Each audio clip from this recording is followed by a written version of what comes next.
So in order to get into a rally with the former president, you do have to go through a Secret Service check. So you walk through a metal detector, similar to what you would walk through if you were at the airport, if you were about to board a flight. You are searched by Secret Service through a metal detector. Secret Service then goes through your bag as well to make sure that you do not have any items that are barred. Typically, people aren't even allowed to bring in large backpacks or large items as well, because this is an event with the former president. And members of the press are allowed to bring our laptops in, but I could tell you that Secret Service takes this very seriously. They do screen every single person that enters these rallies, and because of that, the lines often get very, very long as they are waiting to get people cleared in order to enter these rallies.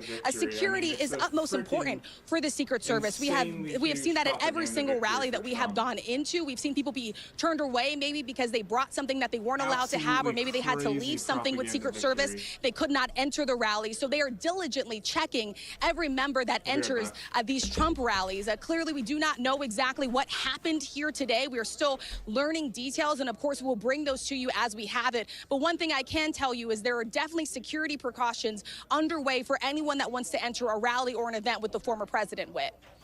Stand by for us. I do want to point out this photograph right here that we've been showing with former President Donald Trump pumping his fist. If you look closely, there does also appear to be some blood trickling down over his right ear. Again, we don't have confirmation on exactly what happened. We're waiting for more information from officials. But there is that photograph, and you see the former president's face right there as Secret Service escorted him off the stage, off the podium, into the back of a SUV, and then out of the area. And you see him as the incident happened, reaching for his right ear. Let's bring in John Karl, our chief Washington correspondent, if we can get back to him. He's in Milwaukee, the site of the Republican National Convention. And John, I understand you were with Republican Party officials as this event unfolded.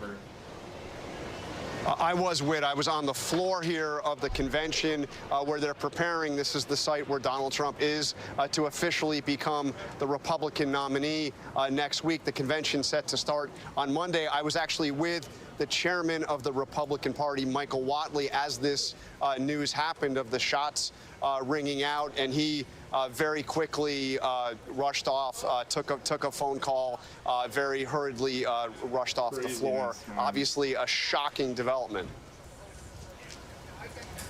All right, John, thank you. I do want to go back to Rachel Scott, still on the scene, but I understand they're escorting the rest of the media and everyone out of the area. Rachel, what more can you tell us? Yes, and we will join you once again when we get out of this area. Right now, Secret Service has told everyone in this area that they do need to leave. We can only take what we can carry. Everything else sort of needs to be left behind. They're closing off this area that you're seeing. I'm gonna get off the air now and escort out, and I will get back on with you when I can, Whit. Rachel, thank you again for your reporting, and we're so glad that you and the rest of the team are safe. Again, this is that video. This is that moment.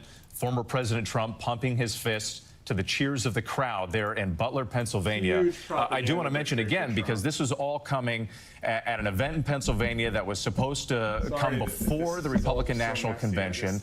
All eyes on the former president about his potential running mate. That decision was expected any day now, and we're hearing from some of these hopefuls. VP hopeful Senator J.D. Vance took to X calling for people to pray for Trump and everyone at the rally. He says, quote, "Everyone join me in praying for our President Trump and everyone there. I hope everyone is okay." We also heard from Florida Senator Marco Rubio, who is also on the short list to be a potential running mate. He tweeted, quote, "Praying for President Trump and all those attending the rally in Pennsylvania today." Let's go back to John Karl in Milwaukee. John, we're still getting some of these photographs coming in. You can't hear me? Are you getting any more information about what actually happened? Yeah, I just did this. No more information on what happened. I can tell you that officials here are scrambling to find out more. You mentioned that this comes if they pulled it off, Trump is if preparing. they taken out Trump, that would have been good for the Dems, because they don't have enough. The Republicans don't have another guy like Trump. What was happening just moments before this news broke out was such a huge, officials scrambling to try to gauge what martyr. President Trump's, former President Trump's timing would be into announcing his running mate with a bit of a scramble that he might do it, in fact, at that event in Pennsylvania. What about now? Jeez, I keep raising it. You know, look, we've now heard, you mentioned hearing from J.D. Vance, hearing from Marco Rubio. We've also heard from Doug Burgum, so we've officially I'm heard sorry, from I started this all of a sudden, so I didn't were prepare with my just volume with and all that. Donald Trump, waiting to hear his final decision about which one of them will be his running mate, all going to That should be better. X to say that they are praying, you know, for former President Trump and for everybody at the rally, but not knowing what actually has happened, not knowing, you know, what has actually happened besides what we saw there in that incredibly horrifying video, hearing shots fired, Why is the alert not coming and up? former President Trump being brought down by Secret Service agents. All right, John, stand by for us. We are getting some reportable information here from our producer, Josh Margolin. He is saying that the Secret Service is assessing. They have not confirmed it was actual shots or any kind. Unclear where. I mean, it was obviously a shot. The sound was clearly a shot. Coming from. So if we show that photograph totally again, a this shot. is sort of the close-up of former President Multiple Trump. shots. There was like 5 of them. There Jesus. It is. Again, it appears to be That's blood, insane. but we cannot say for sure exactly what happened, if that came from a shot fired, which we don't know, or if it came from when he was tackled to the ground. It was clearly a shot. But we did see the former president reach for his right ear as the chaos unfolded at that event in Pennsylvania. Once again, this was supposed to come right before the announcement for his potential running mate pick. Many people were watching this event very closely to see what would happen. Would he give any hints? Would there be any teases about, who he might choose to be his running mate as we head towards Election Day? Again, all of that stopped abruptly by this chaotic moment at this rally in Pennsylvania. Let's bring in John. Well, they missed Santucci, other than the ear. They got him in the ear. Reporter. And John, you have very close contacts with the Trump family. What reaction are you getting from them? What are they saying about what happened tonight? That's crazy, dude. I wonder what happened to the guy. Panic within Donald Trump's inner circle right now, frankly, because the lack of information. As you mentioned right there. I mean, there's not panic. They're excited. That's bullshit. They are so happy and so excited right now. I mean, they're a little scared, obviously, but like, this is a huge propaganda win for Trump. Trump Jr. They do not know what has happened at Pennsylvania, and they are trying to find information. And that image, I can tell you multiple sources are telling me it is caused a great deal of panic. Obviously, as you mentioned, ABC News does not know exactly what happened at the rally, but that image of what appears to be blood running down the president's face has caused significant alarm. And look, we should note that, Donald Trump, my alert box was for working, many years, whatever. when he was campaigning, I know I just started this stream at, like, from his randomly. first campaign for the White House, always took extra precautions, has talked so greatly about. I wonder if he's going to have another speech now. Him. When he, of course, started his campaign before Secret Service protection. No, he's not dead. They shot him in the ear. Trump wore a bulletproof vest. He was very, very cautious about his safety. So I think just the fact right now that there is this panic right now in Trump world because of that lack of information. I think as we are telling our viewers, we are trying to figure out in real time. It seems as though the president's inner circle, much of which, again, I should stress, is not with him in Pennsylvania. They are over in Milwaukee or making their way to the site of the convention, which, as you well know, beginning in less than 48 hours. And John, also, as you know, and you've talked about crazy, over the years, Donald Trump thrives on these massive rallies. This is a hallmark of his campaigns, and it's been that way for years. The more the merrier. Leftists and Democrats and all that. This could be the start of a lot of more violence. This could have been like the true extremely tight. It is, and this would be a huge justification for Trump if he wins the election to crack down big and just about some of the security precautions that you're aware of at events like this one. I went to every rally Donald Trump held in 2015 and 2016. I know Rachel is on the ground right now for ABC at this event, but I can tell you, yep, it's a huge win for Trump. Nothing better could have happened. It's even better that he got shot a little bit, because he has the romance of literally having the blood on his face as he's like raising his fist in the air triumphantly. It's so perfect for him. An airplane. That's what everybody at home should be thinking about right now with these rallies. It is so secure. And we must remember, too, Whit, Donald Trump is unique in the sense that he has had Secret Service protection since the late 2015, early 2016. They tried to kill me. They tried to shoot me. The deep state. The deep state tried to shoot me dead, but I was too strong. For two reasons. One, being the presumptive Sleepy Joe. nominee, but if they'd shot Sleepy Joe in the ear, he would have dropped like a bag of potatoes. Everything that you can imagine for the Secret Service right now is, one, evaluating how this could have happened, but also, let's be clear. You know, we've been talking about how close we are to the election. Oh yeah, you all are getting purged, dude. They're coming for us now. Like, this is, and it's going to turn out the person who did it is like some Antifa anarchist, probably. These are events that both men have to be doing consistently for the next several weeks and months. Well, they shot like 6-7 times, but they missed every time except look at the propaganda win. That is fucking insane, dude. Reevaluation with. All right, John Santucci for us. Thank you so much. I do want to go back to Rachel Scott, because Rachel was inside the venue.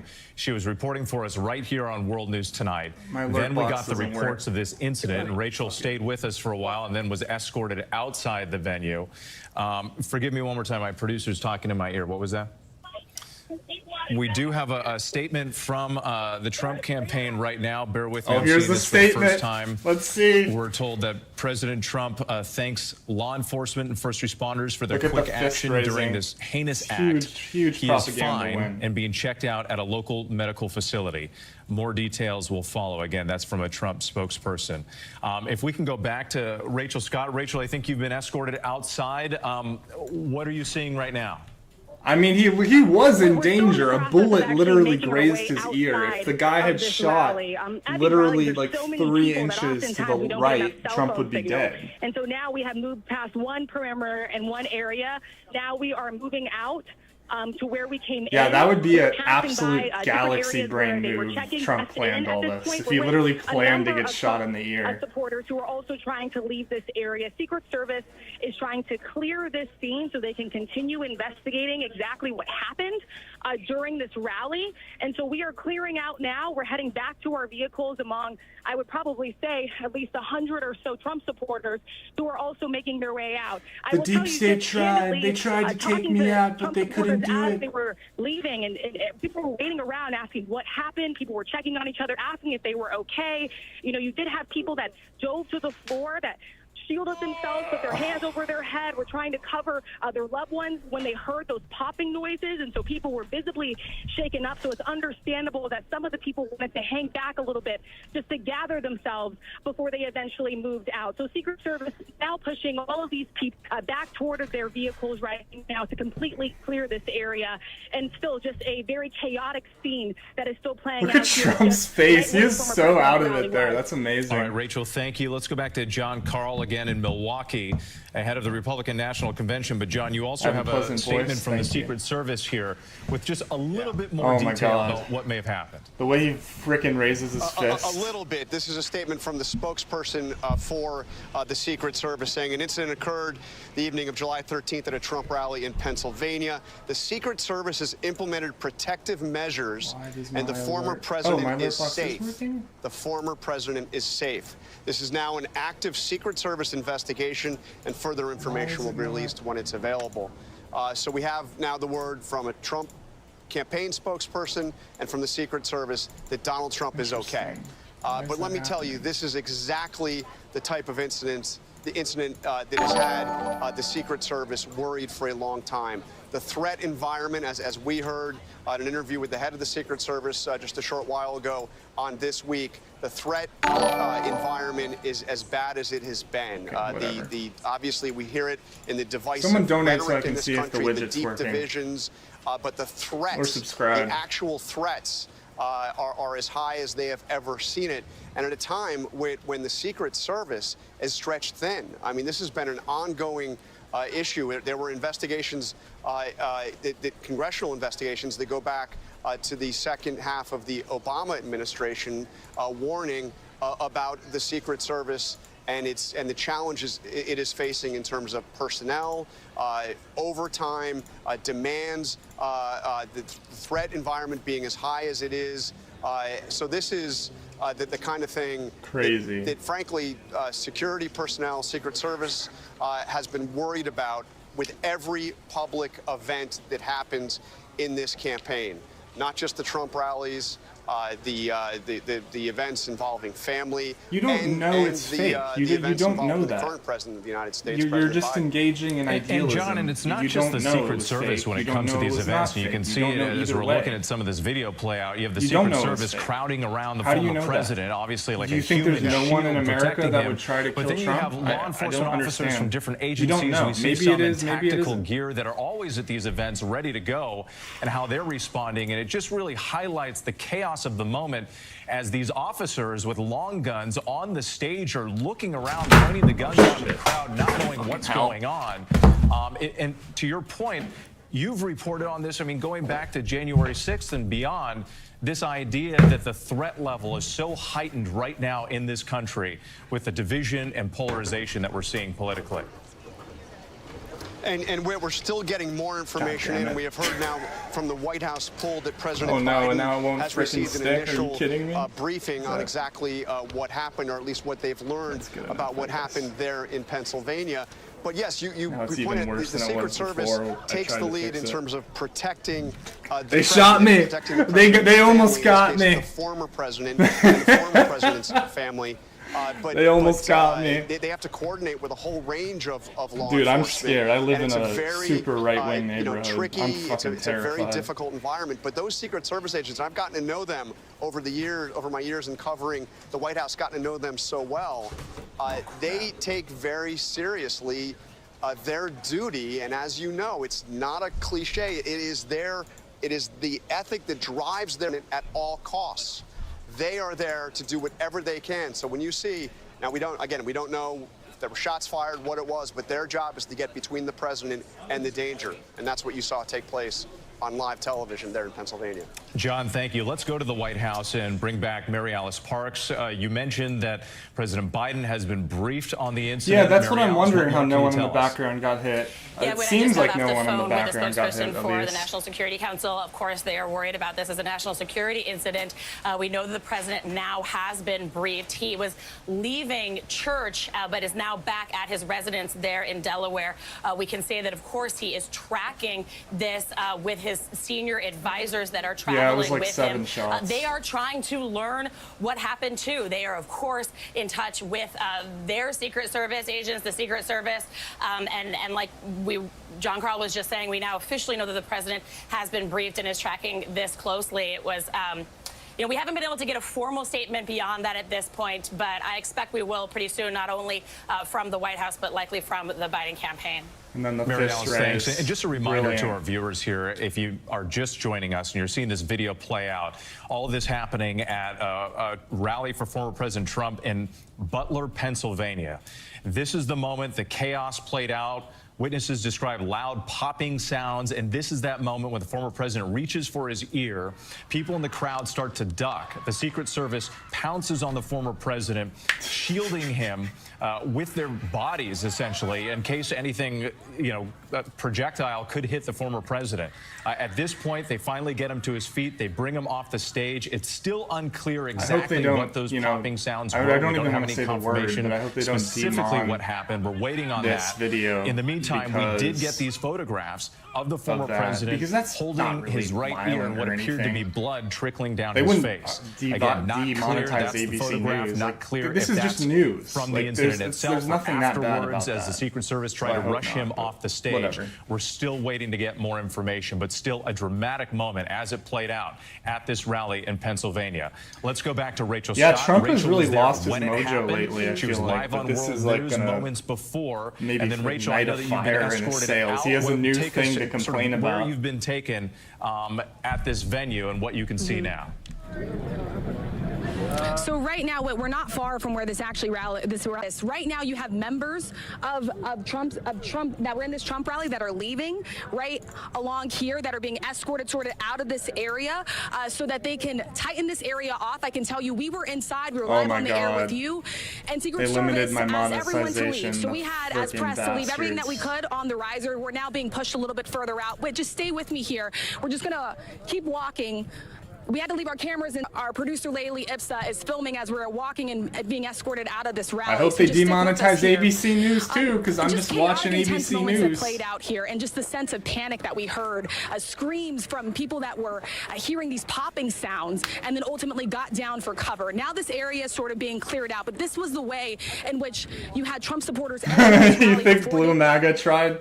I don't think it was Blue MAGA. I think it was an anarchist. I would bet it was an anarchist. I can tell you, just hours ago, this was filled with long lines of people, people waiting to get in, people who are excited to see the former president. Right now you have people that are just confused, that are in a state of panic, that are wondering sort of what happened and what unfolded. I will also note it's an extremely hot day here in Pennsylvania. Maybe it was a Marxist or a Leninist or something, but I don't. So much so that the seats toward the front of the rally were actually prioritized for those who felt like they needed to take a seat, or those who were elderly, or those who felt like the conditions were just getting too much for them. As we were on the air, you saw the scene as I took you through it. You saw those chairs being toppled over. That was a sign of just how much panic there was in the moment, with people just trying to get to the ground. But for now, here is what I can tell you. We've cleared out of this area. We know that Secret Service has roped it off. This has now just become a gathering point for people that were in the rally. As I mentioned to you before, there's so many people that are inside of these rallies that oftentimes the cell phone reception isn't really great. So we see a lot of people that are out here that are on the phones, probably connecting with their loved ones and families, letting them know that they're okay, letting them know they're probably leaving this area as well. But this is the current scene right now. We've been escorted out. We were told to leave everything there for now, and we were told that we'd be able to go back inside to gather the rest of our belongings once police have cleared the area. Rachel, first of all, we are so glad you and your team are okay, and your reporting has just been excellent throughout this entire campaign, and especially tonight as well. Tell us a little bit more about what happened in the crowd. You described this a moment earlier, but we have some new viewers likely joining our coverage. You said that after those popping sounds occurred, that it did appear that law enforcement rushed a specific area or person in the crowd? Yes.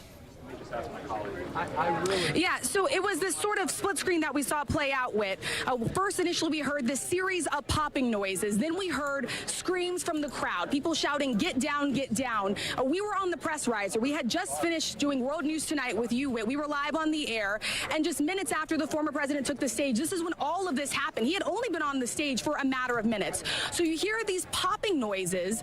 And then after that, what we hear were screams. We all looked, turned over our shoulders, of course. We see Secret Service agents swarm the former president. They rush and shield him, essentially, using their bodies as shields to get the former president down. Also, I know. It's like with Reagan, how the guy almost got Reagan. What we saw was then it's the Secret same Service thing agents again. and law It enforcement just is officials going to make him into another a hero. area that was on the riser. And there we saw, I'm not sure if it was one person, I am not sure if it was multiple persons, but what we saw was Secret Service and law enforcement agents swarm that area if they didn't miss, and then escort. Just imagine how history would go differently. So we have no I think the idea Republicans would probably lose. Exactly I think there's a good chance during that time, they wouldn't be able to pull it off. But because who would replace Trump? No one can replace Trump. No one is close to Trump. First, we saw the former president being rushed out. I have no Obviously, what we clue saw who would was the former president begin to replace Trump. He Maybe stood his up, son he put or his something? fist up, and it was a sign and signal that he was okay. The crowd then cheered. And then after the former president was rushed into his own vehicle and that vehicle was taken away, then we saw that separate area clear, where Secret Service agents and law enforcement agents had surrounded possibly another individual, and that person was then taken away. It was only then did we start to see the crowd sort of clear. And there was this sort of moment where people people didn't necessarily know what exactly to do, whether or not it was safe to leave. People were looking I around, think asking if it was Trump okay. just got a huge boost to his chance to Helicopter win the right election. Now, you can see it there. That's He is taking like, off right now. he is basically locked in. Like, we have full fascism, Trump locked in members of the at press, this we were point. sort of the last ones that were escorted out and told to leave. We were told to leave everything behind, but there were certainly these moments where people were just very confused, didn't know exactly what happened, and were rushing to just sort of exit the area as Secret Service and law enforcement officials were trying to block off the area where this occurred with. As to why I Rachel seem Scott sort of for us again with those unconcerned about this, remarkable it's not that moments I'm as they played out. unconcerned, it's These just that images as well, with the former this president kind of pumping stuff is his going to fist, happen what in America appears sooner, to be, sooner we're or not later. There's sure, going to be can't some confirm kind what of appears to be fascist blood thing dripping down his face, that and the cheers of the will crowd lead to America's as Donald Trump got collapse back in up some onto sort. his That's feet my and was belief. then led away So by the Secret Service. it's not that I'm like Let's bring in our Chief excited or Justice happy about this, correspondent Pierre more as I Thomas, who's see been some watching all event of like this, this and leading to Pierre, fascism time and as time a again, you've been talking historical about the political inevitability of threat level, sorts. the environment in this country for months. Again, still a lot of information that we're waiting to get here, Pierre, but talk about what your law enforcement sources are telling you, and we're also getting more information about the former president's condition. Indeed. I've talked to a number of sources, and the one thing that they're fairly comfortable saying is that they do not believe that former President Trump sustained any sort of life-threatening injury. They are being very careful about what they can release until they can get a more full accounting. Officials in Washington reaching out. That's just crazy that he got him in the ear. It's so perfect for Trump that he got shot too. Even if it was like a nothing injury, that is so. That's just the cherry on top for Trump. Look at the propaganda pictures he gets. Look at that! What is that? No, it's gotta be fake because that's an insane picture, dude. I mean, that is incredible. Law enforcement super worried about the potential of violence, and they're being careful right now because they don't have all the details.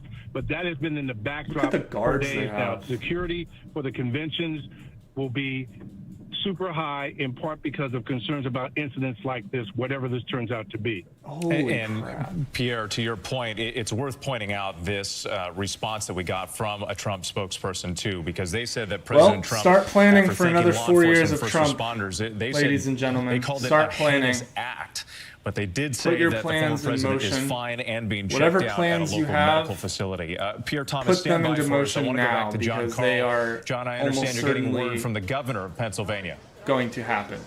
Yes, we're getting a wide range of reaction. And before I get to that, I just want to reiterate, Trump playing off of what 2024, Pierre it's just pretty said, much happening. the statement that we heard from the Secret Service, very important because this is the bottom line here. The Secret Service has implemented protective measures and the former president is safe. So yes, no life-threatening wounds. The former president is safe. That's what we're hearing from the Secret Service. That's what we're hearing from the Trump campaign. We are also hearing from the governor of Pennsylvania, who, by the way, is a Democrat, the Governor Josh Shapiro. He's been briefed on the situation as the governor where this all took place, and he has put out a statement saying violence targeted at any political party or political... Is this what Biden said? I missed.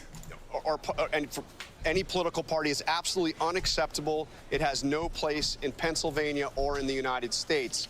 By the way, we're hearing from several others in the political Has Biden world. said anything yet? Governor of California, Gavin Newsom, saying violence has no place in our democracy. My thoughts are Biden with quote is like, you President should have Trump, aimed better, Gretchen Jack. Whitmer, the governor of Michigan. Lead your another shots, Democrat. Jack. There's no place for political violence in this country. I am horrified. Bipartisan statements of concern for former President Trump and condemning whatever has happened here. Steve Scalise, this one's also interesting as you remember, Congressman Steve Scalise, the #2 Republican in the House, himself was shot at a practice for a congressional baseball game 7 years ago, sustained very serious injuries, was really touch and go for some time.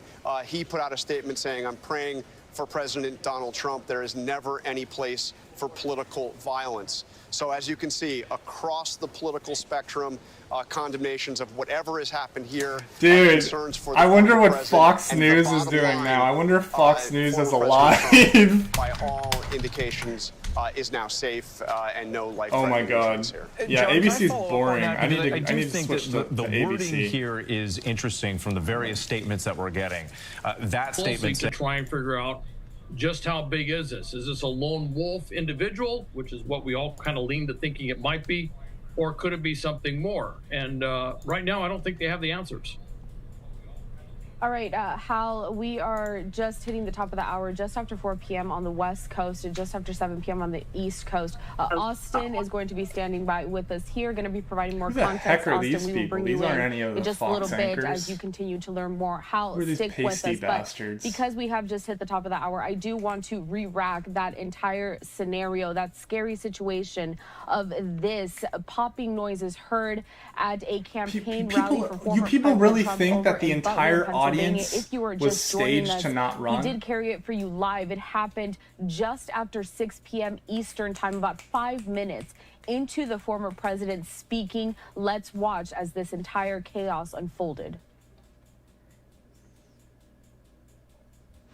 And look what happened to our country.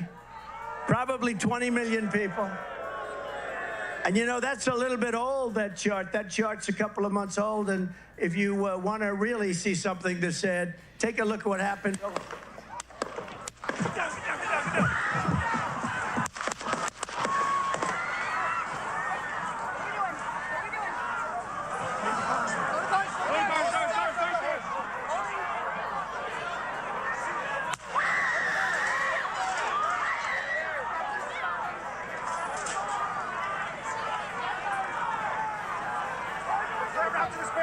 Move it there. Hold. When you're ready. On you. Ready. Move. Up. Move. Go. Up. Hawkeye's here. Hawkeye's here. Move it to the spare. Spare, get ready. Spare, get ready. We ready?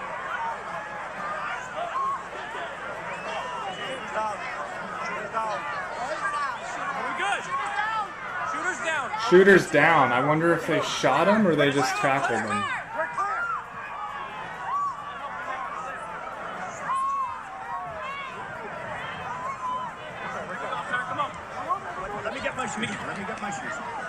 I got you, sir. Let me get my shoes, sir. Hold that in your head. It's bloody. So we got to move to the bus.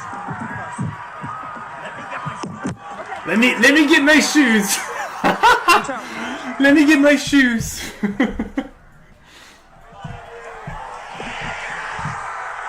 Oh my God! And then the cheer as he lifts his fist. That's insane.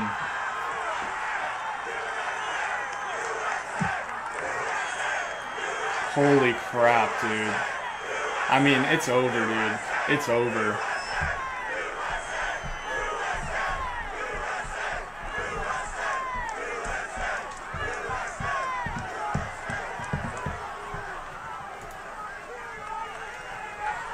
All right, watching there the very scary moments at the Trump campaign rally from earlier today over in Butler, Pennsylvania. The former president being escorted by Secret Service, being escorted inside of the motorcade there, trying to get to safety. Happened to our... And we are going to continue to show you more of that scene a little throughout this evening. In fact, as we continue to learn more on this developing story, I do want to bring up a tweet right now as we continue to learn more. This is from Meredith McGraw, but just in from the Trump spokesperson.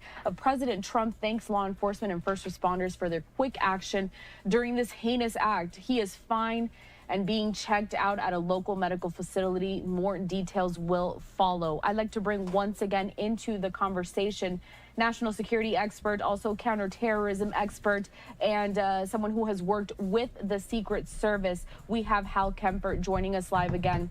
Hal, as we continue to re-rack the situation and try to learn exactly what happened, I'm going to go ahead and play out all of those scenes, and I'd like you to describe to our viewers what we're seeing here in terms of the response from Secret Service agents, and also those popping noises, what they could have possibly been. I know that you described where that could have come from as we still learn facing right. I think from this know investigation.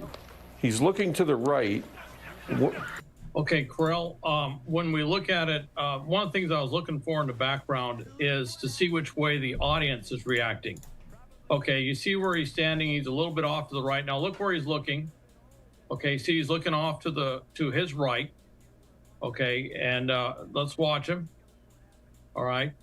So yep, and then he gets shot in the ear. That's where you see he reaches up to his ear. Holy crap! I don't know for sure, but it may have been he got a shot that came from his right, and that may have been what got his ear. And one of the things I'm looking for, if you watch this scene, you see Secret Service immediately rushed up. They're saying, duck, duck, get down. They got him down low. They got him out of whatever line of sight a possible shooter might have been in. They don't know, clearly here it doesn't look like they know where the shots came from.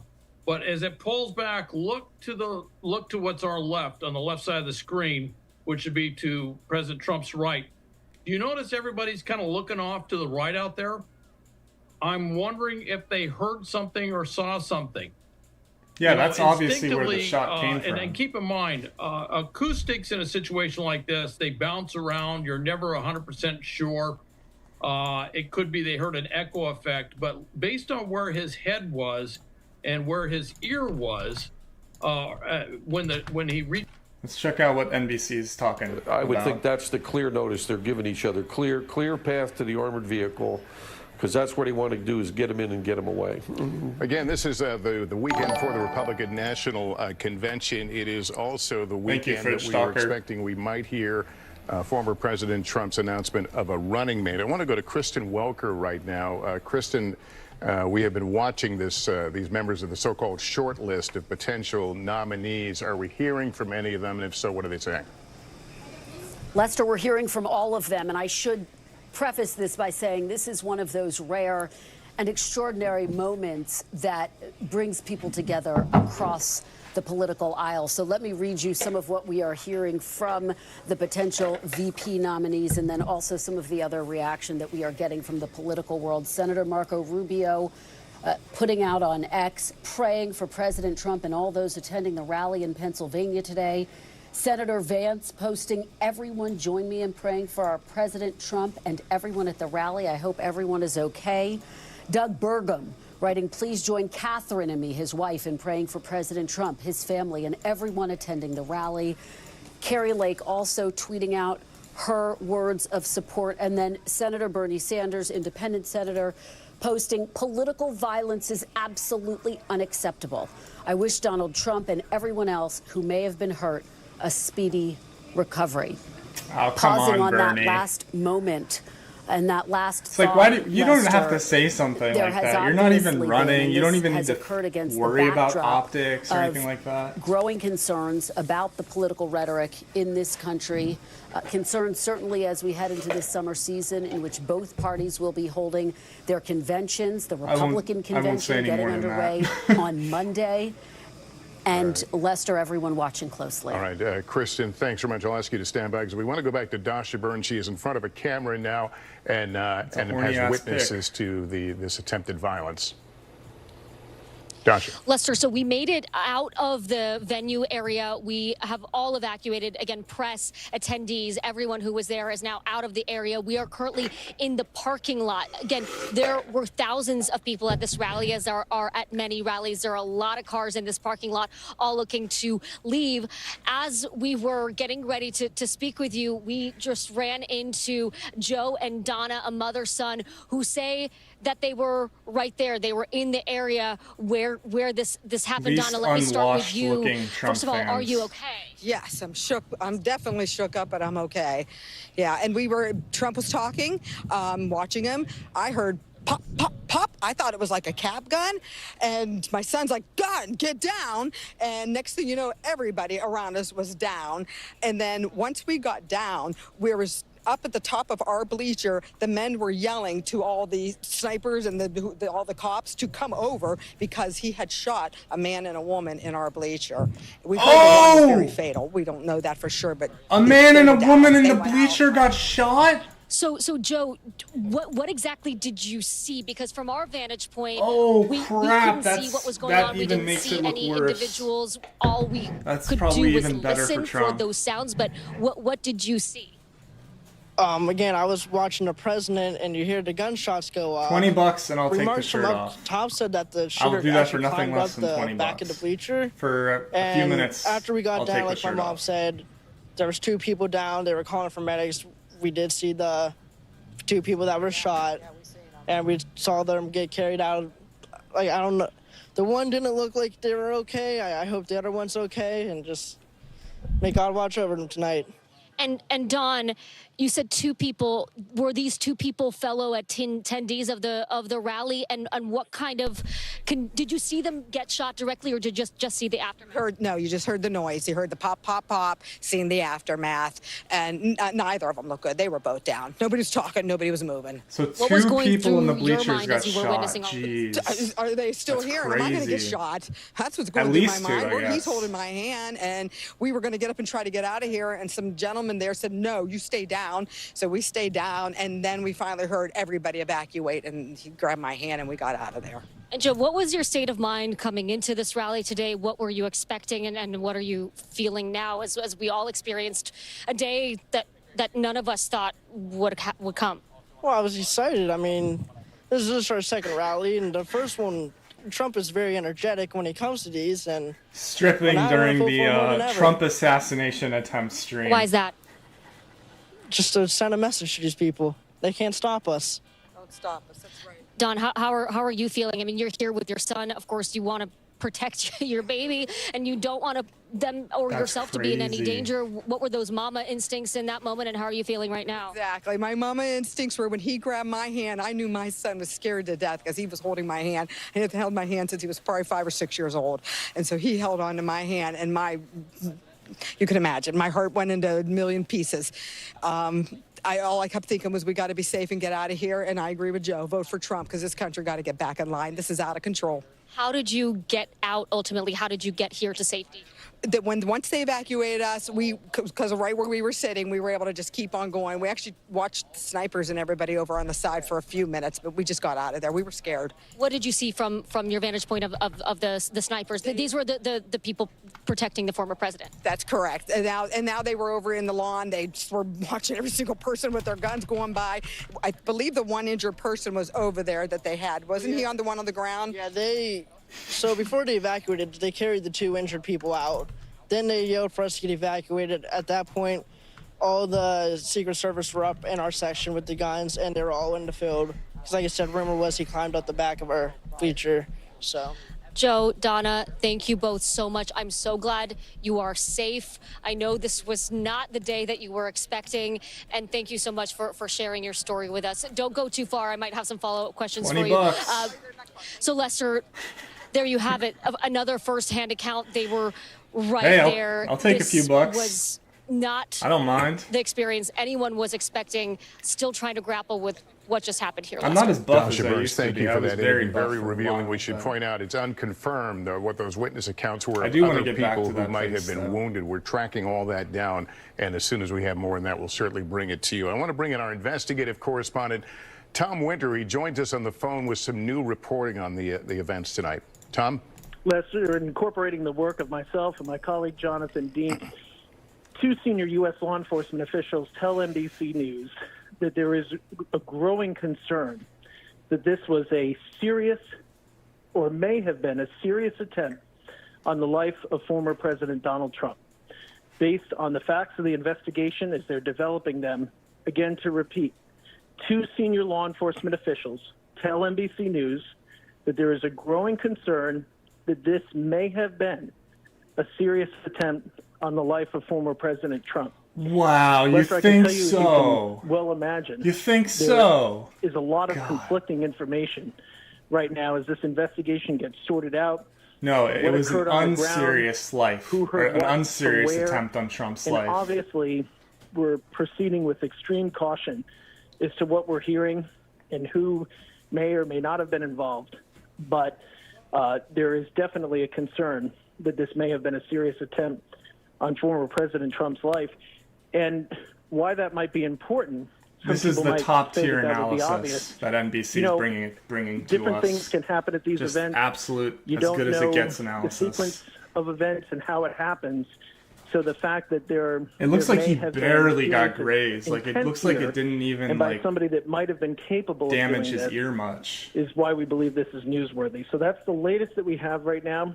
It's preliminary information from the scene, from people that have been briefed on what the investigation holds. And so we're going to continue to do our reporting and obviously get right back on with you as we get more information. Yeah, Tom, stay with me very quickly. I just want to point out we saw some shots of police tape now being put around the area, the stands where former President Trump was apparently shot there earlier. That is now a crime scene. So what you're seeing is, in fact, a crime scene. The Secret Service likely to lead that investigation. But Tom, we've all talked about it. We've seen examples of it, political violence. This is something that law enforcement has been bracing itself for in this campaign season, is it not? Without a doubt, Lester, I've lost track of the amount of times you and I have talked about it privately in the offices. We've reported on it. The FBI director, in an interview with you directly, said that he was concerned about this type of thing, Lester. And so I think everybody's been concerned about the potential issues, the potential things that could come up during the course of this election, given how divided the country is, given the level of threats. And so that's something that people are acutely focused on, for sure. All right, Tom, thanks very much. I'll let you get back to your reporting and working out more details as this story develops here tonight. Let's bring in Evie Poorus, a former Secret Service agent, joining me on the telephone right now. Can you give us a sense from what you have seen, give us your professional eye of what appears to transpire here? Yes, so what we're seeing is him attending a rally, speaking at the rally, and then we hear the shots. That it almost sounds like these soft popping sounds. So we hear these multiple shots. We see him put his hand to his ear, and then you see the agents that come in. Those agents that come in are the shift. It's his detail team. For them to come in like that, that means this is a serious threat. Something serious happened. We're also seeing the tactical team, and we're looking at the live shot. The shot of the tactical team. That's the element that comes in. When you see the tactical team, their job is to look for the threat. So you have two entities here. The agents in suits, they're the shift. Shift comes in, immediately comes on top of the president, and they are there to surround him and to make sure that the shot hits them. The tactical element that we see come in after, their job is to move out, and we see them facing out toward the crowd, and they are to look for the threat. Clearly, we see the agents that get around him, they shield him, and then they move in this unison to shield him body-wise so that nothing strikes him. They move him slowly down the stairs and make their way to the armored vehicles. That's what we're looking at. Now, Lester, if we're looking at how did this happen, again, this is all alleged, nothing's been confirmed, but if we're looking at what's going on here, what went, and it's soon to say, but how does such a thing happen? When you have rallies like this, ideally, you're supposed to have magnetometers. So that's going to be the first thing they're going to look at. Were there magnetometers, right? How did this weapon get in? Sometimes when it's a former president, you may not have all the elements that a sitting president would have, right? All the tactical capabilities. So it's going to be, how did that weapon get in? Were there magnetometers? Were people checked for weapons? And then from that point, where was that person positioned, right? How were they able to get in and get that angle of a shot? Well, as we look at these pictures, again, as you described, the former president being rushed into that vehicle to be taken away from the scene, I keep thinking about what's happening in the crowd. Unfortunately, the cameras aren't pointing. Bro, they've got crowd, like the female Secret Service. It's like Gaddafi with his like female guards. Shots we heard. It seems a lot of people were at risk. You've covered Trump these events. Trump needs to mute more, man. That underchin is rough. A lot of people wanting to get close to their candidate. That's part of what happens in a campaign. How does the Secret Service draw the balance there as to create, a fortress of security at the same time, allowing people to do what people should be doing at rallies like this? So let's go to your first point where there's people there. When you do these events, and I've done these events, it's called a site advance. When you secure an event like this, you're the site agent. So you have two goals, two missions. I am to protect the President of the United States, right? However, the other goal or mission is the people at this event. So yes, they're targeting, or let's assuming, right, that, again, we don't have confirmation, but when someone is targeting the president, right, if they're going to shoot, yes, he's an issue, but also the people in the area are an issue, right? Where are all these rounds going?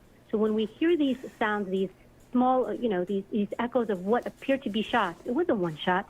There were multiple shots, and every round, Lester, has to go somewhere. It lands somewhere. Yeah, Where are they going? So you've got all at least these two other people got You're shot. responsible, not just for the safety of the U.S. president. I doubt you're You allowed are to carry at a responsible Trump for the rally. people. I feel Yeah. like everywhere The Trump would president allow is guns a except where he target, is. right? Wherever he moves, danger goes with him just because of what he attracts as a sitting U.S. president or a some former water. I'll president be right or a back. candidate.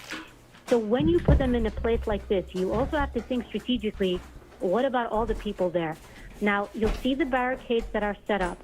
You see the stage that's set up. What you may not see in that shot is you will have ingress and egress elements. That means you want multiple ways in and multiple ways out.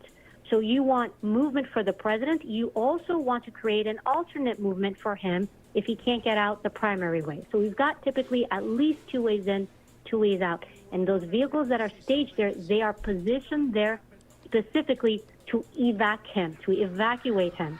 Because also you're in an open area here, right?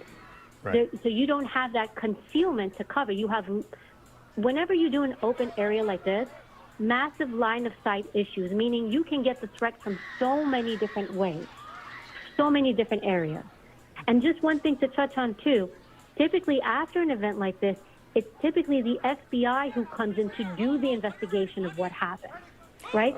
So it's the Secret Service element is the element that does a protection, and the FBI typically is who's going to come in to investigate what and how did this happen. Evie, let me ask you this. In terms of what kind of intelligence law enforcement has or is given before an event, we're in primetime campaign season. These candidates are out there doing sometimes multiple stops in a day, big crowds lined up. How much does local law enforcement know about potential threats? Maybe somebody in the crowd who has written a nasty email or a letter or that sort of thing.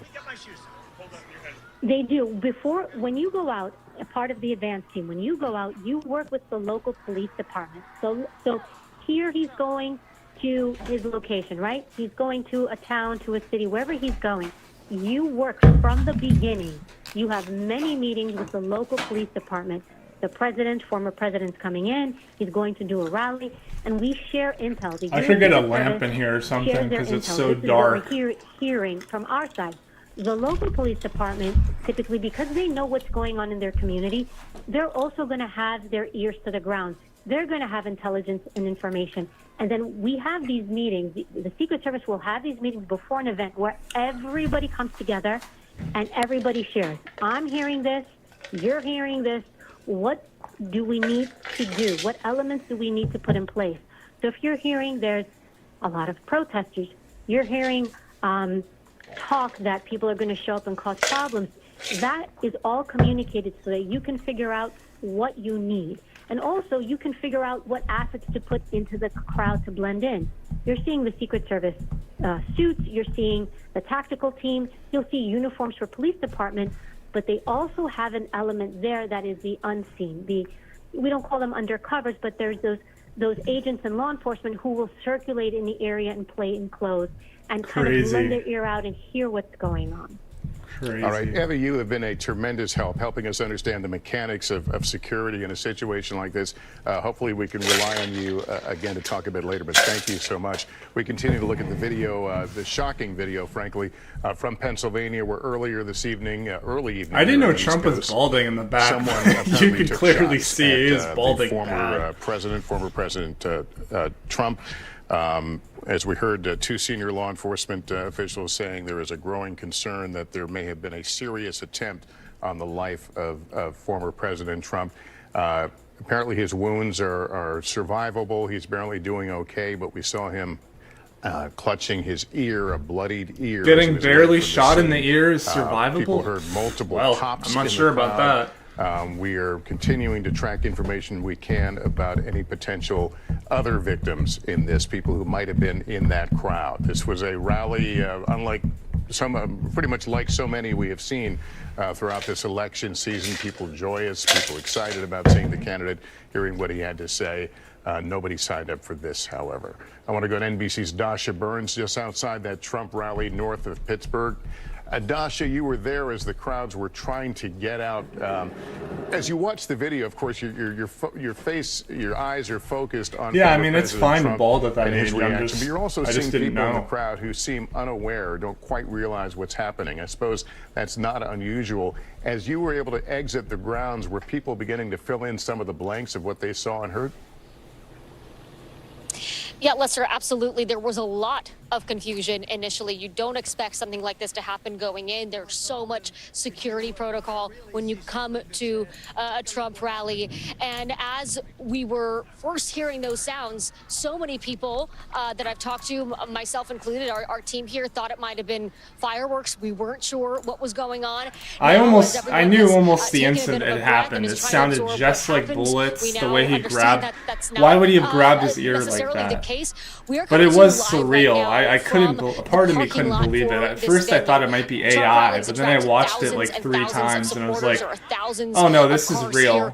Like they actually tried to kill him. Who have evacuated the rally are looking for their vehicles. Or it was staged, though it's looking to me like it was. I ran into Aaron here. Aaron was looks to me like this was in the legit. front row there near the former president. Aaron, first of all, are you okay? How are you feeling? I'm okay.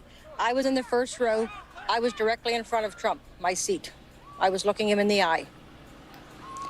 We heard the pops, maybe 3 minutes into the rally, 3 to 4 minutes. I heard 4 pops, pop, pop, pop. The 4 Secret Service immediately jumped on the stage. And we Smartest saw him Trump push voter. President Trump to the ground. Then the gentlemen that have the guns came up to start clear right, clear left. They said, get him up. So they lifted him up, and Trump said, I got to get my shoes on first. Did his shoes come off? His shoes must have, we couldn't see it underneath that, but his shoes must have come off when they dropped him down to the ground. Let me get my shoes. First thing he said, we could all hear it. I have to get my shoes on first. And when he stood up, I'm looking at him forward, I see the red teardrop right here of blood, fresh red blood, just a little tear. Then when they got him up and they turned him, I could see the blood from the top of the ear to the bottom. Wasn't gushing, but it was covered. And then he put the fist bump up, stay strong, and they walked him off. Aaron, what was going through your mind? What did you think when you first heard those sounds? I thought what you just said. I thought it was fireworks, 4th of July. It's been pop, pop, pop. That's what it sounded like. The gentleman behind me, I was one seat, he was to the right of me. He could see the sharpshooter behind Trump. He said the sharpshooter shot to the left. He killed the gentleman in the water tower here. Now, when I called my husband at home, he killed someone? TV, he said, I thought Trump hurt his ear when he went to the ground. But he said, no, on TV they showed before Trump hit the ground, the ear was This bleeding. lady is completely useless. She's just telling us everything we already went know. Across, Trump turned his head, his ear must have been nipped, and it killed somebody in the stands over to the left. Shoot. Could you see anyone injured besides the blood on the former president? All I saw was the gentleman from Beaver County who spoke earlier in the day. He was running for the State House Representative, Elmore, I know his name. He had a white shirt on, and I saw him come from that left stands where the people were mostly shot. I think there were several. They said 3 medevacs left here. Blood was down the right side of his... He wasn't shot, but you could see that he was next to somebody who must have been bleeding profusely, because he either helped them and ran, rubbed against them, or tried to get them help or something. It was covered. So I knew that he was near somebody. That was my first indication that somebody was actually shot, when I saw his blood on his shirt. Aaron, when did you realize that, hey, this might not be fireworks, this might be something else? When they got Trump. Dude, I wonder if John Hinckley is going to release a statement. Like, I strongly condemn any and all attempts on the lives of political figures. If you have on your camera to see it in a minute, you can tell. But when he got up, he did not look bad at all. He didn't. He looked very strong. So then I saw that little bit, when I saw that blood, I thought, oh, he must have just hurt himself, hopefully. But it does appear that he was probably nicked by that bullet. That Aaron turned his head just in the nick of time. Yeah, she is eating this up. She loves Aaron, this you attention. were so near to all of this yourself. You were right there. How did Her you church group, bro, she is going to be the star at her Sunday church group. Everyone's going to be crowded around her. Front row went down to the ground. Not a one. We wanted to only help the president. That's all we wanted to do. Either we could protect him, we could stand around him. I didn't see one person in the row hit the ground. Not one. I was shocking. No one was concerned about us. We were only concerned about him. Now, you're somewhere safe. What does CNN you're out of think there of that? as you're starting to process this. I know we'll all be processing this over the coming days and weeks. How are you feeling now in this moment? Well, what I've heard coming out here is now they feel that there was 2 shooters on both sides. So they got the one on the tower on this side, but the one on the right side, CNN they never isn't got. on YouTube. So that's why they wanted us to leave immediately, because they Fuck thought them. there's still a shooter out there somewhere. So there could be in these woods around Butler. Aaron, you know, I've covered many Trump rallies. I don't know how many you've been to. My 6th. This is yours. I was here. I was the 4th car in the parking lot this morning at 20 to 7. So I've worked all day. You've been here all day. You know that. I knew you were NBC. We're here. Look, you know the atmosphere coming into a Trump rally. The supporters, very jovial, very celebratory. Typically, people are selling merchandise, food. What were you coming in with today, and what are you leaving with tonight? Well, I was here 4 years ago when he was in Butler. You know, it was like 58,000 people. I tell people it was the most magical night of my life. When he came on that helicopter and circled 2 times, he had 4 rallies that night. It was just an unbelievable night. And I was anticipating to be another unbelievable night, but not this way. And it's just very sad. I mean, all these people that came to see him and to have him hurt, I can't even describe it, you know.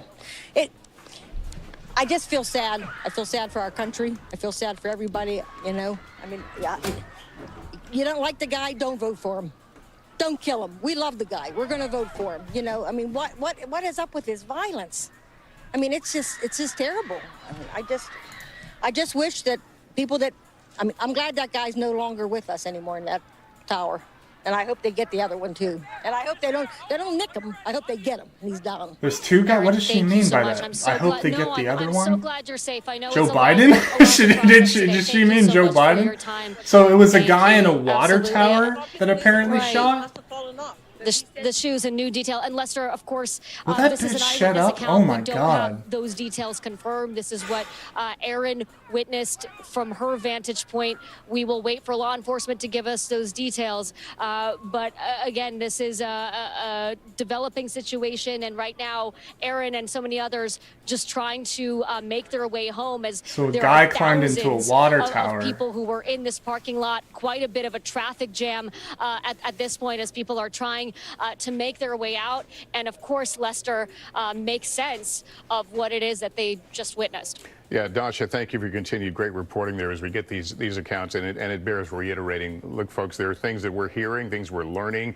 We will tell them to you when we can confirm them. Obviously, the witnesses have been describing potentially other victims in this, and we continue to work that angle very aggressively. How did you as we know more, miss we'll tell you if about you this, had the same free in terms shot? of what we will hopefully be able to learn about who was behind this attack.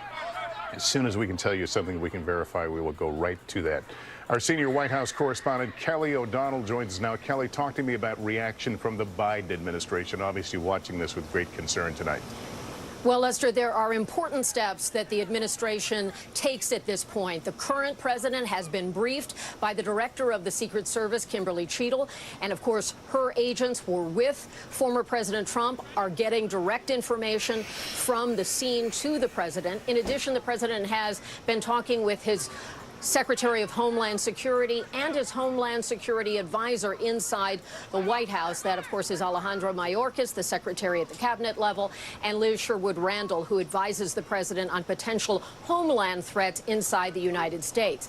In this moment, it is not candidate and candidate. It seems This at is the least sitting 2 president people got having hit to in the deal crowd, with the law enforcement maybe piece, 3. the national security And maybe more. implications, 2 to and 3, sort of the it seems. mindset of the nation when an event like this happens. So the president is getting those threads of information coming into him. He is in Delaware right now. The vice And president look, everyone has starts also cheering received when he an raises initial his briefing. fist.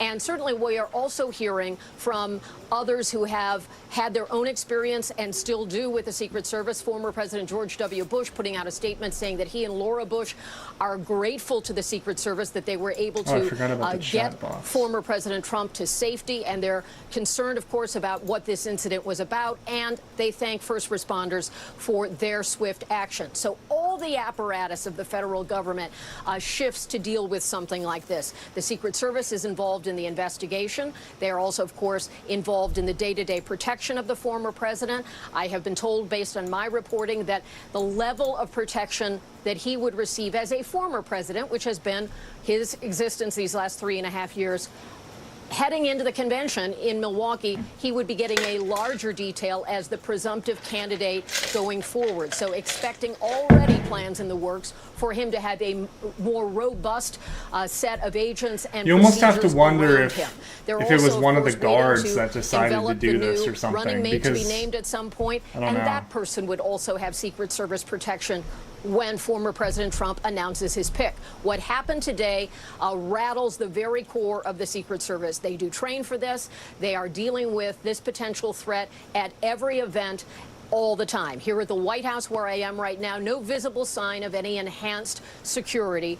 They are focused on certainly the events surrounding the former president at that location. It would also include state and local authorities who would be on the ground participating in the investigation, which would typically be led by the FBI. So as far as any contact from the president, he's got a team of senior advisors around him who are able to give him direct information from the Secret Service as well as the Department of Justice, law enforcement, and importantly, those Homeland Security advisors, both at the cabinet level and inside the White House, who may have more of a picture about potential threats or concerns that our colleague Tom Winter was talking about. That's where we are at this point from the White House, Lester.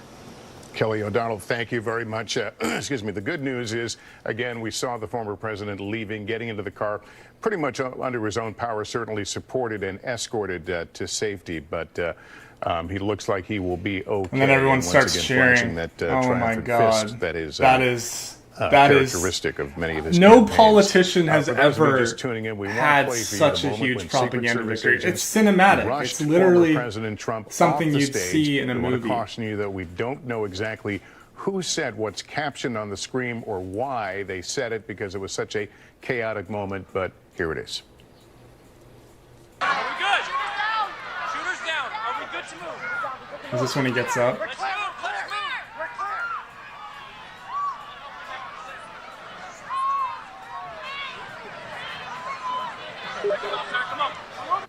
And again, that moment of chaos, you hear the screams in the crowd as people are beginning to learn that something is amiss there. Our investigative correspondent, Tom Winter, is with us on the phone. He continues to get reaction and national security details. What can you tell us now? Lester, while I'm on the phone with you, one of my colleagues is on the phone with the local district attorney in that county who tells NBC News that the alleged shooter, the person they believe responsible for this event, is in fact deceased. Ooh, so they got him. The local district attorney in the area where the Trump rally is telling one of our colleagues right now that in fact the alleged shooter, the person they believe to be responsible for this, is deceased. We do not yet have a name or identity of that individual. We don't know their background, where they may have come from, any sort of personal motivations. That's information we're still trying to gather. But that's the headline. The second component of this, 3 senior U.S. law enforcement officials tell myself and colleague Jonathan Dienst that there appear to have been, or they're looking into whether or not several other individuals were shot that were in the crowd. Those are not individuals suspected to be involved in this. Those were either rally goers or bystanders, but they're looking into whether at least 2 other individuals were shot as well. So that's the latest update that would seem to indicate to us a couple of things. One, they believe they know who did this. They believe they Trump know is almost guaranteed to win the election now, in my opinion. I would be very surprised. Detailed investigative work. We don't know. I doubt that he wouldn't no win. Indication at this I time can't see a route to him not winning with but this kind of it's situation. Very early and very preliminary on that front. And a lot more work will presumably need to be done. Yeah, let me just follow up on that. I think you may have answered the question, but we did hear from one witness a bit earlier who seemed to believe that there were 2 individuals involved. You're saying that the local DA is saying 1 shooter is deceased. So the belief is that it is a single shooter? The belief at this time is that that's the case, because what they said was that the person they believe is responsible is deceased. So they did not indicate that there were any other individuals. But that's, again, Lester, As you well know, we're less than 2 hours into this, and so there's a lot of information, a lot of things that are fluid on the ground. And just because this individual may or may not have been assisted by others at this rally, did they are going to run these pictures and campaign ads for so long. That'll be answered in the next couple of minutes or hours. Typically, based on past events, as you know, this is usually just one individual that's involved. But of course, investigators have to keep their minds open, and as reporters who are relying on that information, the investigation that is going on in our own homework, well, we're keeping our minds open too. And Tom, you and your team certainly have a huge depth of experience in these kind of breaking news matters, especially when they. I know the picture of him pumping his fist with like blood on his face and an American flag in the background. It's like backwards. Oh my God! Shooting and have a every politician wishes they could get shot in the ear and then stand up and raise your fist and have an American flag in the background. It's insane. The individual had no identity on him, no sort of background. The FBI would be able to instant fingerprint him at the scene. I mean, this just goes to like support his idea of the deep state, and they're all out to get him and all that stuff. It just all fits perfectly. Facial recognition. It would have objectively been great for the Democrats if he died, because he is by far the most popular Republican. They will comb through every inch and ounce. But this is awful for the Democrats. They need to get rid of Biden now and put Bernie to get access to to run and make Bernie run. That's like their only chance, I feel like. All of that will be part of the instant investigation. I apologize to ask you a question, then I have to interrupt you, but we are getting some confirmation. The Butler County DA is now telling us that one spectator has died in this incident. Whoa! One has been apparently wounded and is in critical condition, and the shooter, as Tom has been reporting, is dead. So shooter dead. To repeat that news, and this comes via the Butler County DA, one spectator at this Trump rally is dead. Another is in critical condition, and the shooter, what we believe right now at this hour, the lone shooter is also dead. And as our colleague Tom Winter was reporting, they will work very quickly and work backwards, and will likely know a lot about this individual in a short amount of time. You see former President Trump trying to acknowledge the crowd while being obviously stunned and being led to the safety of an armored vehicle, but it appears that he is okay, suffering what we've all been able to see, some sort of a graze-type wound to his ear.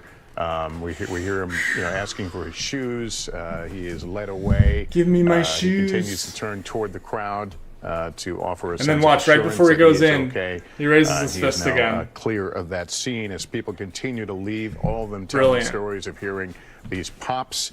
Some of them, one woman we had on was able to describe the shooter. Now that we've got that confirmed, her account certainly jibes with what we're getting now from the officials in Butler County, Pennsylvania, and that is the crowd here trying to rally their spirits. And certainly this was several minutes apparently into the that dumb lady flicking off the there in camera. Pennsylvania when this occurred. Multiple what sounded like shots, pops, but we presume there were gunshots fired in his direction as he was looking to the right, and a little unclear. He grabs his ear, and then you can see this team of Secret Service agents can quickly swarm him, confirm that he is clear, out of danger, the risk nullified, and then he is escorted to his vehicle and to safety. That area you're looking at right now is a crime scene. We've seen subsequent pictures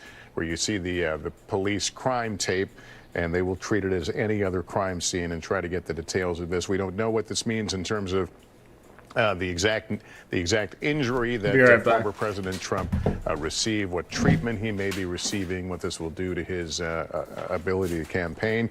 We certainly, of course, expect to see him in this coming week as the Republican National Convention is about to begin on Monday in Milwaukee. So RNC officials certainly trying to figure that out. But right now, the greatest concern is from that angle is the health of the former president, and of course thoughts also turning now to the one spectator who was killed in this, another spectator who was in critical condition from a wound sustained during all this. NBC's Dasha Burns is just outside that Trump rally north of Pittsburgh. She has been giving us plenty of updates here. Dasha, as you've heard, we've now been able to confirm that at least one spectator has been killed in this, and the shooter himself is dead.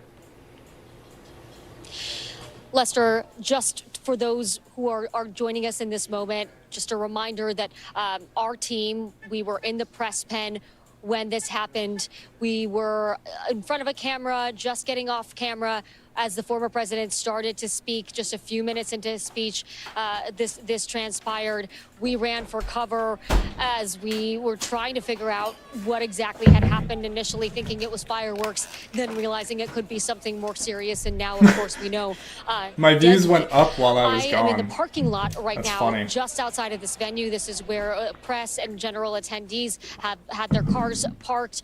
This is where we evacuated to when we were told to leave the site. That is now a crime scene, and I've been running into witnesses here as people have been trying to find their cars, trying to make their way out. And that is where I ran into a man named Joseph, and I want to introduce him to you now. And as we just learned, Joseph, you weren't listening to the program here, but Lester Holt, NBC News, just reporting that one of the attendees has deceased, has died from injuries as a result of the shooting. Joseph, you told me off camera that you may have witnessed this, and I'm so sorry to be talking to you in this tragic moment, but can you describe what it is that you saw? I was attending the rally. I was in the set of bleachers, the very far left of the podium where President Trump was speaking. You know, I was there with friends. I heard several gunshots. The man beside me suffered a gunshot wound to the head, was instantly killed, fell to the bottom of the bleachers. Another woman looked like she got hit in the forearm or hand. And then at that point in time, it was rather chaotic at that point because half the people were looking because they thought it was fireworks. I knew it was gunshots right away. My friend, you know, he hit the deck. I was kind of looking around just trying to see where the shots were coming from. It seemed to me like the shots were coming from behind the bleachers. It seemed to me the man got hit in the head from behind. He was killed instantly, as far as I could tell. And at that point, state police and a SWAT team, you know, started evacuating the bleachers, and then I helped carry the man out of the bleachers to a tent that was behind the bleachers. You helped carry the man yourself. What was his condition when you were carrying him? He's deceased. Yeah, he already said he was dead. He died. How close were you to him? A couple yards. I mean, it wasn't very far. Did you know the man? No, it's a complete stranger. They put a towel over his head and then carried him off. And you said there was another woman nearby who was also injured. Where was she in relation to him? I believe she was in the bleachers, like either behind, above me, or just to the side of him. But it seemed like she was kind of at my flank, and then she flinched, and it looked like she had taken a gunshot wound to the forearm and hand. Joseph, from where I was standing, we heard multiple gunshots, 8 to 11 shots. We've been hearing it replayed on the video here. Do you remember, can you tell, I know it was a chaotic scene, but at what point, was it immediately when you heard the gunshots that he was shot, or was it later on into the firing? The first 7, he was hit and she was hit within the first 7 shots. I counted 7 shots. Why is it black? What was going through your mind? You were right there. I know it happened so quickly, but what can you tell us about those moments?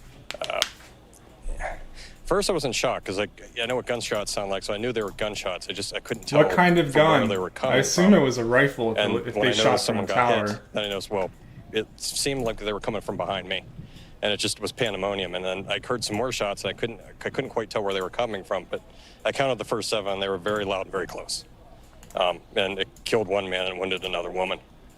And Joseph, you told me that you're a doctor, you're an OBGYN. How did that background play into how quickly you were sort of able to assess the situation and know what happened to these individuals and know what was going on? Well, I told the police, I tried to render assistance. I told the police I could render assistance. They had another physician on the EMT team, so they kind of took over. So they didn't really need me, so I kind of helped carry them down initially out of the bleachers. Yeah, I mean, there wasn't, the man that got hit, there was no assistance that needed to be given, and unfortunately his family witnessed the whole thing. It seemed like he had several family members in the bleacher with him, and they were quite upset. They didn't know. They were in shock. They didn't quite know what's going on, but the man was definitely killed instantaneously. Could you tell sort of how many family members or people who knew him were with him, and what was their reaction? I thought there was 5 people. 2 of them were relatively hysterical. So, but they were, you know, when we took the man out of the bleachers, he went to the tent. There was an aid tent or some type of tent behind the bleachers where they took the body, and they immediately evacuated the family with them. And 2 out of the 5, it seemed, you know, in shock, hysterical. Like they were still trying to process what was going on. Joseph, from where I was standing, we heard the shots. We saw the president go down. Yeah, I saw President Trump get hit. What can you tell us? What details you remember? It seemed like his head was off to the side, and it seemed like he got nicked in the ear. Was that before the Secret Service took him down to the ground, covered him? Right before the Secret Service. I mean, it was maybe, again, it's hard to tell, like, you know, time dilates when, like, it seemed like it was a second or 2. Like that first 7 shots that went off, the man got hit. He was killed almost instantly. The woman in the bleachers, she got injured, like she got hit in the forearm and the hand. And then in those rounds that were fired, again, I was videoing the event, so that's when I saw Trump get hit. And it seemed to me like he was looking to the side and the round grazed his ear. So. Could you tell the gentleman that was hit in the head what angle he was in relation to the former president? It doesn't guarantee his election and that re-election, and that nothing is guaranteed, but so it looked like he was facing I think the it's president very likely now that he will win the election. Of the bleachers, certain, so he's directly facing it. Again, it seemed to me like the shots were coming from the rear, like behind us. And for me, it seemed like the man was in the way. Like, you know, I guess... In the way of the former president? No, it seemed like the man was in the way of the shots between whoever was shooting the gun and the president. The man was hit. It seemed like he was in the crossfire. And I know... Let me get my shoes. I know you're in shock and still processing all of this. It's sort of hard to evaluate our own emotions in this moment, but you just experienced something horrific. Yes. What can you tell us about your state of mind right now? Yeah, you know, I've had opportunities to go to these rallies before. It was the first one I ever went to. I had, you know, time off to go do it. I was kind of excited to go, but you know, it's, you know, everyone, you know, it's something you don't expect. It comes out of the blue. It's like a bolt out of the blue, and it's shocking. You know, the way politics goes in this country, it just seems like it's really polarized. Everyone's just very angry. I'm honestly shocked this didn't happen earlier. I was commenting to my friend and went to the event with me. I was like, you know, the back behind the bleachers, it's really open. It seems like a really open venue. And it just, you know, I got this sense that, you know, if someone really wanted to do something, again, I was openly talking to her. And I was like, you know, if something was bad was going to be happening, this is the perfect venue to have. I just said this like an hour before it happened. I was like, this would be the perfect place to do it. And, you know, surprisingly enough, it happened. A devastatingly prescient observation from you. Let me ask you one more question, because from where I was, there was confusion. Then Trump stood up and there were some cheers. And then people sort of remained, those that weren't in sort of the immediate zone where you were, people were still sort of cheering, talking, trying to figure out what was going on. How quickly did you know that whether or not there was still a dangerous situation? It seemed like people sort of started to try to move on very quickly, not sure what had happened, right? So how soon did you know whether or not it was even safe? Did you want to get out of there? What did you witness in sort of the immediate aftermath once the shots stopped? Well, soon after the shots went off, everyone thought it was a prank. Everyone, I think, got a sense, like when I looked out into the crowd, everyone thought I think the initial reaction, everyone thought it was a prank. I knew better it was a gunshot because I just saw a guy get hit. I thought it might have been AI like the first time I watched it, but then I watched it the second time and was like, no, this is real. It wasn't this immediately happened. clear to the crowd that didn't witness. But I kind of did think it must have been a prank too. It was just so surreal. A dangerous and deadly situation.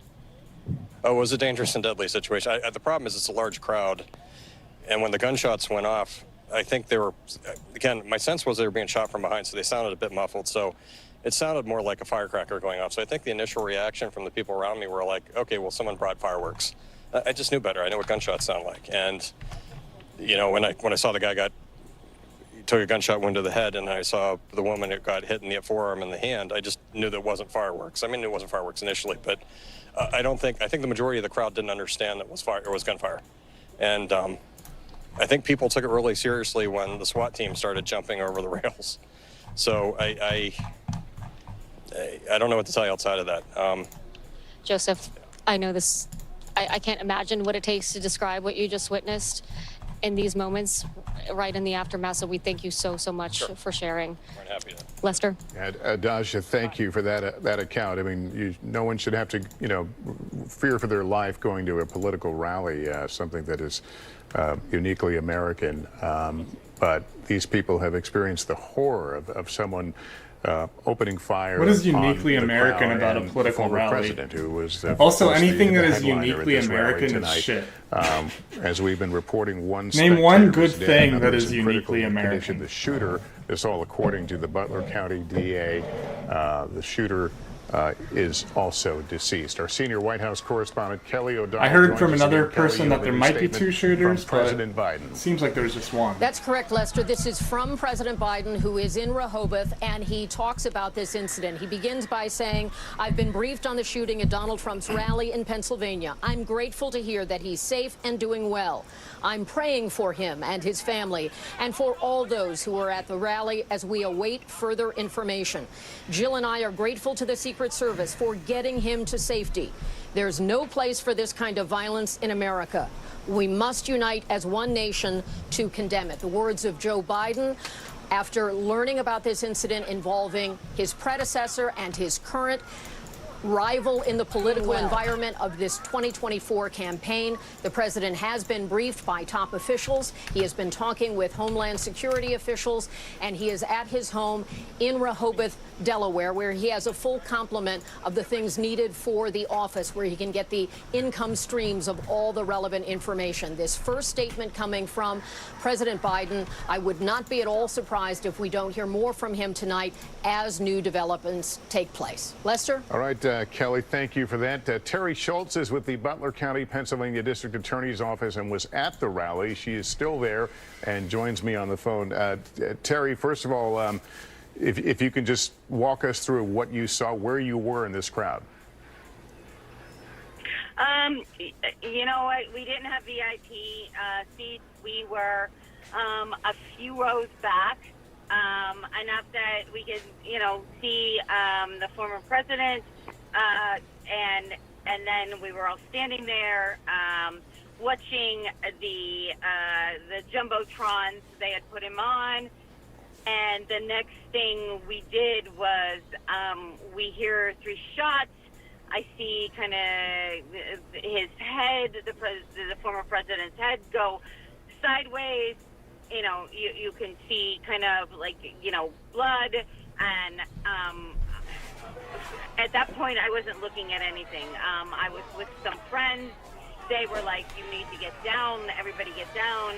The people around me, there were some young people crying. And to be honest with you, at the time this happened, I wasn't even sure they were. America definitely has good food, like Southern food, heard, like 3 or 4 especially shots, New Orleans and then we food. heard shots kind of returned. A friend Southern of food mine is extremely videotaped that, unhealthy. and we just watched that, I guess and New that's Orleans what food is a we little saw and what we healthier. heard. From your vantage point, were you able to see where the shots were coming from? Was it obvious? It was not, but you could hear them, and as soon as you heard the shots, your head turned towards the left. We have a route that runs outside the Butler Farm Show, Route 68, and it sounded like the shots were coming from out there near the field to the left-hand side of where we were. So it certainly was scary. We look at the videotape, and it appears some people didn't quite realize what was happening at the moment. Were you one of them who was not quite sure what you were witnessing? A couple of months old, and if you want to really see absolutely. And again, until I was with some friends, and my girlfriend is like, "You have to get down." People around us were pulling us down and saying, "You have to get down." So I can tell you that it was chaos at the time. Have you been to one of these rallies before? I have not. It was my first time at a rally, and I was certainly excited, to go to one. We had so many people there. But I can tell you the chaos that this created. Everyone was scared. You know, you see the former president and what's happening, and and then when I ascertained what had happened from my Pennsylvania State Police friends, it was very scary. But it was my understanding that they got the shooter. But that really doesn't make a difference because it was just scary. Yeah, that's our understanding is the shooter is deceased, and again, one of the spectators as well, and one critically hurt, a spectator, and the former president is going to be okay. But you bring up a point. I think we will all be talking I might stream about this and again tomorrow because a lot of info is not going to be probably not going to be available tonight. At a time that we are all keenly aware of the. I kind of want to know what the identity of the shooter is. Violence. Is it something you even thought about as you set out to attend this rally tonight?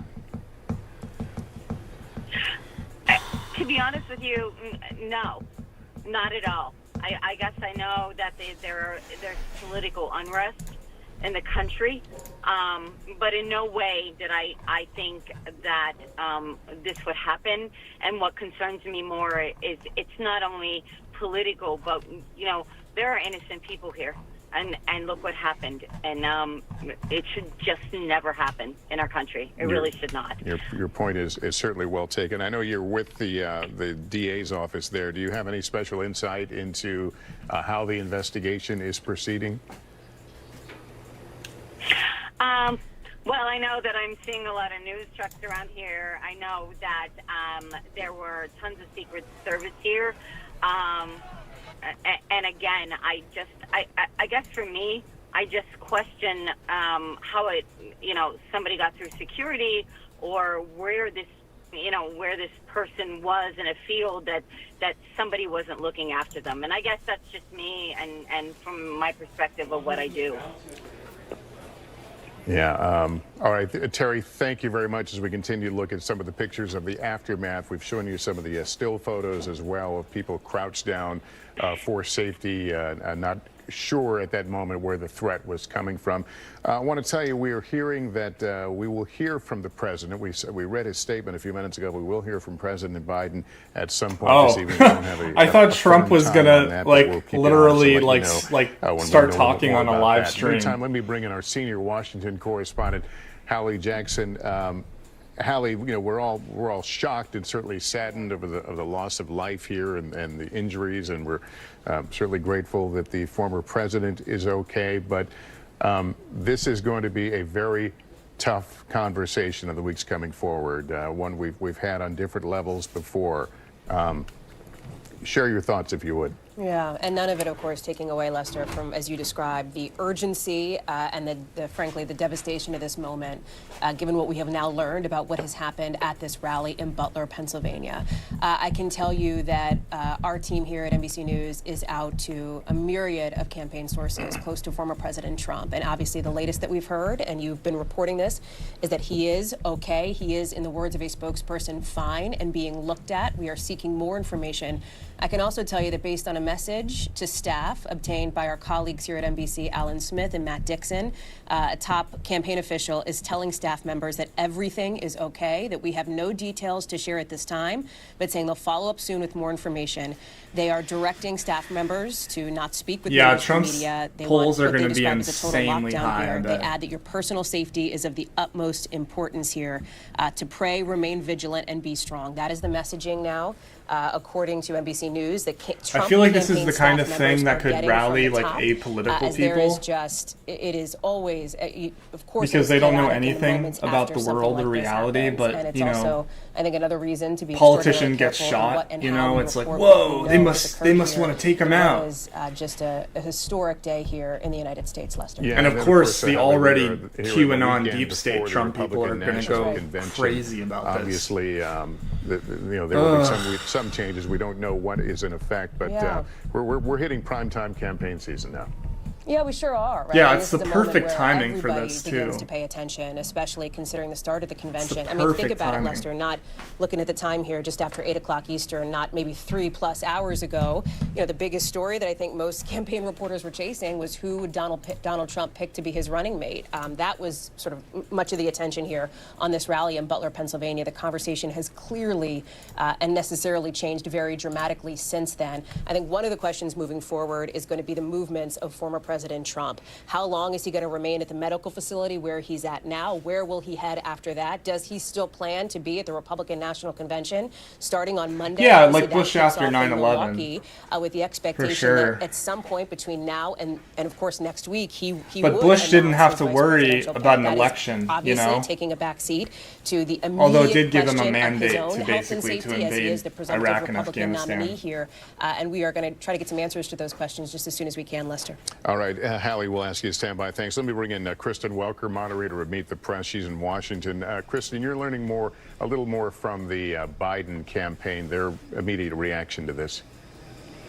Lester, we are, and our Monica Alba, who covers the Biden campaign, has this reporting that according to a campaign official, the Biden campaign is pausing all outbound communications and working to pull down our television ads as quickly as possible. And Lester, this underscores part of the conversation we were having earlier, which is that this is a moment that brings the country together in shock, in condemnation for this. This is not political going to bring the violence. country together. We are hearing I doubt from that. all quarters of the political universe, including some of those who have been quite critical of former President Trump. Liz Cheney, for example, saying the reports of the shooting in Pennsylvania are horrifying.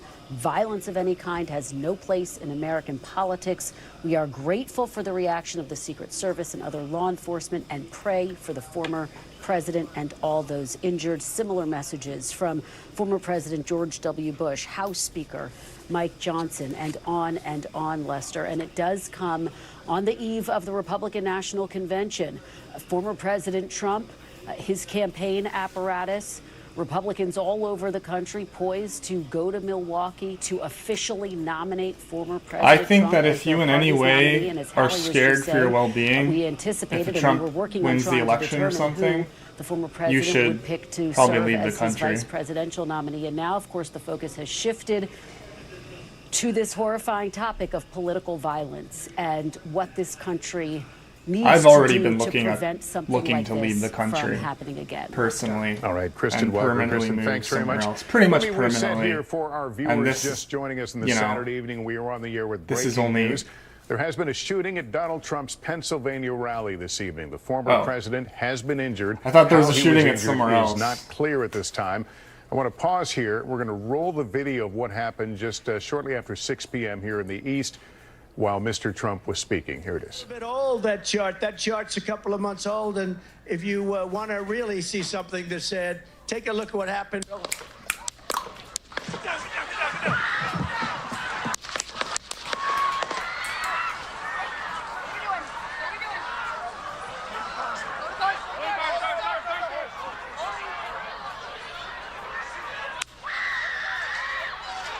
See, when that girl starts screaming, I think that's her screaming about her family member getting shot in the head. I bet. Because of how delayed it is. I think that's her screaming that her family member got frickin' domed.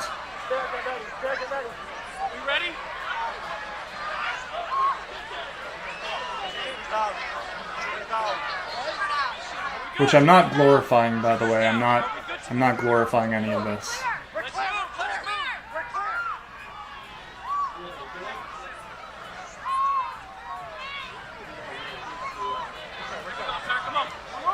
Let me get my shoes.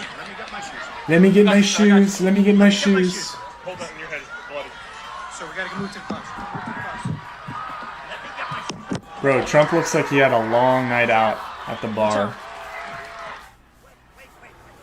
I want to bring in now Evie Poorus, a former Secret Service agent. We thank you for joining us again. We hear at one point, I didn't hear this in the earlier recordings, we hear at one point one of the tactical clothed individuals say the shooter is down.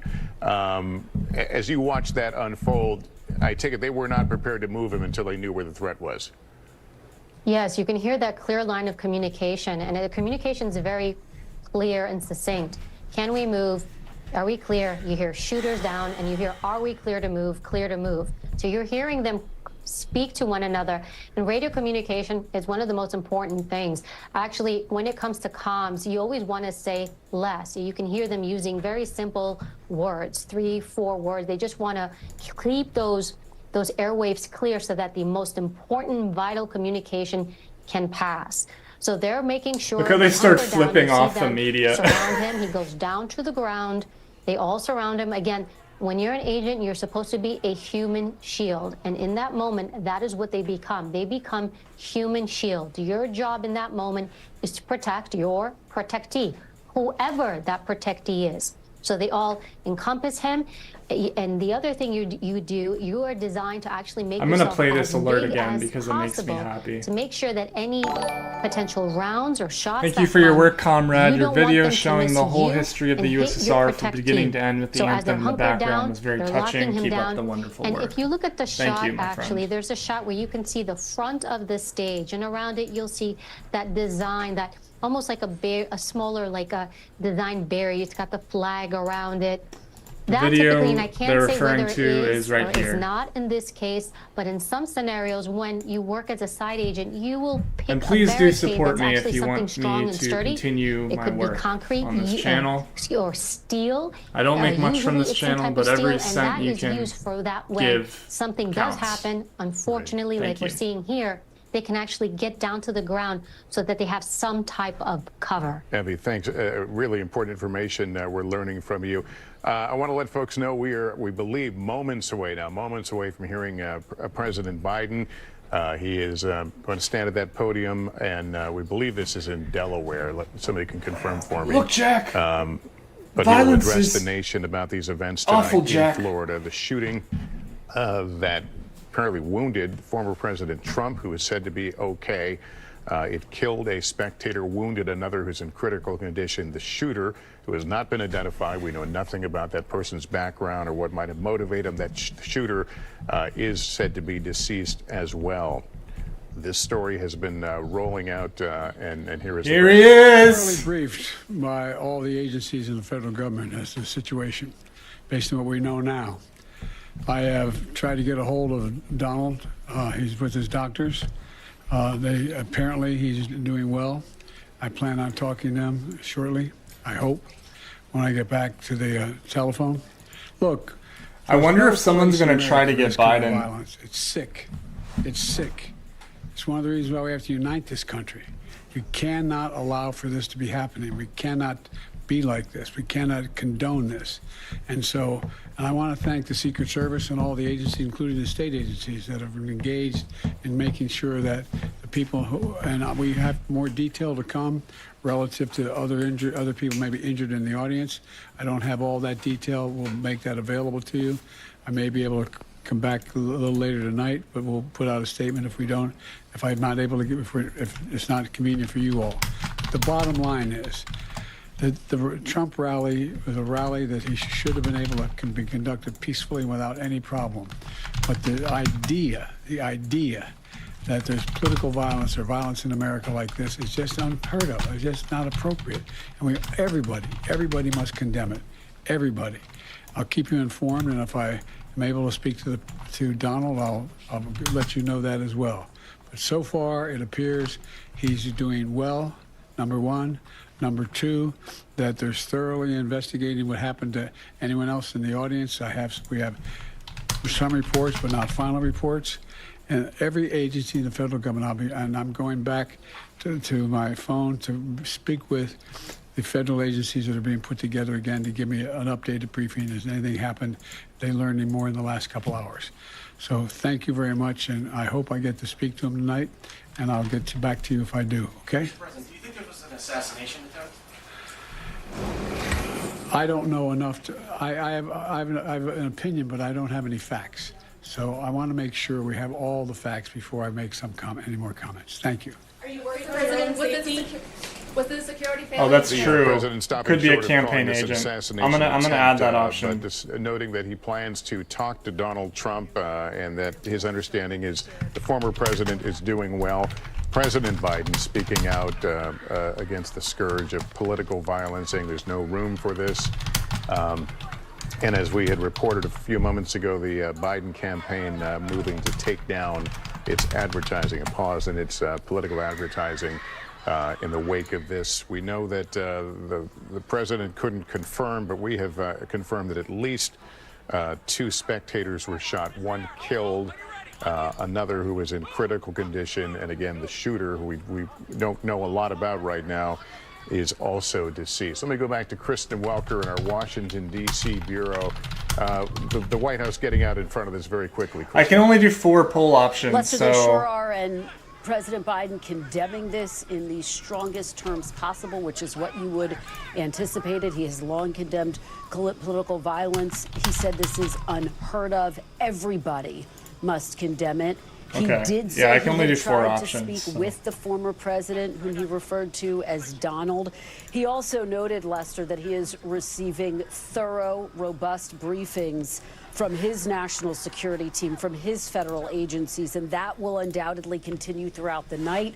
The White House will undoubtedly need to keep the public informed throughout the night. It comes, as you point out, as they have pulled down and I'm not including anarchist as a dig at anarchists, by the way. It's just that historically anarchists have a tendency of doing this kind of thing, but not as much. The seriousness not as much in recent of this years, moment, but at least the they used gravity to. of this moment, the fact that, quite frankly, something has just shifted in our American politics, in our country.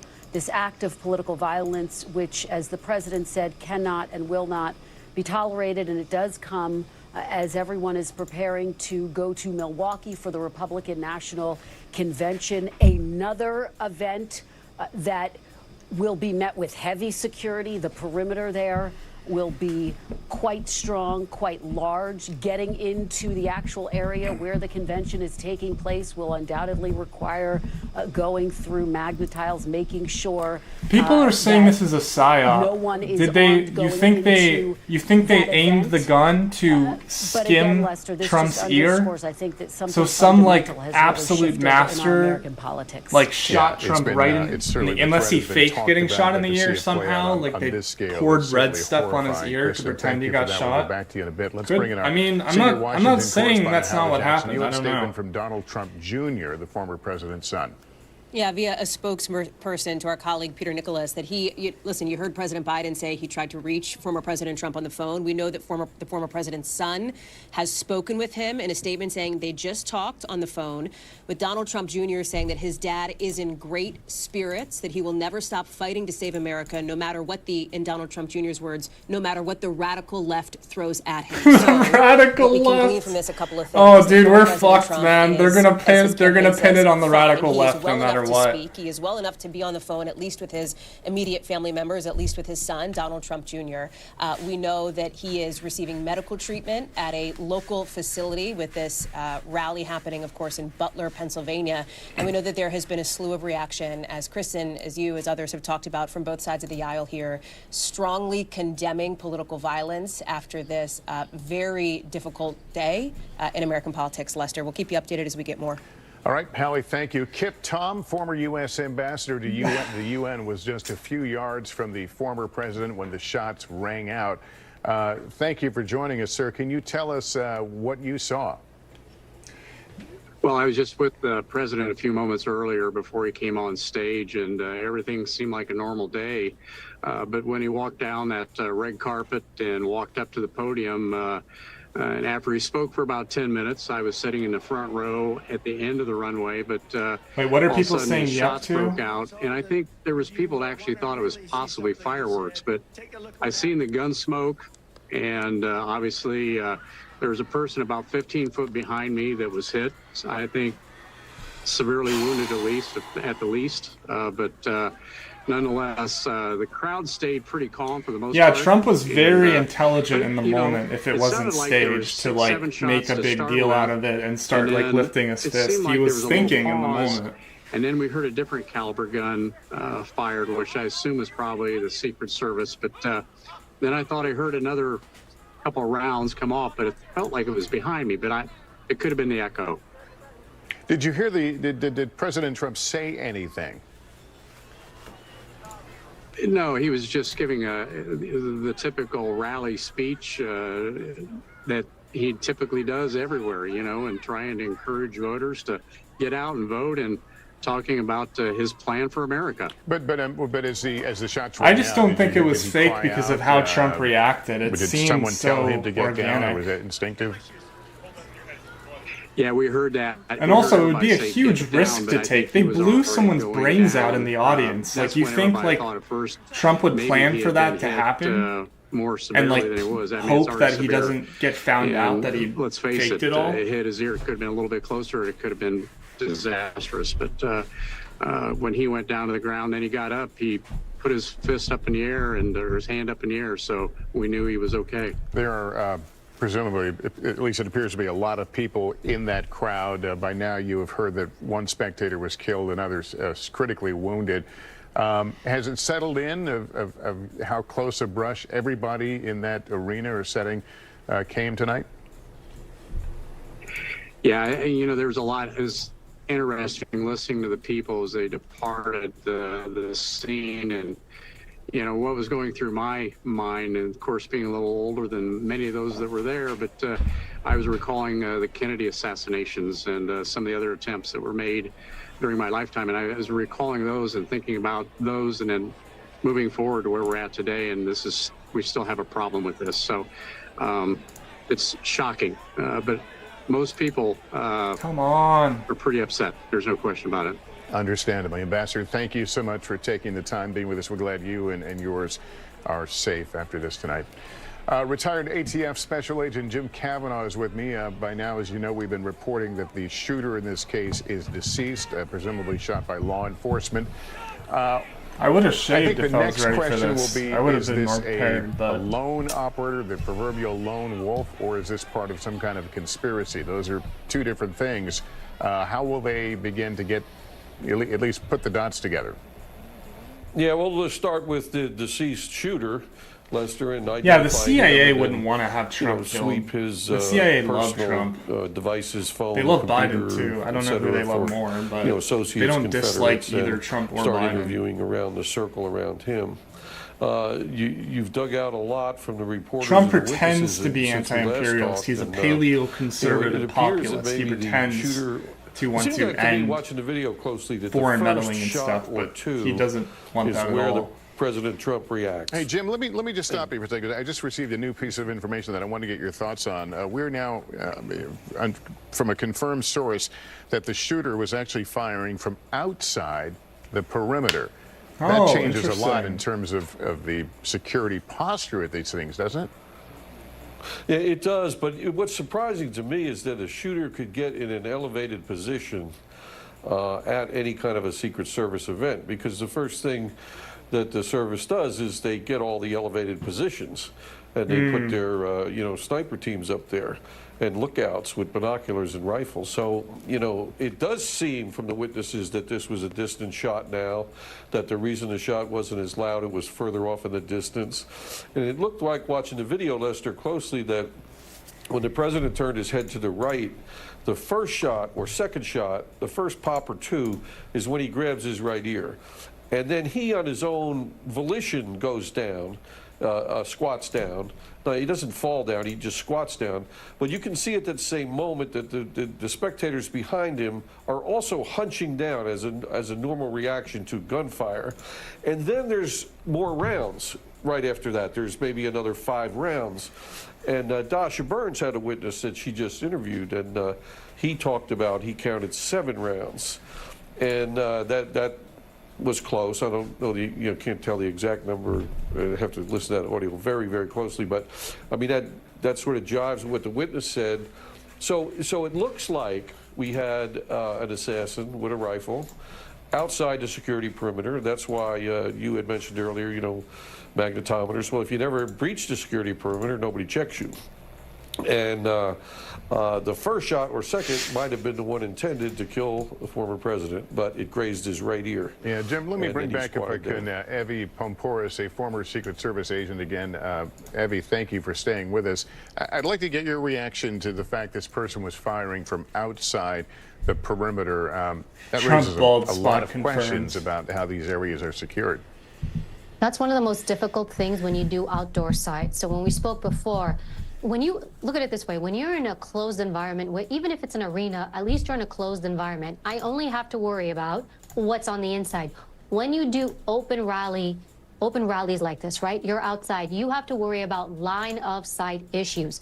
Line of sight is a massive problem. Why is it a problem? Because somebody can be out in the distance and really engage your target from a long range, and there are weapons out there that allow you to do this. So even though, let's say you hunker this whole area down, you've got the magnetometers, you've got the tactical element, everything's locked and tight, how do you secure that outer perimeter? How far do you go, and can you cover everything?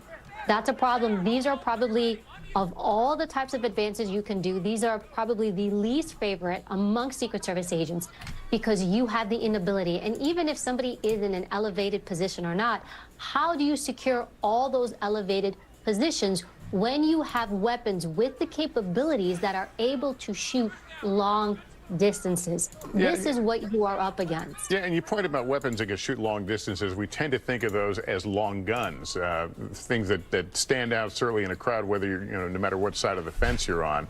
The fact that this person is at some distance was able to strike the former president, does that suggest some ability beyond the average gun user?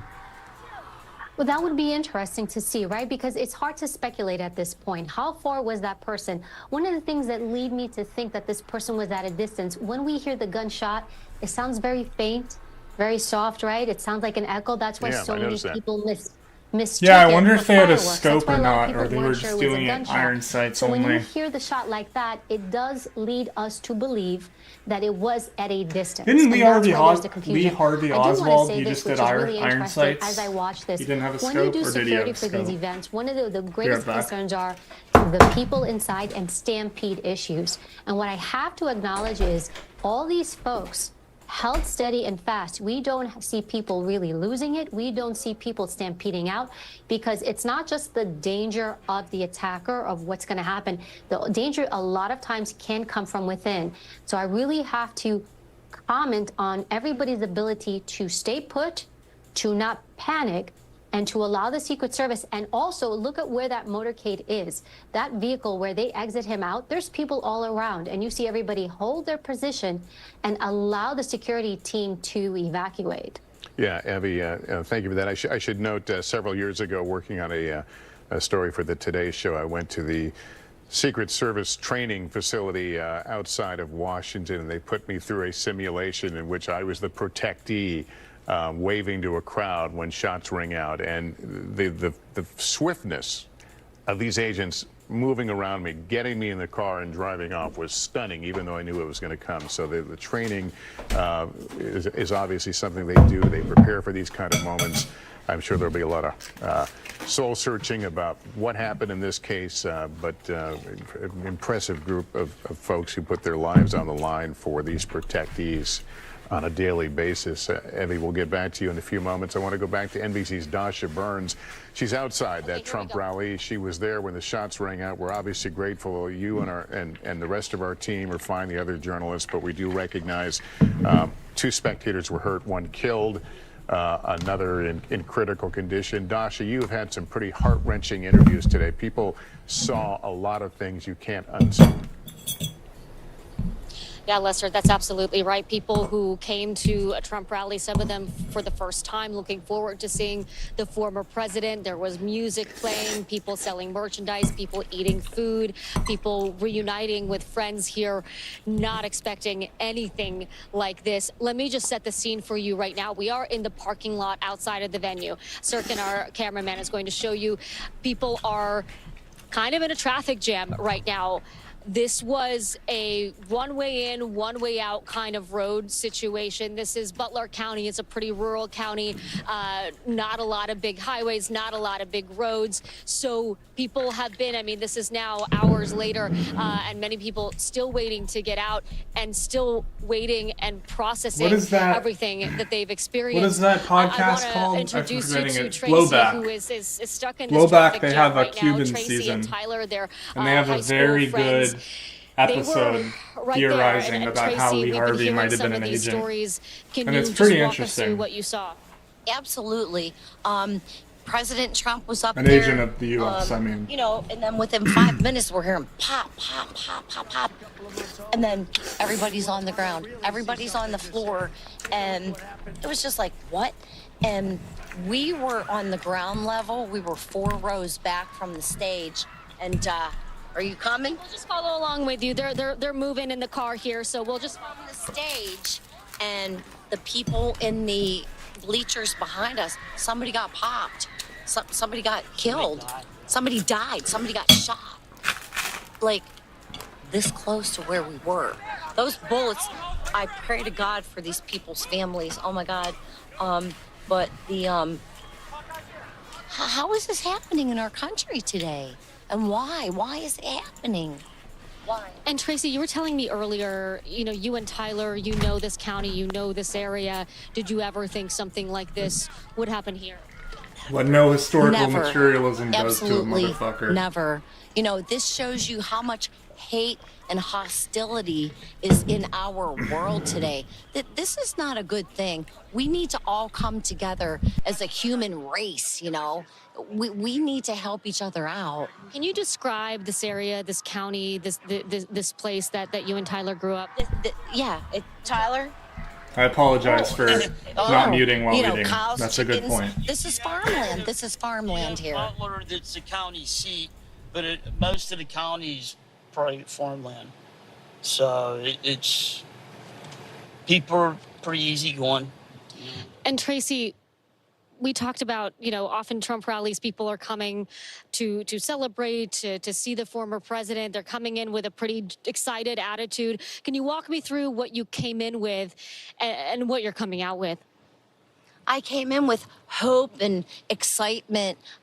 If you have you ever been to a Trump rally? Oh, we cover them all the time. Well, how does it make you feel?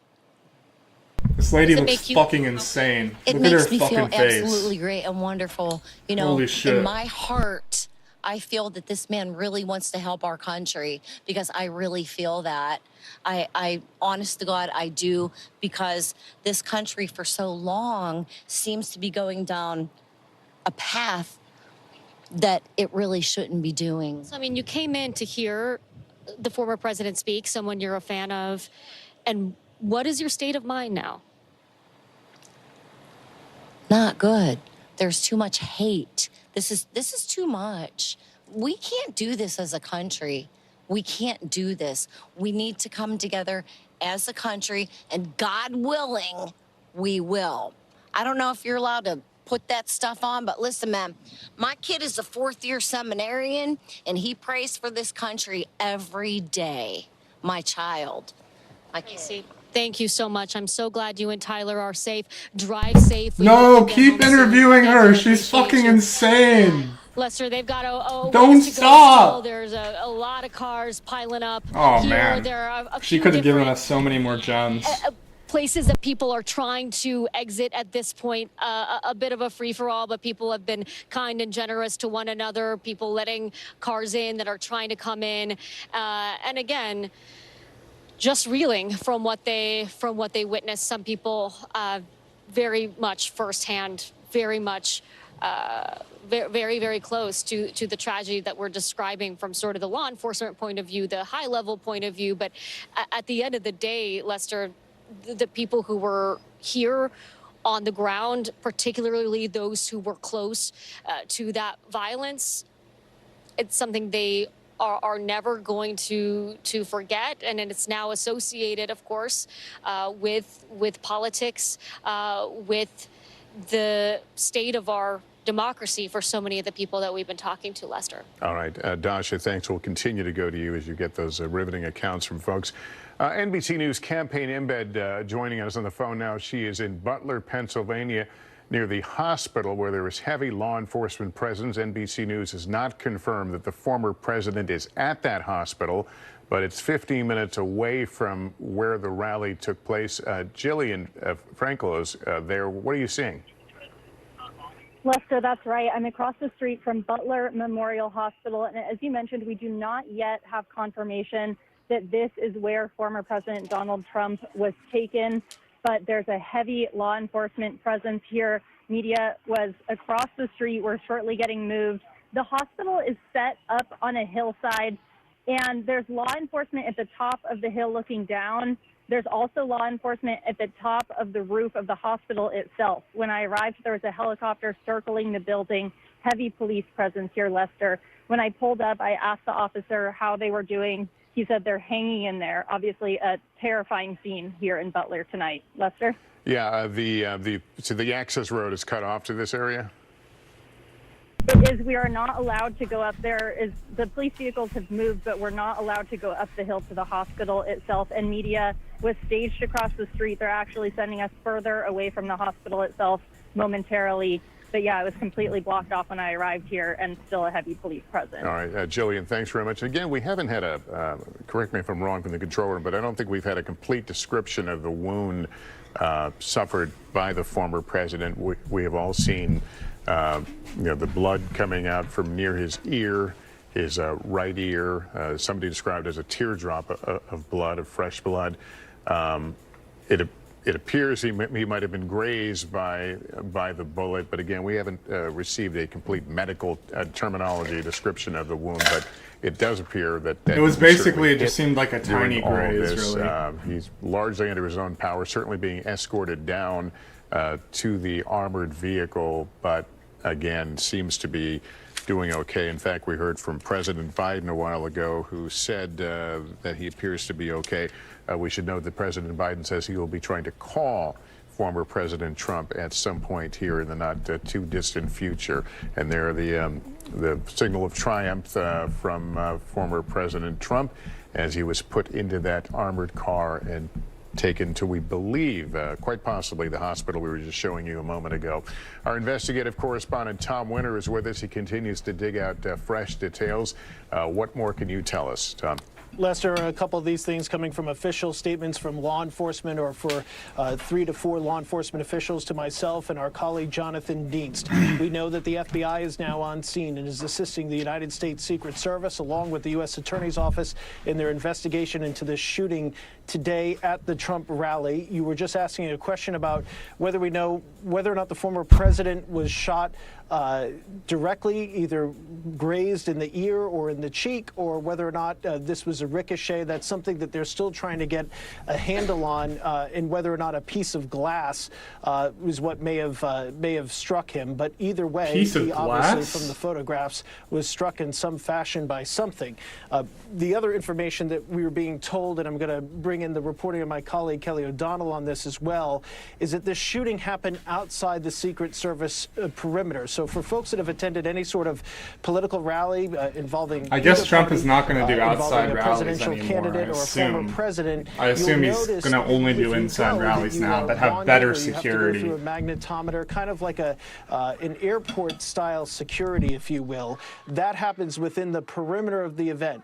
In leading up to the event, the U.S. Secret Service goes through the event site itself to make sure that there's nothing nefarious stored inside, that nobody's hiding out and waiting for a rally to begin.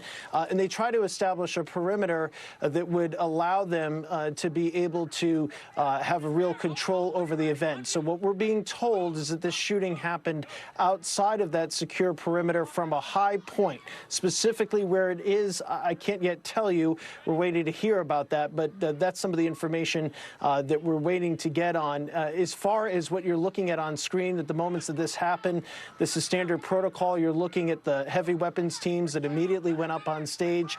Then you're looking at the Secret Secret Service close protective detail of former President Trump, and this would be very similar at any event involving a former president, that they immediately surround him. Obviously, the Secret Service agents there are putting their lives into their hands if this individual was going to continue to fire. Speaking of the individual that law enforcement believes is deceased, that individual, by Republican logic, the alleged shooter rather, is deceased, as I mentioned. The best choice now would be to let anyone bring a gun in for defense, to be coming into because that's at this time. what Republicans say. On the specific details of that, whether or not that was a counter sniper team or somebody who is close to him, I suspect we'll get more. By Republican logic, anyone should bring a gun to a rally now. Everyone should, because apparently that'll make it more safe. Background information coming into view, Lester, but as you can imagine, there are a lot of names on social media at this hour. There are a lot of names that have been mentioned to us, and we're really trying to get a lot more clarity on that before we suggest a possible name of the individual who did this. But at this point, there appears to be no ongoing threat, and there's no indication that they're looking for anybody else. But this is now a full-blown federal criminal investigation, as you can imagine, and they will certainly try to determine whether this individual had any help. Not that we've received any indication of that, but that's obviously something that they will look into. And the type of rifle that could be used, as you would imagine, to fire from outside the perimeter to get close to that stage would be some sort of a high-powered rifle.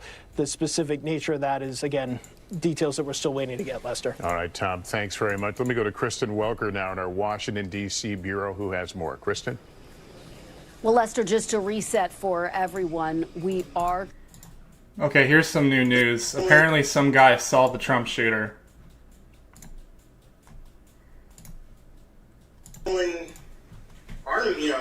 Bear crawling up the roof of the building beside us, 50 feet away from us.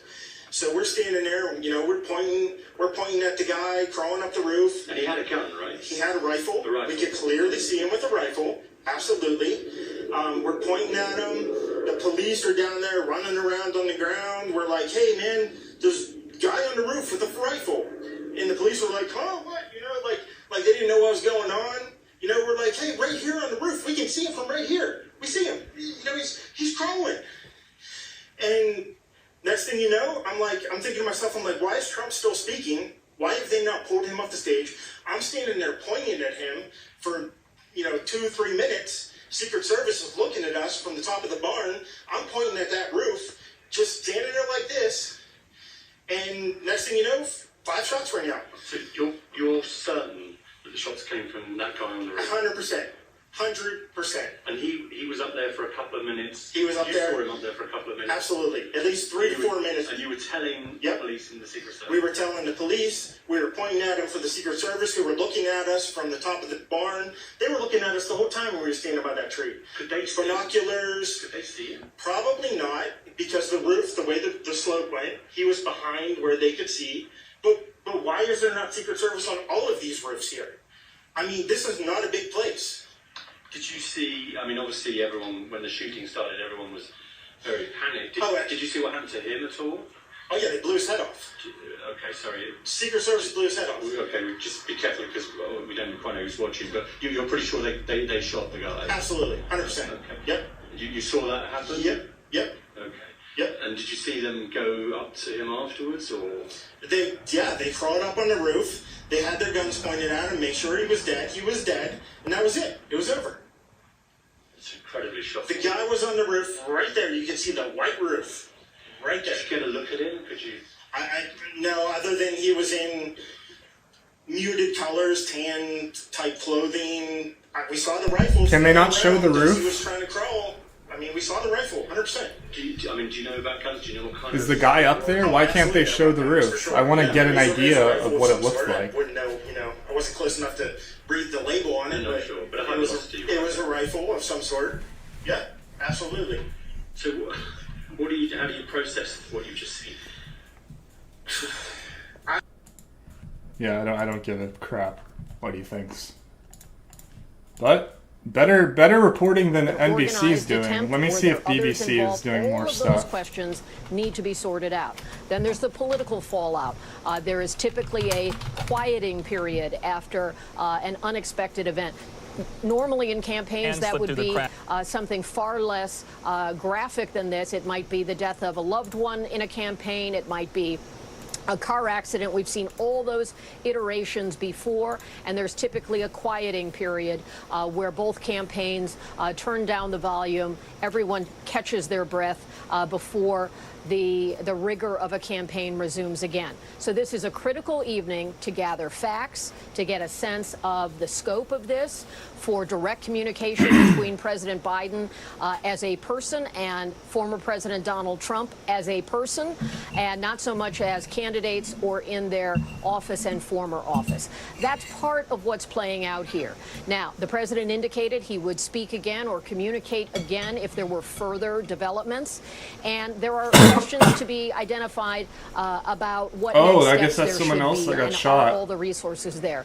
Even a question about where does former President Trump go in the immediate hours ahead. He, of course, was on the road as a candidate in Pennsylvania. What is the immediate plan for his next steps? Presidents and former presidents have not only a lot of security around them, but often their homes have additional security as well. So finding a way to safely transport him, making certain of his medical situation, and then the necessary communication between the White House and the former president. Those are the things we're watching. Kristen? Kelly O'Donnell at the White House for us. Kelly, thank you. And as you have been speaking, Kelly, we are watching these chilling, horrifying images of the former president rushed off the stage, bloodied, defiant, that traditional fist pump that Donald Trump is known for as he is whisked away to get medical care. Lester Holt is back with us. Lester. Kristen Welker, thank you. NBC's Dasha Burns is just BBC doesn't have a rally. live She was there YouTube. when the shots But let me see if they rang out, have and it on she's now in a another sea of traffic of people website still or trying something, to 'cause, leave yeah, this that is like- area. this is Many weak with some stuff. pretty horrific stories to tell. Dasha? Yeah, Lester, that's Swept, exactly there's right. bomb We've been dogs who talking to come in. people who are If you're gonna stuck be in there, this you have to traffic preset jam and are sometimes up processing to what they 8 just hours witnessed. in advance so want that you they to have time hear to go now through from, everything. And that remind perimeter me your is name, usually ma'am? Vanessa Asher. Vanessa, you were very close to the former president when this happened. Can you describe to me where you were and what you saw? We were 6 rows back, right in front of his podium, straight back. And he was talking about his chart on this side, and he was looking directly at his chart. And when he went over to this one, that's when he was grazed here. He was shot. And if he would not have looked at his other chart, it probably would have got him in the head. I don't He think. turned his head I don't think just that's in what, the nick of time. I'm not Yes, going to he- listen to this insane old lady. She doesn't know what the hell's going on. Most of the Republican Party will be, of course, Donald Trump expected there, his family, other candidates, the potential choice for his running mate. How do you think this is all going to change now? Okay, what here's will at take least place like a in Wisconsin 5 if out it of 10 does? news org. This was 4 already out of going to be a 10. very tense, very heightened kind of Thank you, Doki environment. Look, Doki. Donald Trump is not a shrinking violet. He says what he speaks, and his Republican Party tends to have very pointed language and has had very pointed language about this president and the Democrats. That being said, as we've discussed, Wisconsin is an open carry state, and there's nothing the city of Milwaukee can do about that. The state law supersedes any city regulations. So even within the perimeter of where they're blocking traffic and closing down streets for the RNC, people will be able to open carry guns. And you have to wonder, if you are a Republican member of Congress, as pro People were NRA as carrying you may be, guns? if you really want to be walking through those security lines and past all those crowds, knowing that people can have weapons in those crowds, it's going to put them in a very precarious position. Now, that being said, I would expect to hear a lot about this incident from speakers next week. I would expect to get a sense from President Trump, former President Trump, that he's survived this and, been put upon. But as we've talked about, it's already changed the campaign, and that the Biden campaign is pulling down ads, right? I'm sure they wanted to be revving up their messaging ahead of next week and making sure that their message is countering whatever's coming out of Milwaukee.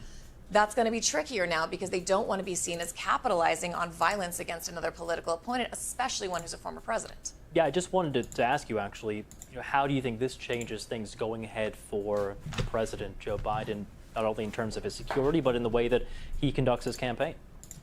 I think it's tricky. I think, again, you never want to look like you're taking advantage of a tragedy, especially a political opponent. As we talked about earlier, in past campaigns, even when Teddy Roosevelt survived an assassination attempt, his two other opponents, because he was running as a third party, all suspended their campaigns until he was able to go back on the trail. Now, if you see former President Trump on the stage at the RNC next week, then you have to wonder if President Biden's campaign really does need to suspend or if it's back to business as usual. But I don't think it will be quite business as usual. You know, it's been a heck of a lead up. We've had issues and concerns with President Biden's health. I'm never putting on NBC again. That was awful. At NATO, where he seemed to come back a little bit. That was the prevailing conversation leading into this week, and now this is what everyone is going to be talking about. Yeah, it is really, the tone of this campaign has really changed Show now, Fox. in the past couple of days. Before, yeah, if you're gonna go brain rot, you might as well go full brain rot. But I think they're on like their graveyard shift anchors, like He's the released a statement. people. I'm just going to read it out for you. It says, "I want to thank the United States Secret Service and all of law enforcement for their rapid response on the shooting that just took place in Butler, Pennsylvania." That was the site of that rally. Most importantly, I want to extend my condolences to the family of the person at the rally who was killed, and also to the family of another person that was badly injured. We're still working to confirm the number of other casualties or people that may have been killed there. It is incredible that such an act can take place in our country, he says. Nothing is known at this time about the shooter, who is now dead. He says then, "I was shot with a bullet that pierced the upper part of my right ear." Again, this coming directly from Donald Trump. "I knew immediately that something was wrong in that I heard a whizzing sound, shots, and immediately felt the bullet ripping through the skin. Much bleeding took place, so I realized then what was happening." And then he ends his message with "God bless America." That's coming from Donald Trump from his Truth social media account that just coming in there. Obviously, this was a very scary scene there.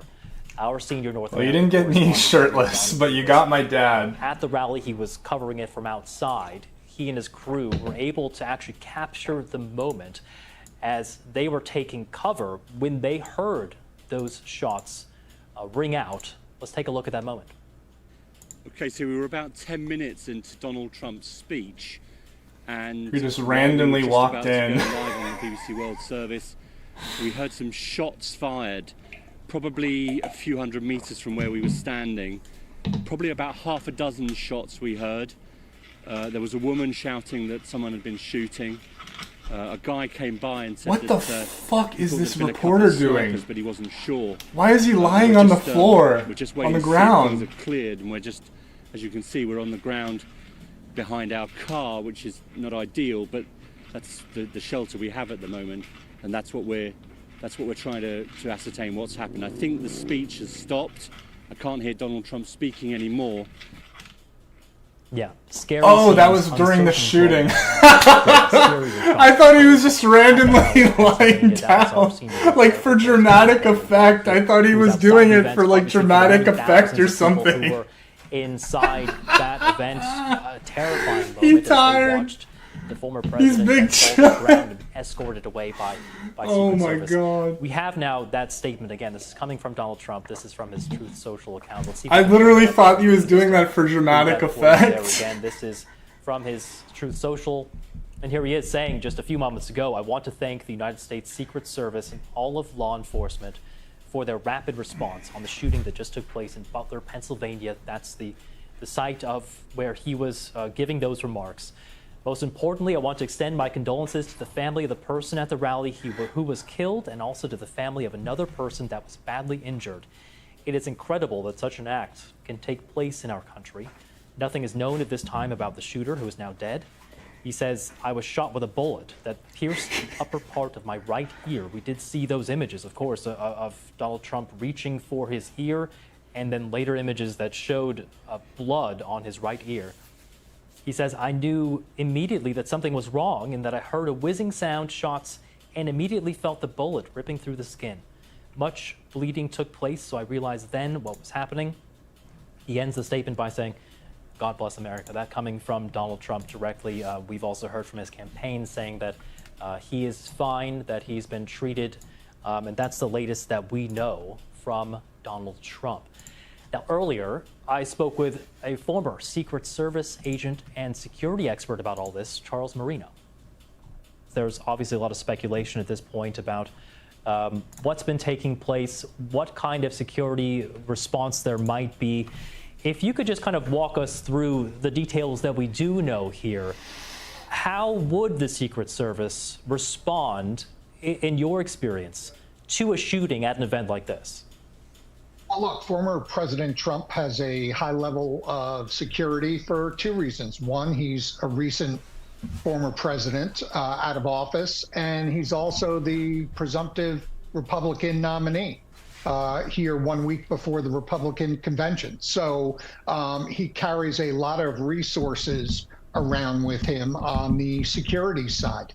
And here at this site, I don't think his press team wrote that. I think he would love to have written that. Or he dictated it, at least. Respond to the shooting and to he probably maybe dictated to it. shield him from additional gunfire. You have a middle perimeter, which also includes screening everybody that came into that rally for things like weapons, which is why I find it interesting. We're not hearing exactly where this shooter was. Was he inside this screened area? No, they said he was outside. BBC is behind, actually. BBC is doing worse than NBC is. Just to jump in here, Charles, You just do to have ask an outer you, perimeter of law enforcement. Yeah, because I think it's an important point now. We've heard from several eyewitnesses that have told the BBC that they personally saw somebody on a roof on a building near where this outdoor rally was taking place, somebody with a rifle. We can work to verify, obviously, those reports, but multiple people have told the BBC that.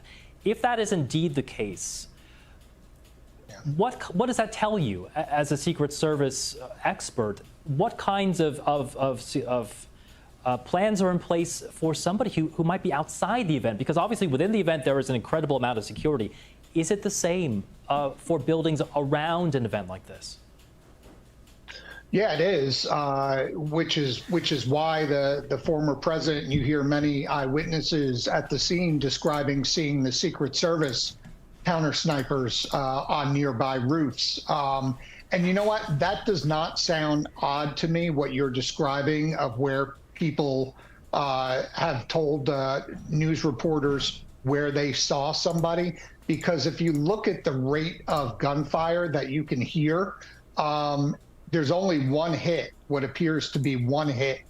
So what that tells me is that it was a greater distance involved of acquiring the target, being the former president, and having, somewhere to 6 to 7 misses and only one hit. So, but there are countermeasures in place to have to catch these types of things. And in this case, it appears they may not have worked, but I can tell you the FBI is going to come in. The FBI is going to lead the investigation because this was an assassination attempt. The Secret Service will hand over the investigation to the FBI. They will stay a part of the investigation. And this rally area and the location of where this shooter was now becomes a crime scene. And they will work it exactly as a crime scene. They will interview witnesses. They will look for ballistics and all the other things that are associated to make the case of what possibly went wrong here. We have heard from our reporter there on the ground, our North America correspondent, Gary O'Donoghue, says that the area where he is right now, outside of that rally, has been locked down for security concerns. I just want to ask you, Charles, in terms of what happens after those shots ring out, and we're looking at video right now of Secret Service on stage with the former president, they're guarding him. What are the protocols that are in place once there is a suspected assassination attempt? What happens next? Well, you have two things going on here. You have sound, the sound of gunfire, which all Secret Service agents are very familiar with and know to respond to. And then you have the visual of the former president grabbing the right side of his face by his ear. So as they're seeing these two things happen, the agents, more than anything, I just want to know who the video, shooter is, they start what their screaming background at the former is, all that president stuff. to get down, to drop to the ground, while they're simultaneously responding so that they can put their bodies on top of theirs. You're live with BBC News as we continue our developing and breaking coverage of this event in Pennsylvania. The former President Donald Trump has been rushed off stage with blood on the side of his head and his ear after shots were fired, several of them just minutes into a campaign rally he was holding in Butler, Pennsylvania. That's near the city of Pittsburgh. This all taking place on Saturday in the previous hours. Now, Donald Trump is, of course, the leading Republican contender for the presidential race. At the moment when those shots rang out, he dropped to the ground. Security teams then rushed to protect the former president. We now know that a male attacker has been killed and at least one other person as well. That's according to U.S. media. Now, Donald Trump's condition is reportedly fine. That's according to his campaign team, and he's been undergoing some medical checks at a medical facility. As he was being escorted away, and you can see it easy, those images Salazar. there playing out on the corner of your screen, the former president could be seen then raising his arm in a fist to his supporters before being taken away in a car. I just want to play for you now that moment as those shots rang out. Take a look at what happened.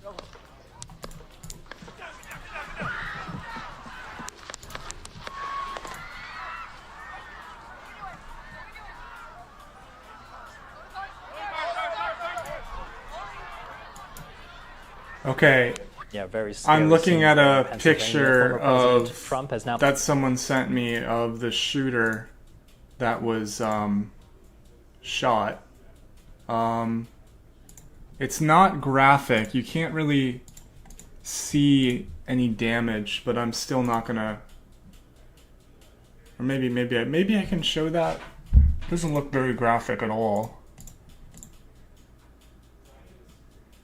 But it's still technically a deceased person in the picture. But yeah, he was on a low roof. On a low roof building of a building, and there's several cops and soldiers around his body. Count, and he said, quotes, "I want to thank the United States Secret Service and all of law enforcement for their rapid response." I will link it in my Discord if you want to see it. Most importantly, I want to extend my condolences to the family of the person at the rally who was killed, and also to the family of another person that was badly injured. It is incredible that such an act can take place in our country. Nothing is known at this time about the shooter, who is now dead. I was shot with a bullet that pierced the upper part of my right ear. I knew immediately that something was wrong and that I heard a whizzing sound, shots, and immediately felt the bullet ripping through the skin. Much bleeding took place. Picture is so I now realized up in the then Discord. what was happening, and he ends that post by writing, "God bless America." Now, the president spoke about the incident a short time ago while he was in the state of Delaware. Let's now listen to that address by Joe Biden. I've been thoroughly briefed. And by I will all post agencies in the federal link to government my on this Discord situation, in the chat. based on what we know now. I have tried to get a hold of Donald. He's with his doctors. No, the Discord's not Patreon Apparently, only. he's doing well. I plan on talking to them shortly. There's a channel in the Discord that's Patreon only, but other than that, no. Look, there's no place in America for this kind of violence. It's sick. It's sick. It's one of the reasons why we have to unite this country. We cannot allow for this to be happening. We cannot be like this. We cannot condone this. And I want to thank the Secret Service and all the agencies, including the state agencies, that have been engaged in making sure that people and we have more detail to come relative to other people maybe injured in the audience. I don't have all that detail. We'll make that available to you. I may be able to come back a little later tonight, but we'll put out a statement if I'm not able to if it's not convenient for you all. But the bottom line is that the Trump rally was a rally that he should have been able to be conducted peacefully without any problem. But the idea that there's political violence or violence in America like this is just unheard of. It's just not appropriate. Everybody must condemn it. Everybody. I'll keep you informed, and if I'm able to speak to Donald, I'll let you know that as well. So far, it appears he's doing well, number one. Number two, that they're thoroughly investigating what happened to anyone else in the audience. We have some reports, but not final reports. And every agency in the federal government, I'm going back to my phone to speak with the federal agencies that are being put together again to give me an updated briefing. Has anything happened? They learned any more in the last couple hours. So thank you very much, and I hope I get to speak to them tonight, and I'll get back to you if I do. Okay? Mr. President, do you think this was an assassination attempt? I don't know enough to. I have an opinion, but I don't have any facts. So I want to make sure we have all the facts before I make any more comments. I announced it in the Discord. Joe Biden speaking. So you should be able to see it today. I want to go now live to our senior North America correspondent, Gary O'Donoghue, who has been covering all the events that took place today at that rally in Pennsylvania. He's been outside of the rally grounds. And Gary, I know that's now nighttime there. We can see several different police cars behind you where you are. What's the latest there in Pennsylvania? Dude, look at this reporter. Is this like their BBC 5 reporter? Oh my God, look at this guy. The details we've been reporting on BBC News for the last couple of hours.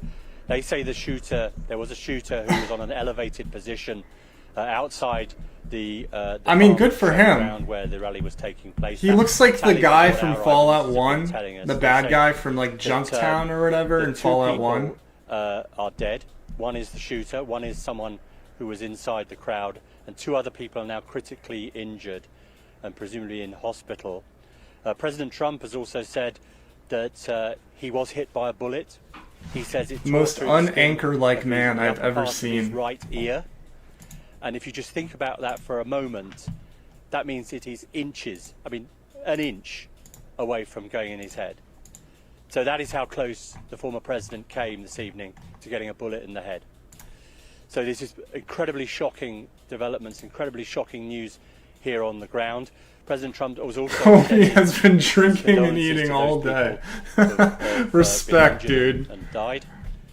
He's also thanked law enforcement for their rapid action, and you can see from the video that they order him to the ground as soon as the shooting starts, and then they pile on top, which is what they're trained and paid to do, to put their bodies between him and the bullets. Bro looks like he was shot, dude. And then they took him away. We're hearing from his campaign, of course, that he's fine. His sons have been on social media as well, saying Donald Trump Jr. has spoken to his father, says he's fine. Eric Trump has talked on social media as well. I have to say to you that about half an hour ago, just on the perimeter here, there was an electronic billboard on the back of a truck that had been parked, and it had a picture of Donald Trump's face on it with a target, and it said in terms, Democrats assassinating Donald Trump, trying to assassinate Donald Trump. Whoa. So that's a pretty shocking development. And this reporter has done the best work of literally any of the reporters or anchor people I've seen. He's had the best interview and the best like insights. People stop and think about this is a true reporter. Atmosphere and the dialogue. And he's not about like just like combing his hair and looking great. He looks like absolute shit, but he gets the job really, done. hasn't it, Gary? Of course, you covered the events of January 6th, and this is something that may have been bubbling under the surface for a long time. Just speaking of those kinds of tensions that you've been mentioning, I just let me know if all the volume is well balanced. By the way, outside the events, when you heard those shots, you spoke to people that were obviously inside. Can you just walk us through and kind of help us understand what those moments were like?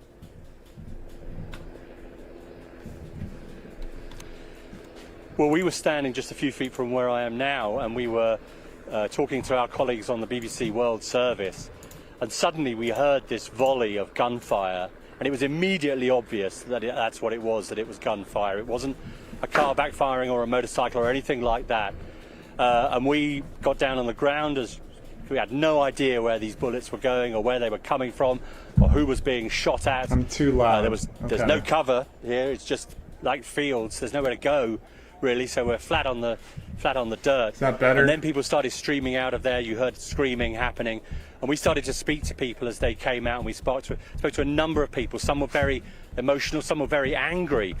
One guy, in fact, here on BBC News tried to stop us telling you what was happening, telling the world what was happening, and we had to try and explain to him live on air that this is what we do. This is what we try and do. We try and explain the world to people in the best way we possibly can.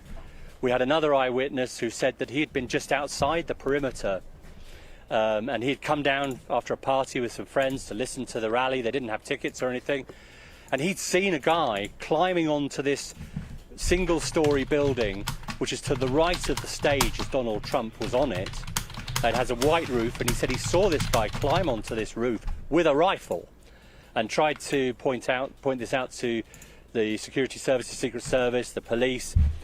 He said he was doing this for a couple of minutes or so. He wasn't absolutely sure about timings, but he thought this was happening about 5 If anyone has any other into interesting breaking news or anything, a few minutes later, the shooting started. Share it in the Discord, and I can graphic terms, he told share us it about here if it's how he'd not seen, graphic. The man on the roof with the rifle, how he'd seen him shot or neutralised, as the security service like to call it here. So it all happened incredibly quickly, and you can hear on that video, you can hear there are kind of 2 bursts of gunfire, in fact, and you know there's clearly an initial burst and probably an exchange of fire there, and certainly another one of the eyewitnesses we spoke to, young teenage boy Colby, he was here with his dad. They own a farm just down the road, 2 miles down the road from here, and he said he'd seen the flare from the muzzles of the rifles of the Secret Service people on the roofs around when they'd taken the gunman down, and they had also seen a couple of people put on stretchers and taken away in ambulances as well. So incredibly shocking moments. That was their first rally. That's their first political rally. This teenage boy coming to his first political rally, and he gets this. And his father was shocked. And I have to tell you, this is Trump country in this part of Pennsylvania, Butler County, very firmly Trump country. People told us the picture that you're talking about on Interesting as Fuck, that is at also in the 2 or 3 of them Discord. said, we've got to think I will about share, what do we do about this, about people I will having share guns and the doing Discord this. link again.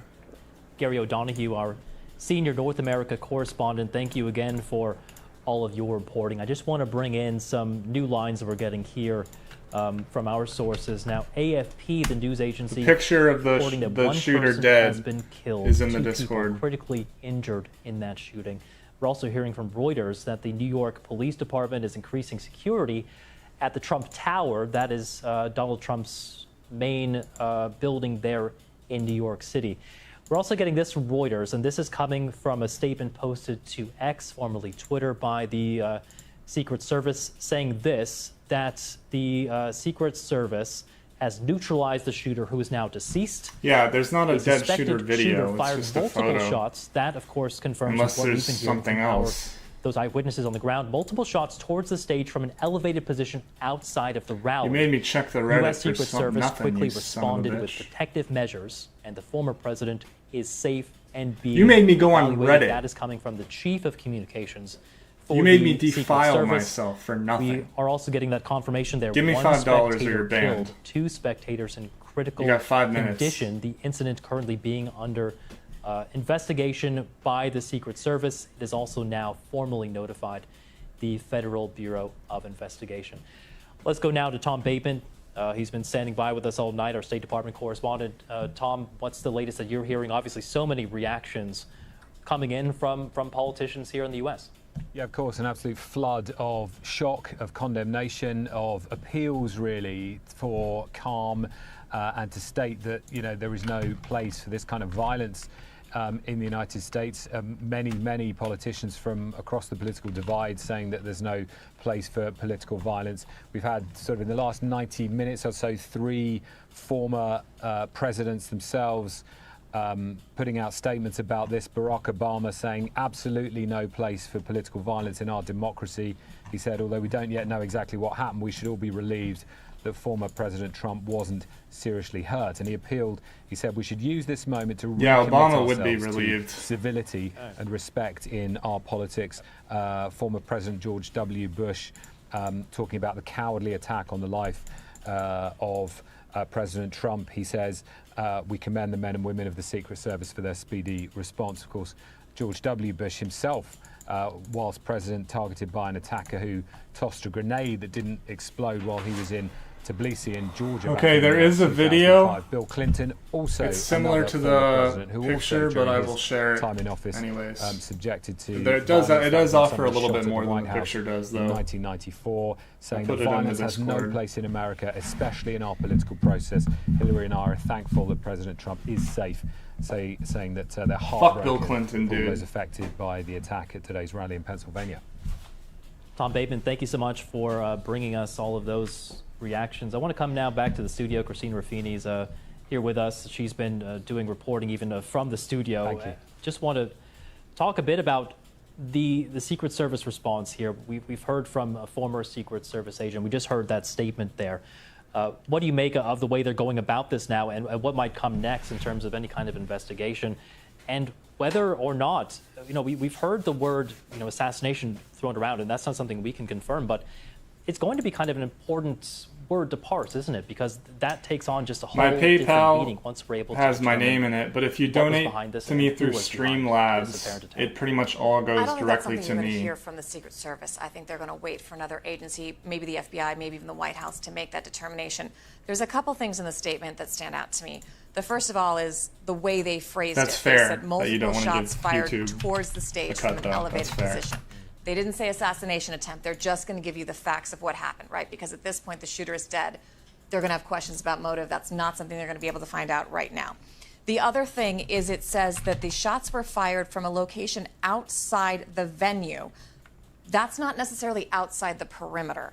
And that's a question that I have, whether or not... What's the difference then between the perimeter and the venue? So the venue itself is the arena, the stadium, the field, I've been to a Trump rally in what was an aluminum warehouse. That's the venue. But the perimeter, the security perimeter, extends much further than that and usually includes any high position that could potentially be at risk for someone taking this kind of shot for this very reason. So I would be curious to know if this place where this man allegedly fired this shot from was swept, was a place the Secret Service had looked over and was allegedly secured within the venue perimeter, not just the actual, stage and area where it's taking place. There was a video. That's fair. And that's something we're going to be learning in the days and months to come as we learn the identities of these other victims. Best of luck in getting employed, though. Is when you take a shot at a president who is standing in front of a crowd of supporters, you're not just firing a shot at that president. There is no way even the best shooter is going to fire at that distance and not potentially hit someone. And we've seen the images, haven't we? It was a packed area, thousands, maybe even tens of thousands of people there. There was a potential, and we've heard that there have been people seriously injured. And there's historical precedent for this. The president is not always the one who gets the most injured in these assassination attempts. Just down the street here, when Hinckley tried to shoot Reagan at the Hilton, literally down the hill from where we're sitting, it was his press secretary who was catastrophically, permanently injured from that shooting, whereas Reagan recovered fairly quickly. So that's the other part of malice when any of these kinds of incidents is someone is not only going after a political figure, but they're going at it with complete disregard for, look at this picture, of all those people who are standing around him at that venue, and it sounds like people were very, very hurt in this incident. Christina, it's also, I think, worth noting in that statement that we heard from Donald Trump. Yeah, someone died. No shit, people were hurt. He personally said that he was struck by a bullet, that he said he felt that bullet go through his ear. He did, and that's something, as I was texting with sources today, it's always unfolding. You never know exactly until the FBI gets in there what exactly happened. There were concerns at one point it could have been glass, it could have hit one of the teleprompters. John Hinckley is going to release a statement. I condemn any and all political violence. I'm just a musician. We'll see what the specifics of that were as this comes out in the next few days. Right, Christina Ruffini, former White House correspondent. I bet that there's a good chance it was a leftist veteran or something like that. It could have been a right-wing veteran. Given to Gary O'Donoghue, our senior North America correspondent, who was there on the ground, and this is a witness telling Gary the moment that he believes the Secret Service took down the alleged shooter. So we had a party Thanks here. For the donation. You can see behind us at the Brinkles Farm and Greenhouse here. We had a party, and we all decided, hey, when we hear Trump up there, we're going to walk up through the field, stand by the trees up there under the shade, and watch and listen to the rally. Right? We couldn't see him, but we could hear him. So we walked up, in probably 5 to 7 minutes of Trump speaking. I'm estimating here. I have no idea, you know. But we noticed the guy crawling, bear crawling up the roof of the building beside us, 50 feet away from us. So we're standing there, you know, we're pointing at the guy crawling up the roof. And he had a gun, right? He had a rifle. A rifle. We could clearly see him with a rifle. Absolutely. We're pointing at him. The police are down there running around on the ground. We're like, hey, man, there's a guy on the roof with a rifle. And the police were like, huh, what? You know, like they didn't know what was going on. You know, we're like, hey, right here on the roof. We can see him from right here. We see him. You know, he's crawling. And next thing you know, I'm thinking to myself, why is Trump still speaking? Why have they not pulled him off the stage? I'm standing there pointing at him for, 2-3 minutes. Secret Service is looking at us from the top of the barn. I'm pointing at that roof, just standing there like this. And next thing you know, 5 shots ring out. So you're certain that the shots came from that guy on the roof? 100%. 100%. And he was up there for a couple of minutes? He was up there. You saw him up there for a couple of minutes? Absolutely. At least 3 to 4 minutes. And you were telling the police and the Secret Service? We were telling the police. We were pointing at him for the Secret Service, who were looking at us from the top of the barn. They were looking at us the whole time when we were standing by that tree. Could they see binoculars? Could they see him? Probably not, because the roof, the way the slope went, he was behind where they could see. But why is there not Secret Service on all of these roofs here? I mean, this is not a big place.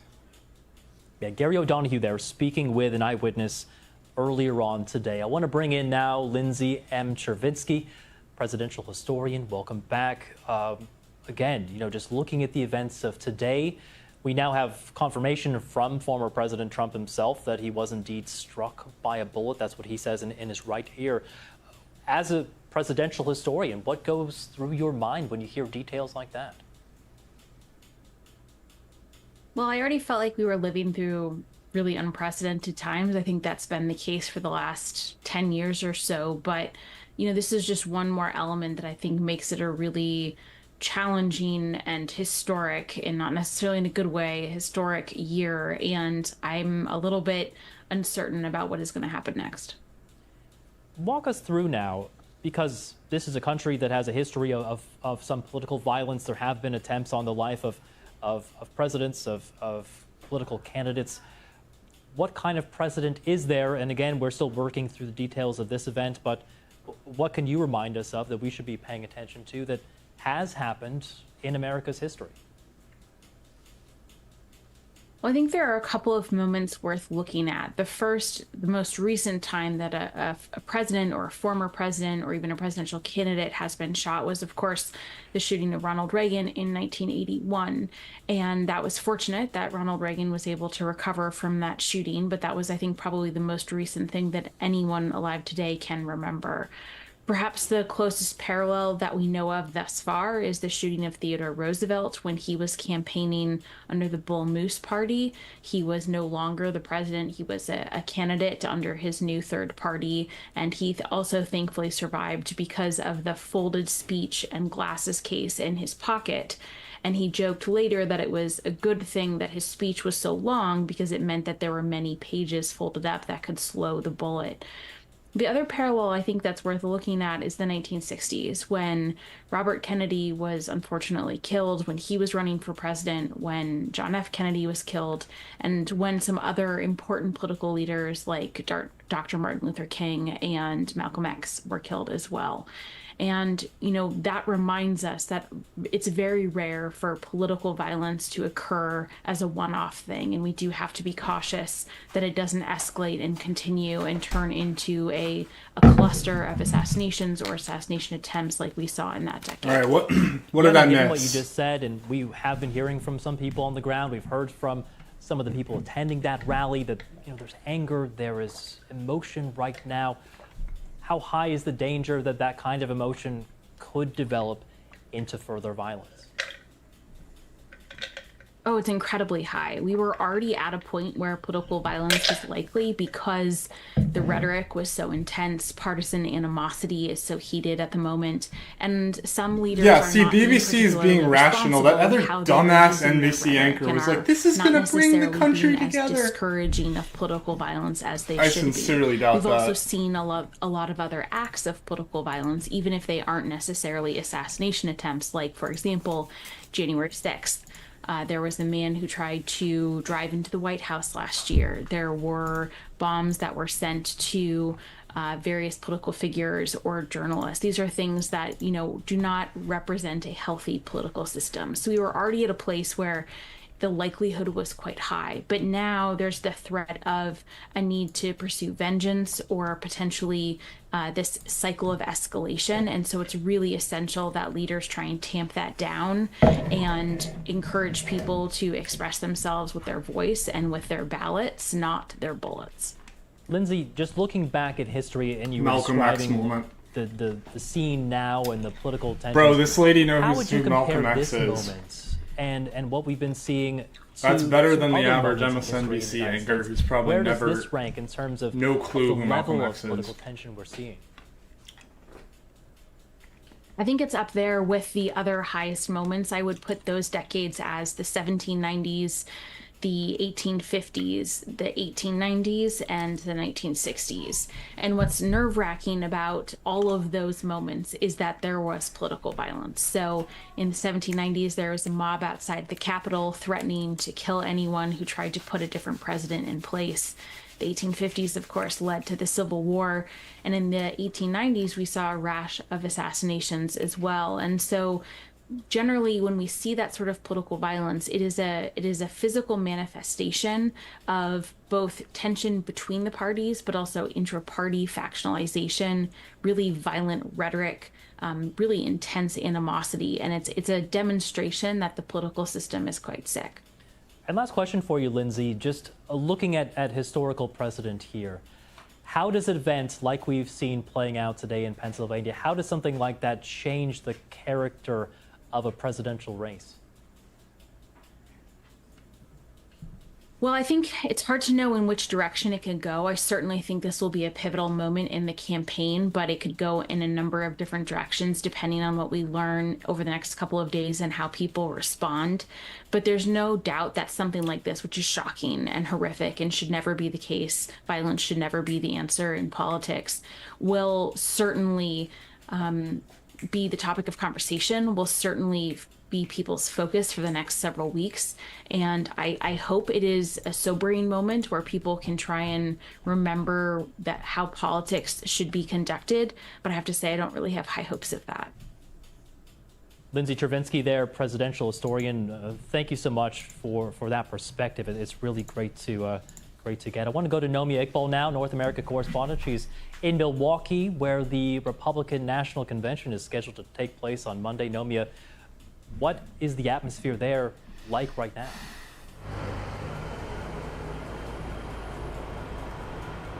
As you can imagine, Carl, people were really shocked when that news came through. The final touches are being made to the convention. It's been pretty quiet and low-key up until this extraordinary news broke.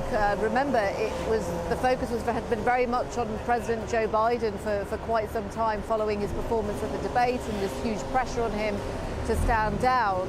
The Republican National Convention is due to start on Monday, where Donald Trump will be officially unveiled as the party's leader. Now, the security is already tight here. We expect it to be tight because it is one of those events where you've got the former president coming up, and we expected that.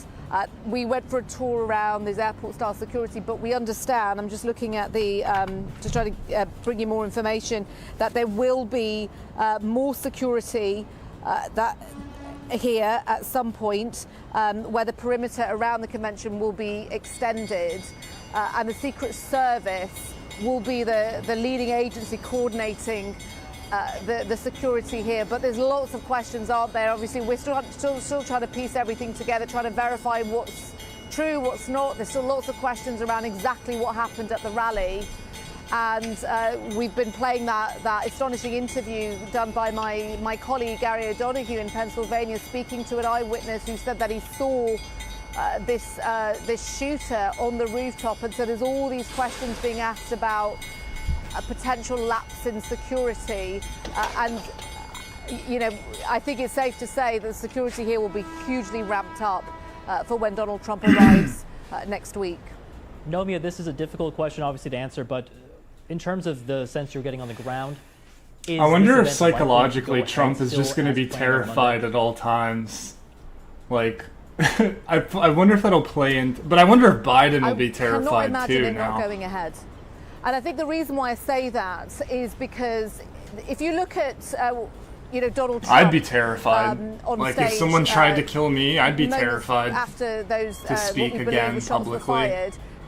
Secret anytime Service soon. Tried to rush him off, and him doing the fist pump, the statement that he's released on his social network site. You know, Donald Trump wants to project strength. That's what his supporters like about him. I'd be amazed if he doesn't appear at the RNC. I'd be amazed if it suddenly gets cancelled. I don't think the Republican Party would even contemplate doing that. You know, there's no signs of them saying that. They've not suggested that. All we've heard so far is that the security will be tightened up here. And of course, Nomia, we've been hearing some of the details about what the Republicans were planning to do, about the speaker lineup, about the people that were invited to the event. It's probably safe to assume that the tenor and even the contents of this convention is going to change now drastically, given the events of today. Hugely.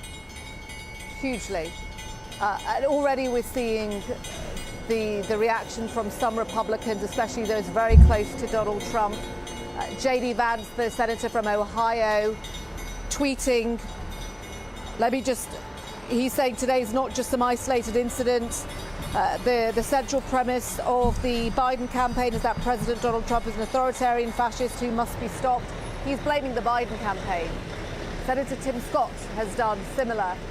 Also, the Congresswoman from Georgia, Marjorie Taylor Greene, has done the same. So we're already, it's obviously it's pretty busy here, but already we're seeing many Republicans come out. They're blaming it on and Biden. Accuse the Democratic Party somehow of all of this.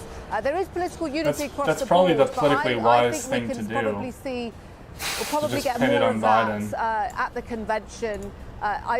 This will be the talk of the convention. I'm pretty certain of that. Absolutely. Nomia Iqbal there for us in Milwaukee, where that Republican National Convention is scheduled to kick off on Monday. Let's just get you caught up now on the events of today. Former President Donald Trump has been rushed off stage with blood on the side of his head and his ear after shots were fired just minutes into his rally in Butler, Pennsylvania on Saturday. That's a town near Pittsburgh there. Now, Donald Trump is, of course, the leading Republican contender.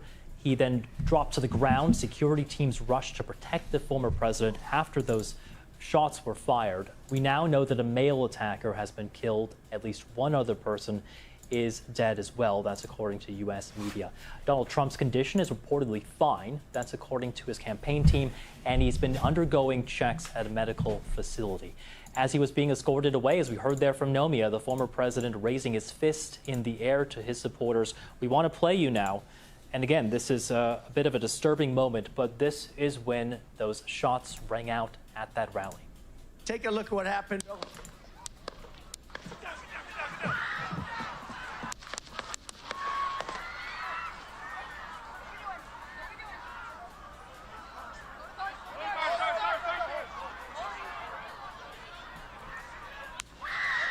Yes, since that when moment, that girl screams at the end, I assume that's her seeing on social media. Whoever got shot in the head. Social site, and he writes, "Quote: I want to thank the United States Secret Service and all of law enforcement for their rapid response on that shooting that just took place in Butler, Pennsylvania. Most importantly, I want to extend my condolences to the family of the person at the rally who was killed, and also to the family of another person that was badly injured. It's incredible that such an act can take place in our country. Nothing is known at this time about the shooter, who is now dead. I was shot with a bullet that pierced the upper part of my right ear. I knew immediately that something was wrong and that I heard a whizzing sound. Shots and immediately felt the bullet ripping through the skin.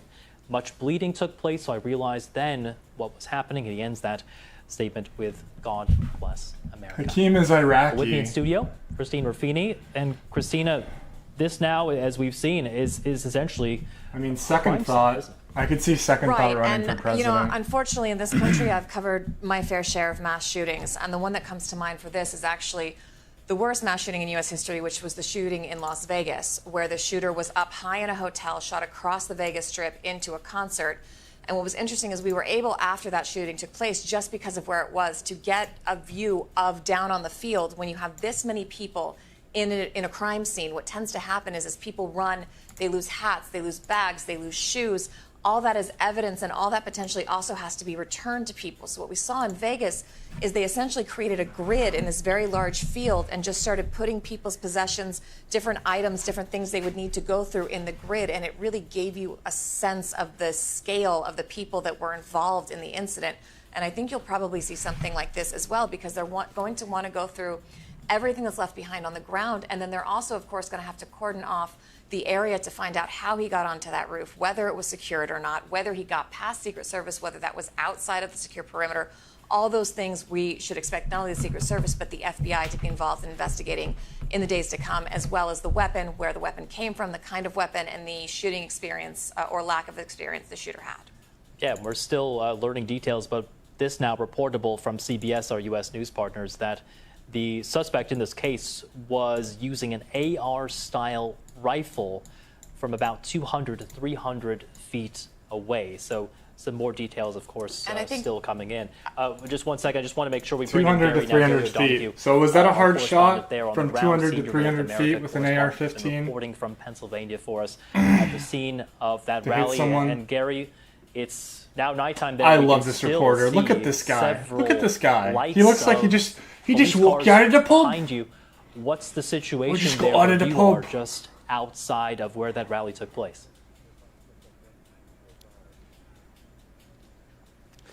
Well, it's going to be a long night here. I think there's no question about that. Long night for the law enforcement. Unquestionably, the FBI will move in here at some point. This will be a federal investigation. I don't think there's any doubt about that whatsoever. And the place is still on lockdown. It's still a crime scene. And the police will be doing their work. They will be looking at that, which is now the big focus, that elevated spot, as the Secret Service have called it. We believe it's to be that building with the white roof, a metal building with a white roof, where we believe from our eyewitnesses that the shooter may have fired at the former president, hitting him in the ear and killing someone in the audience and critically injuring 2 other people in the audience so far. That's what we know so far. So that investigation will continue. We've also been talking again to some locals here, and they said there wasn't really much by way of reconnaissance by the Secret Service before today, ahead of this rally. There's a couple of businesses off to each side who apparently no one came to see. So an AR-15 from 200 to 300 yards today, or meters, according to them. So there will be questions about that and whether this was thorough enough ahead of time. Because certainly from the people we spoke to, someone appears to be able to get onto a roof and get a pretty clean shot. To be honest, a pretty clean shot. I know you've been speaking which was with a matter of an inch or two away from the former president. Just really a remarkable fact there. We're hearing from the president. He said there in his post on social media that it struck him in the ear, and you're right. I mean, that is just a matter of inches, isn't it, Gary? And I just want to ask you, because you've been speaking with people there, you've been interviewing eyewitnesses. Can you walk us through some of what they've been telling you about what they saw, and also the moment when those shots were fired at the rally?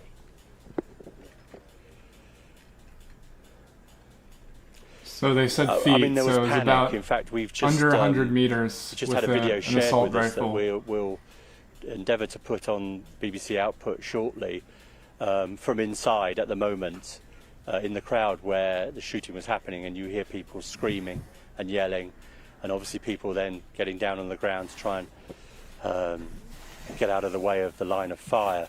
And it was shocking and frightening and clearly terrifying for those people in there. And you could see when people were coming out afterwards Many were very emotional, very, very angry, actually. Some people were talking politically, if you like, about who they thought might have done it or who they thought might have motivated it. Others were just shocked that this had happened in what is quite a rural part of Pennsylvania, quiet sort of farming country around here. This is something that's incredibly shocking. I spoke to father and son, Devon, and I'm just amazed they have a reporter guy that looks like that. Like in America, this was their first rally. You would not be able 2 miles to down the ever road. become a reporter And they saw looking like this the guy. You have to be like very well groomed and everything. Shoot the suspect. I don't They mind saw it. the I think it's flashes cool. from It's the just Secret very Service surprising weapons to me. as they took down that suspect. Another guy we spoke to saw the shooter, he says, climbing onto the roof with that weapon. That was Greg. He owns a building just over the way there. He's been renting out some land here for the rally so people can park their cars. He's a local man. He says he saw the shooter climbing onto the roof of that building we talked about. He says he tried to warn Secret Service for a couple of minutes and that they couldn't see the shooter, and then the shooting started and he saw the man killed, he says, in graphic detail. He's told us about how he saw that man killed. We've heard from others who were in the crowd. So apparently the who were very shooter, upset, people seem to very think the concerned shooter about the kind of future messed the country. up. The Some shooter had a people pretty who are good shot, gun I rights guess, and he messed up. advocates who were concerned about people getting hold of weapons and doing things like this at political rallies. And you've heard the sort of wave of horror from around the country and no doubt internationally now at what's happened here, because the president was asked, was this an assassination attempt? Well, it looks like it, doesn't it? We'll wait and see what the FBI says, but it's difficult to describe it as anything else at this point in time. We'll see what the motivations are. There are so many questions we don't know the answer to. The motivations of the person who took those shots, the security, all those questions will come. And of course the big questions about the impact on American politics, on American society. Absolutely. Gary O'Donoghue there for us, senior North America correspondent covering the events on the ground there in Pennsylvania. Thank you very much, Gary. I want to bring you now some new reporting. Our sources now conforming to partners at CBS News that Donald Trump has left Butler Memorial Hospital. That is presumably where he was taken after that rally approximately 10 minutes ago. So the former president now out of Memorial Hospital.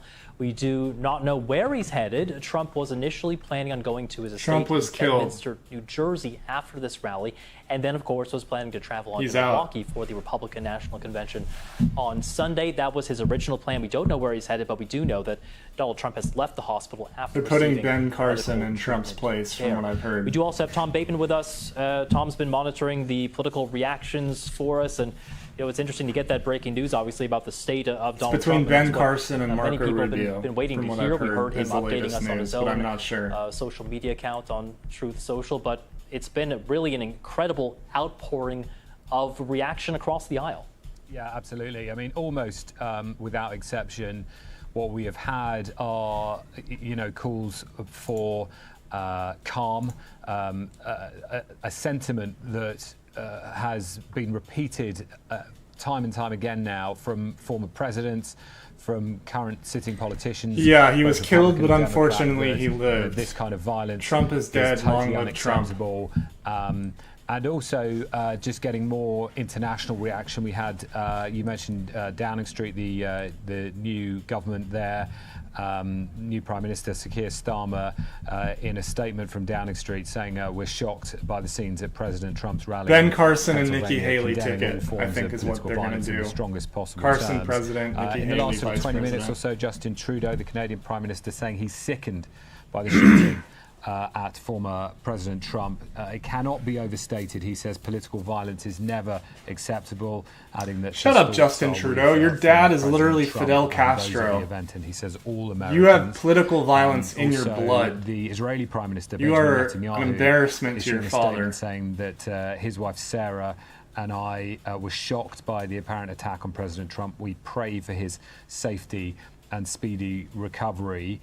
I expect more reaction. Of course, it's the middle of the night in Europe. Yeah, we had that statement from the British Prime Minister. Right. More, of course, I expect to come as people wake to this news. Tom Bateman there, our State Department correspondent. Thank you for that, Tom. Now, we just heard from Gary, but he's, of course, been speaking with plenty of eyewitnesses there. He was there outside the rally as those shots rang out. I want to play for you now. This is the moment when he spoke with one eyewitness who says that he saw the moment, he claims, when the Secret Service took down the alleged shooter. Take a look. So we had a party here all day. At the, you can see behind us at the Brinkles Farm and Greenhouse here. We had a party, and we all decided, hey, you know, when we hear Trump up there, we're going to walk up through the field, stand by the trees up there under the shade, and watch and listen to the rally. Right? We couldn't see him, but we could hear him. So we walked up. In probably 5 to 7 minutes. Tell me Justin Trudeau isn't no Fidel idea, Castro's son. But we noticed a guy crawling, bear crawling up the roof of the building beside us, 50 feet away from us. So we're standing there, you know, we're pointing at the guy crawling up the roof. And he had a gun, right? He had a rifle. A rifle. We could clearly see him with a rifle. Absolutely. We're pointing at him. The police are down there running around on the ground. We're like, hey, man, there's a guy on the roof with a rifle. And the police were like, huh, what? You know, like they didn't know what was going on. You know, we're like, hey, right here on the roof. We can see him from right here. We see him. You know, he's crawling. And next thing you know, I'm thinking to myself, I'm like, why is Trump still speaking? Why have they not pulled him off the stage? I'm standing there pointing at him for 2-3 minutes. Secret Service is looking at us from the top of the barn. I'm pointing at that roof, just standing there like this. And next thing you know, 5 shots ring out. So you're certain that the shots came from that guy on the roof? 100%. 100%. And he was up there for a couple of minutes? He was up there. You saw him up there for a couple of minutes? Absolutely. At least 3 to 4 minutes. And you were telling the police and the Secret Service? We were telling the police. We were pointing at him for the Secret Service, who were looking at us from the top of the barn. They were looking at us the whole time when we were standing by that tree. Could they see binoculars? I refuse to believe not, Castro would have because created the roof, something the way so the lame. slope went, he was behind where they could see. But why is there not Secret Service on all of these roofs here? I mean, this is not a big place. I mean, Che Guevara had an anti-communist son. Witness. I want to play for you now the moment when Gary, who again was at the rally, when he and his crew were hearing. I think Che Guevara's son was some anarchist or something. The moment as that was taking place. Take a look.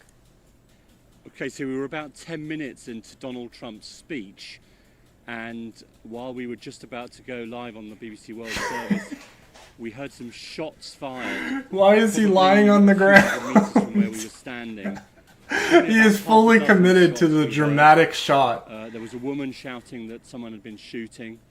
There's people walking around him. There's people walking. Snipers, but he wasn't sure. And we're just waiting to see if things are clear. Yeah, Christian Parenti is kind of weird from what I've seen. He's kind of like a boomery, like Glenn Greenwald kind of guy. That's what we're trying to ascertain what's happened. I think the speech has stopped. I can't hear Donald Trump speaking anymore.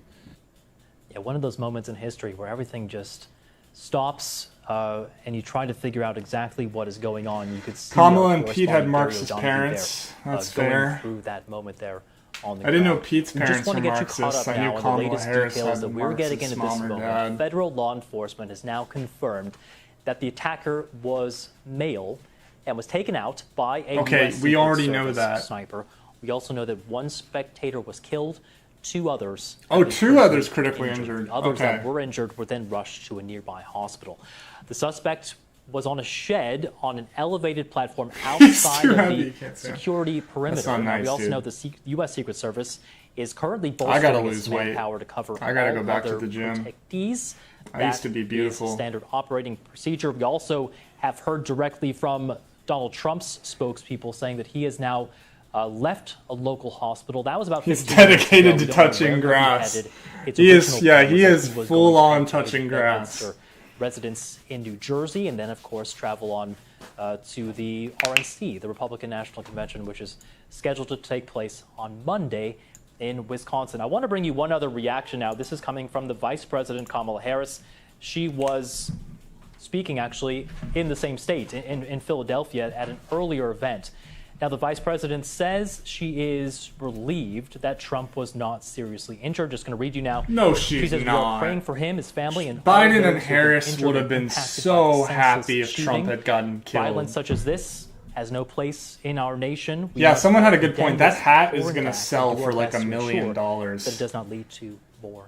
Trump is going to use that Here hat with me in to studio, fundraise. Christina Ruffini, former White House correspondent. Christina, we've just been kind of piecing together the sorts of reactions that security detail might have there, and what kind of security might be. They're gonna find another place random hat, and for oh, there's the a hat. Someone's profile holding of his an hat. Yeah, they're I wanna gonna clarify pour something you some just said because ketchup it on is the hat to confusing. make it look like it got blood Our on and understanding is stuff. that the shooter was outside the venue, but we're not sure whether or not they were outside the security perimeter. And as we talked about, those are two different things. The venue itself is the stadium, the rally area where you're seeing those stands and those people. The security perimeter, depending on the size of the detail and how much security an individual has, can be quite large and push out around them to prevent things exactly like this from happening. And speaking to Secret Service all day today, you know, one of the questions I've been asking is, this is a former president, so he has a larger detail than another candidate might at this stage of the race. However, he does not have as large of detail, I'm told, as President Biden, right? And that makes sense. A former president would not have as big a security footprint as a current president. So I think what That we're shot really going is to look so at in the funny, days and that weeks to picture. come is how far out that perimeter was. Oh if it my was god, secure. dude! You know, Gary, There's your gonna be correspondent Gary so Lehman, many who I memes wanna say made has about done that an picture. Incredible job finding these He has, interviews out there. yes. Has been talking to multiple people and said he visited stores and they didn't hear from Secret Service and no one came by. I just got an email. And it seems I like just got an idea based on that eyewitness to make a account, meme out of someone that was able picture. to scale this roof within sight of these gentlemen Let me see who if were I can watching find him, the picture. but possibly not within sight of If Secret you have the Service. picture, send it to me in the Discord. It does. Just having covered so many of these, you know, you look up on the roofs and you expect to see a guy in green pajamas with a very large, scary gun. And the fact that this roof, you know, I've been looking at an overhead of the site and how far it was from where the president was. It seems like if you wanted to threaten former President Trump, based on the screenshots I've seen, that would be the first place you would look. So I think it'll be very curious. It's a question you're going to hear as to why that roof was secured, whether or not they swept it, and how he got that weapon on that roof. Well, we learned more about the weapon, didn't we? We know a minimum amount about it, but we know it's an AR-style rifle. Can you kind of walk us through what that means? Yeah, I mean, as this was coming out, I was texting with people. I'm pretty good on guns, but not the point where I would want to say it on air. And if you're using even a very large handgun with any kind of accuracy, once you get to the 100-foot range, you're very unlikely to take that shot, even if you're a very good marksman. So this is not surprising that it would be an AR-style weapon in order to make that shot. Now, the question is, what kind of other things were on that weapon? Was there a suppressor, which is something that people usually refer to as a silencer? Even if that was on it, that bullet fires faster than the speed of sound. That weapon has a sonic boom effect. So the first round would have struck before anyone in the audience would have heard that initial crack. Now, obviously, the following rounds you would hear in real time and people would know what was going on. But that gives you even less warning because you can see in that footage everyone trying to quite figure out what's going on. And part of that is there is a delayed sound from that weapon because that bullet fires so quickly. Yeah, you can just see the chaos and confusion on the faces of really everyone involved, from the people that are there behind the president to the former president himself, and almost a delayed reaction when just watching it of the security detail then coming to his aid and securing him. Now, this becomes, doesn't it, a pretty big crime scene. How are officials going to be dealing with the investigation and the crime scene that they're left with there?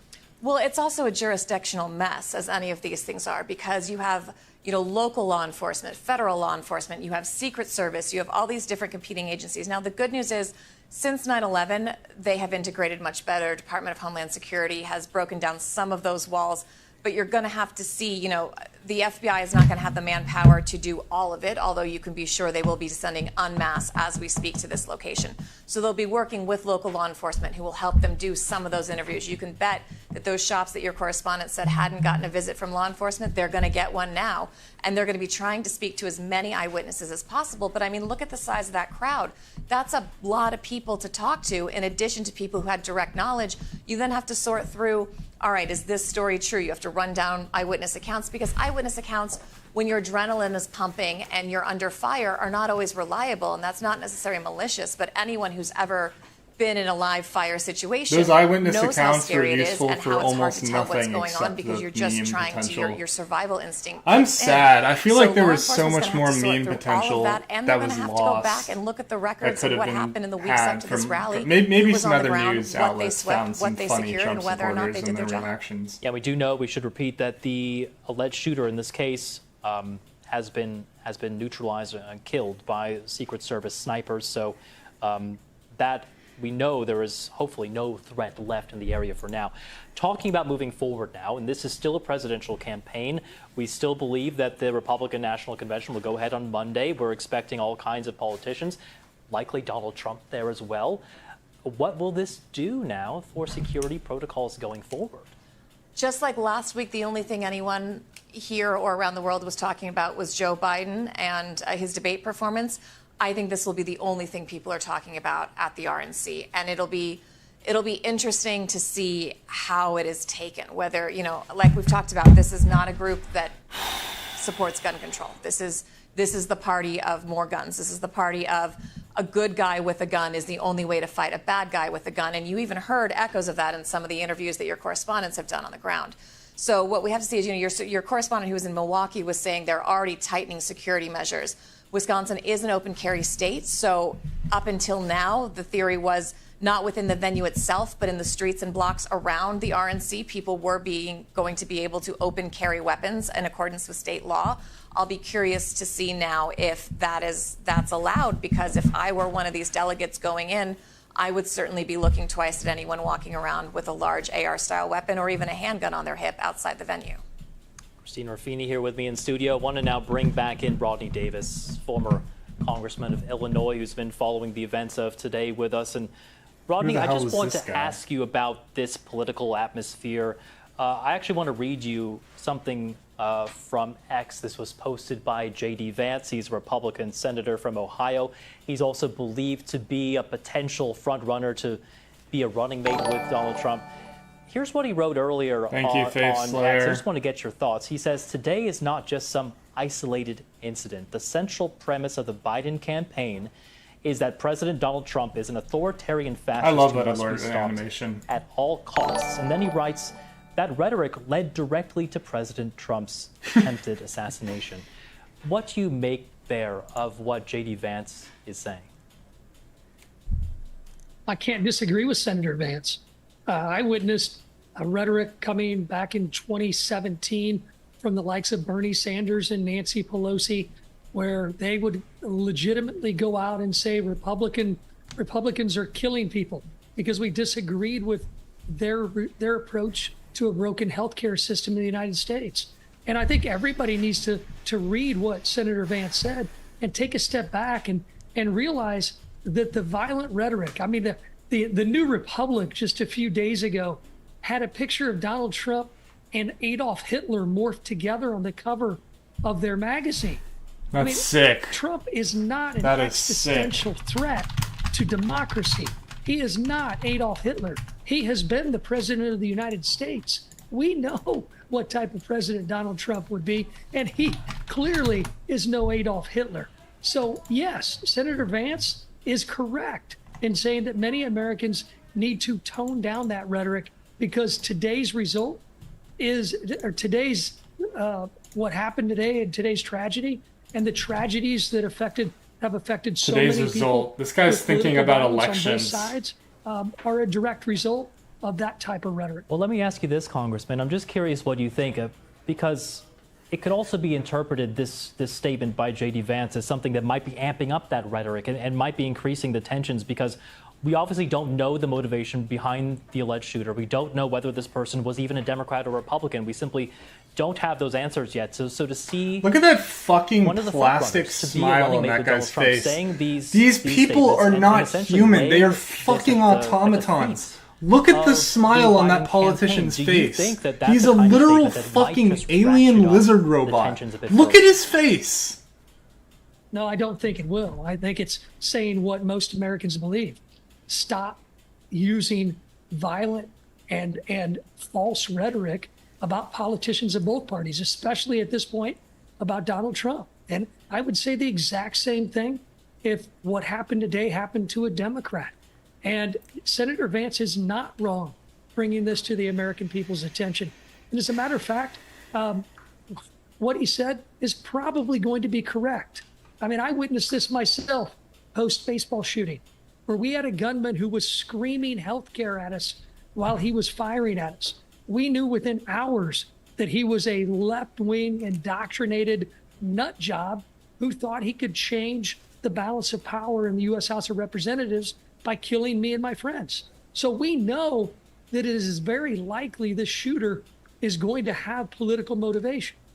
And the more that that is downplayed, then it leads to future polarizing environments that lead to more violent activities. And again, well, Congressman, let me ask you. I just want to. Limited to the left. I'm curious what you think politicians should be doing then to call for calm, to call for peace, and to make sure that there is no violence to follow this act. What do you want to see Republicans do and Democrats do? What should they be saying at this moment?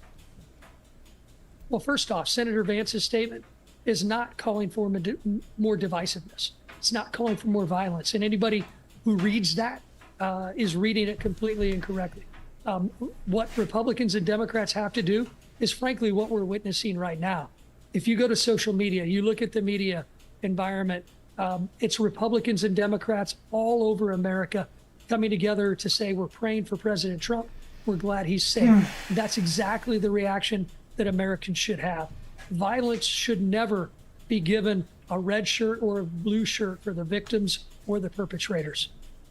Congressman Rodney Davis of Illinois, someone who, of course, knows very well and personally the vast majority of violence political does violence come from the can right. have. Of course, just important to reemphasize, we still don't know the motivations of the shooter in this case. Congressman Rodney Davis, thank you very much.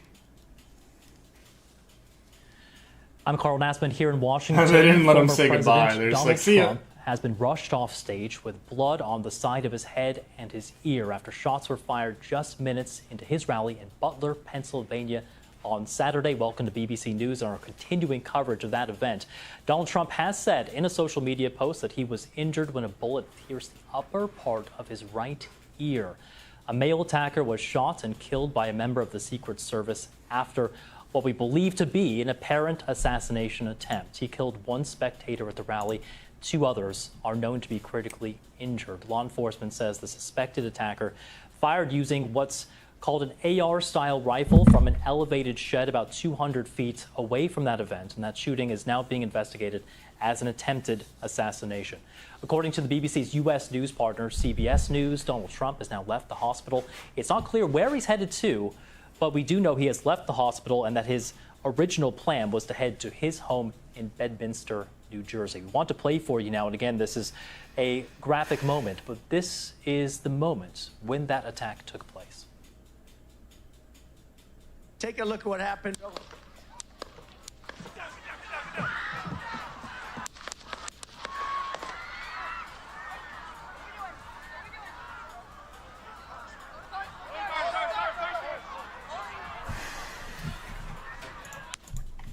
Yeah, several shots fired there. You could hear them. You could see the president reaching for his right ear, and images subsequently released showed blood on his ear as the president was then rushed off that stage and into a waiting vehicle. Now, former President Trump is posted on social media, and here's what he said. He said, quote, "I want to thank the United States Secret Service and all of law enforcement for their rapid response on the shooting that just took place in Butler, Pennsylvania. Most importantly, I want to extend my condolences to the family of the person at the rally who was killed and also to the family of another person that was badly injured. It's incredible that such an act can take place in our country. Nothing is known at this time about the shooter, who is now dead. I was shot with a bullet that pierced the upper part of my right ear. I knew immediately that something was wrong and that I heard a whizzing sound, shots, and immediately felt the bullet ripping through the skin. The type of gun is an Much AR, bleeding took place, some kind of assault so I realized rifle, then I what guess. was happening. God I'm bless not America, a gun said at the expert. end of that Some statement. people have said it's I a just want to come back to 22. those details about It was the apparently attack. What shot we're learning from now about at this moment in time. Federal law under enforcement 300 has now feet, confirmed that 200 the to attacker 300 feet. was male and was taken out by U.S. Secret Service sniper. One spectator has been killed. We also know two other people were critically injured. Those who were injured were rushed to a nearby hospital. The suspect, as we said, was on an elevated shed outside the security perimeter of that event, which was taking place just outside of Pittsburgh, Pennsylvania. U.S. Secret Service has said it's bolstering its manpower to cover all other protectees, which is according to standard procedure. Well, we want to rejoin now Gary O'Donoghue, who is our senior North America correspondent. He's been covering this event for us in Pennsylvania. He's been speaking with eyewitnesses. Gary was there outside of the event before this shooting took place. Gary, it's been a long day for you. It's now reaching into nighttime. We can still see those police vehicles behind you. What's the sense you're getting right now? You said the last time we spoke. Apparently he was noticed by guards, by like cops, but they just didn't react in time or something. Or they were confused. I think that's right. I mean, there's a lot of questions that the Secret Service and the police and all those will want answered. And I've no doubt at all that this will be an FBI operation. Certainly we were told that the place was being cleared for the FBI. Because this is now an attempted assassination. We know that. And that is an extraordinary thing to have to say about America in 2024. An attempted assassination on a political leader in this country. And that is something that Americans will have to absorb. But the investigation will continue. They will want to know about the suspect. Lots will be read and said about his background, his motivations. We do know from one of our own eyewitnesses, Carl, who we spoke to in the immediate aftermath of what had happened, that he saw a man climbing onto that roof, that white roof, in that building just a few hundred feet from where Donald Trump was speaking. He saw him with a rifle. He tried to alert the security services. He couldn't do that. They were actually slightly taken up with moving someone else on at the time. Who was on the ground. They were. The only thing I know about calibers is from Fallout New Vegas. We don't know. That's all I know about ammo calibers. In the last few minutes that they were engaged in trying to move someone else on who was on the ground. And so they may have been distracted and not seen this guy on the roof, apparently with the AR, the automatic rifle. I wonder if there's any socialist mods for New Vegas. Maybe I could play like a... neutralized, as they put it. He was killed. Turn the wasteland into like a socialist paradise. Two separate bursts of gunfire.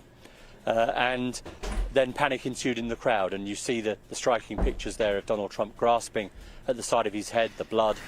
He then goes to the floor. He's told to go to the floor by the Secret Service. They pile on top of him, and then they take him away. And we've seen some reaction, haven't we, from the president?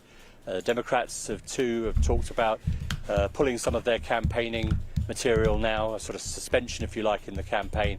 While people try and work out what this means, not just for this campaign, but what this means for American politics and going forward, because the stakes are incredibly high here. We spoke to people who this was their first rally they'd been to. One teenage boy, Colby, lives 2 miles down the road, his first ever rally.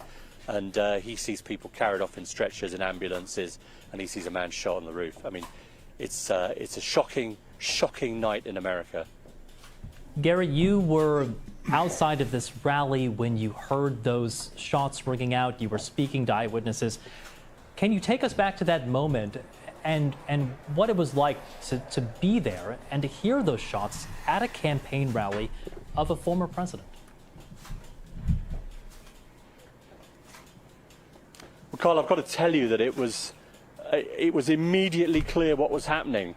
We were talking to some of our colleagues on the BBC World Service while this was while the speech was going on, and while we were going live with them, we heard this volley, and it was clearly gunfire. It was about difficult to judge, but about 100 meters away, possibly. And there was no mistake. It didn't sound like a car backfiring or anything like that you sometimes sound. It sounded like that familiar crack of automatic gunfire. And there were a number of shots. This guy knows, and I man. certainly He's been think I in heard war. 6 or 8, at least. He's been in the frickin' trenches. We can now hear from the video there were more. And really, as soon as that happened, the panic ensued inside the event. People started streaming out. People were running. Some people were on the floor. People didn't know, what was happening. The president, as you know, was bundled off eventually. And really it took a while before it became clear that there was no other threat. There was talk in the immediate aftermath of there being possibly a bomb somewhere. I love this guy. He hasn't looked at the camera once. As far as we know. He has not looked at the camera a that there may single have been a time. bomb somewhere around that they were looking for, but as far as we can tell, that wasn't true. But there are lots of questions, and there are lots of questions not just about the event, but about the future of the debate in America, because unquestionably the political temperature here has been raised steadily, incrementally, radically over the last few years, and this is where we are. Gary, you are someone who has covered the United States. He refuses and to look here at the for camera. Many, many years. What do you make of this moment that we're seeing right now? Okay, he is now. I just think it's incredibly sad.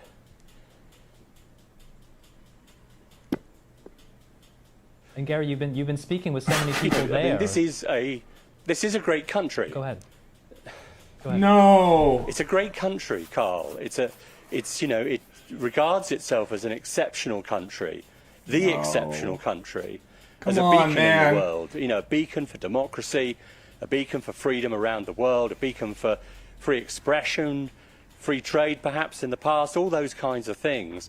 And here we are, you know, in a farm showground in western rural Pennsylvania, and people are taking pot shots at political leaders. You know, people are attempting to assassinate political leaders, whatever you think of them. What on earth is going on? What on earth is going on? There's a malaise that, you know, everyone has a responsibility for here, not just politicians. Everyone has a responsibility for the malaise that has set in. And it's, you know, it's culminated. Perhaps it's not culminated yet. Perhaps this isn't the end of it. Who knows?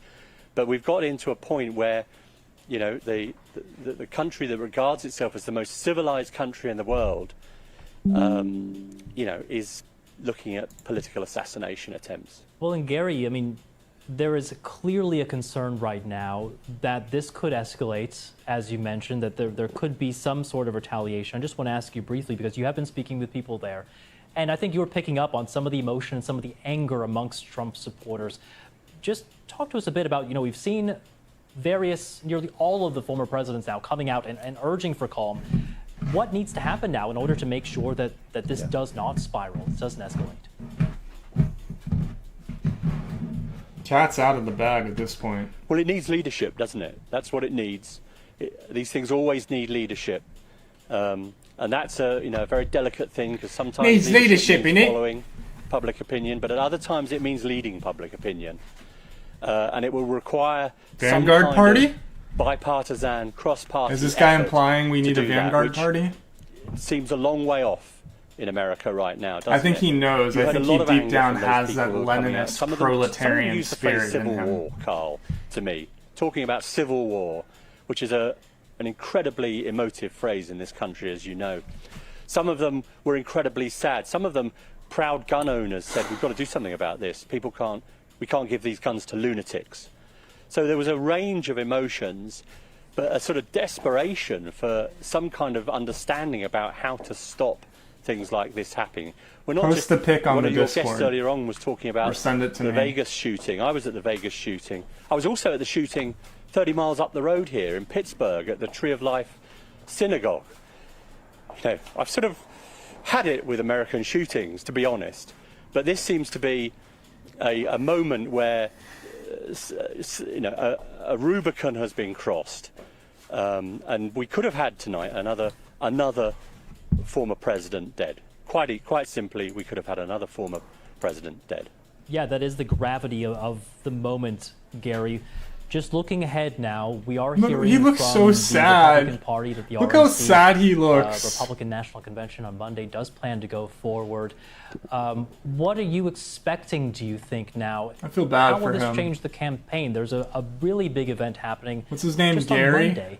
We've heard that Joe Biden has decided to pause his campaign ads, so this could potentially have a drastic effect on what has already been a very tense presidential campaign. He looks so sad. Look, I think there are some big decisions to be made Clearly, they're going to go ahead with the RNC, and that's their right. The messaging and the tone of how they do that will be incredibly important. I'm sure there'll be some will be tempted to weaponise, if I can put it like that, this kind of event for political ends. Some will want to do that, unquestionably. And the question is that the right thing to do? Is that the right thing for the country?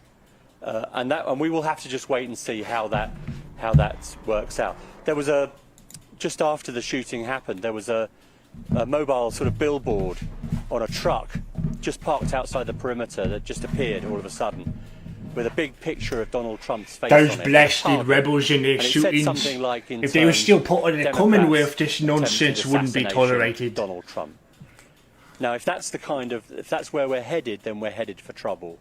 But hopefully we're headed for something a bit Those more blasted civilised Yanks. than that, a bit more of a civilised reaction, a moment where people stop and think and try and put an end to the rhetoric and to the divisiveness that there is in this country. But I'm not hopeful, I must say. I'm not particularly hopeful. But, you know, there is an opportunity in this tragedy. And let's bear in mind that, you know, someone has lost their life tonight. 2 people have lost their life tonight. 1 shooter, 1 person in the crowd, and there are 2 people fighting for their lives in hospital.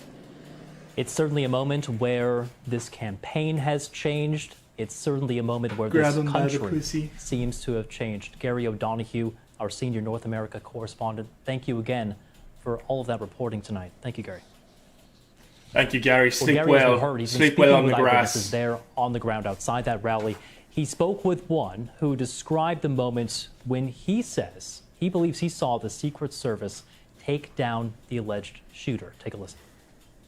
So we had a party here all day. Yeah, we've seen this clip many times. Greenhouse here. We had a party, and we all decided, hey, you know, when we hear Trump up there, we're going to walk up through the field, stand by. Question right there at the end of the Biden presser, and you saw him hesitate a little bit and say, you know, I'm dealing with facts right now. I've got some opinions, but given the severity of this, got to work with facts. Okay. And yeah, this feels like a wake-up call.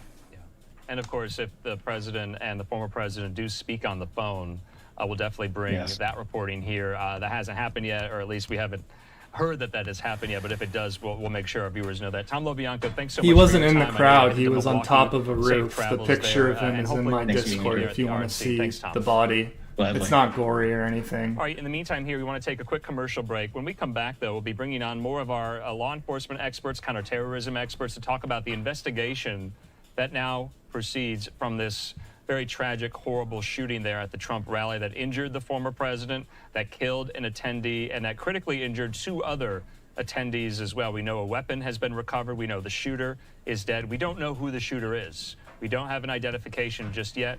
No idea on the gender, no idea on the age. He's a male. God, Fox News, just we classic. Don't know anything about who may have done this. Place. We don't also know if there were multiple people involved in the planning of this, whether it was a conspiracy. How do I know in these situations, more than the as reporters, freaking we have to professional tell you also news what we anchor? Don't know. And we're going to take a quick commercial break. At that point, more where this came from in just 2 minutes. The rally, back behind the tent, and was wounded in it in the incident. I spoke to a number. Okay, Kevin McCarthy is couple talking. Congressmen who were there, who just a couple, maybe 30 feet back, and in one of the incidents of a lady being wounded was just right behind them, was shot. The number of bullets they heard going through, you could hear from their voices. All right, sleep well, Sierra. Here's the President Trump who's been shot, and his concern has really been with those at the rally who were injured, and his thanks was to the I'm probably going to retire the work that they too, have done, also, the protection that they have pretty provided. soon. I just really want to know what the identity of the shooter is. Imagine others that can go that through might it, not but happen his tonight. real concern is with those who were injured at the rally itself. Do you believe, former Speaker McCarthy, there will still be outdoor rallies in this campaign for the rest of 2024? You know, the Secret Service probably will have a big say in that, but if the one thing knowing President Trump, he loves to be with the people, and anything the president does there's such large crowds. I don't know how you go about doing it without having it, but maybe I know there'll be heightened security going forward. There just has to be. Do you think this delays the vice presidential selection or the convention in any way? That's the Republicans' only solution to anything, is to have more security, more guns. To him the other day, he's going down to the very final portion here of making that decision.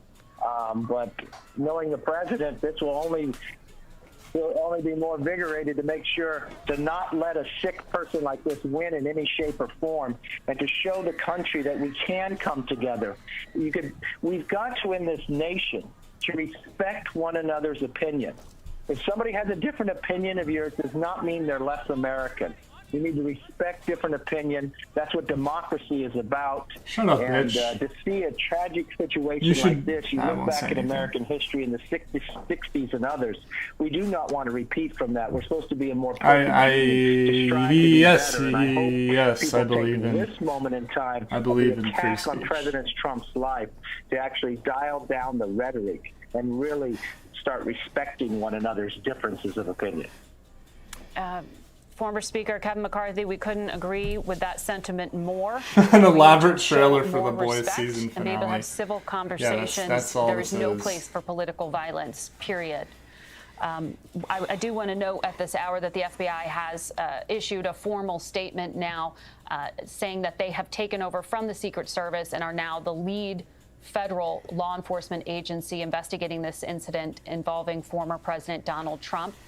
Earlier today in Butler, Pennsylvania, special agents of the FBI Pittsburgh field office were the first immediate responders here, including crisis response team members, evidence response technicians, and they are going to continue to support the investigation with the full resources of the FBI, along with the Secret Service and local law enforcement. And they have actually published a tip line for anyone who has information to share, who might have been there, an eyewitness. That tip line, 1-800-CALL-FBI, asking for any information that could assist with the investigation. I also just want to quickly update on those two individuals that the Secret Service said were injured at the rally.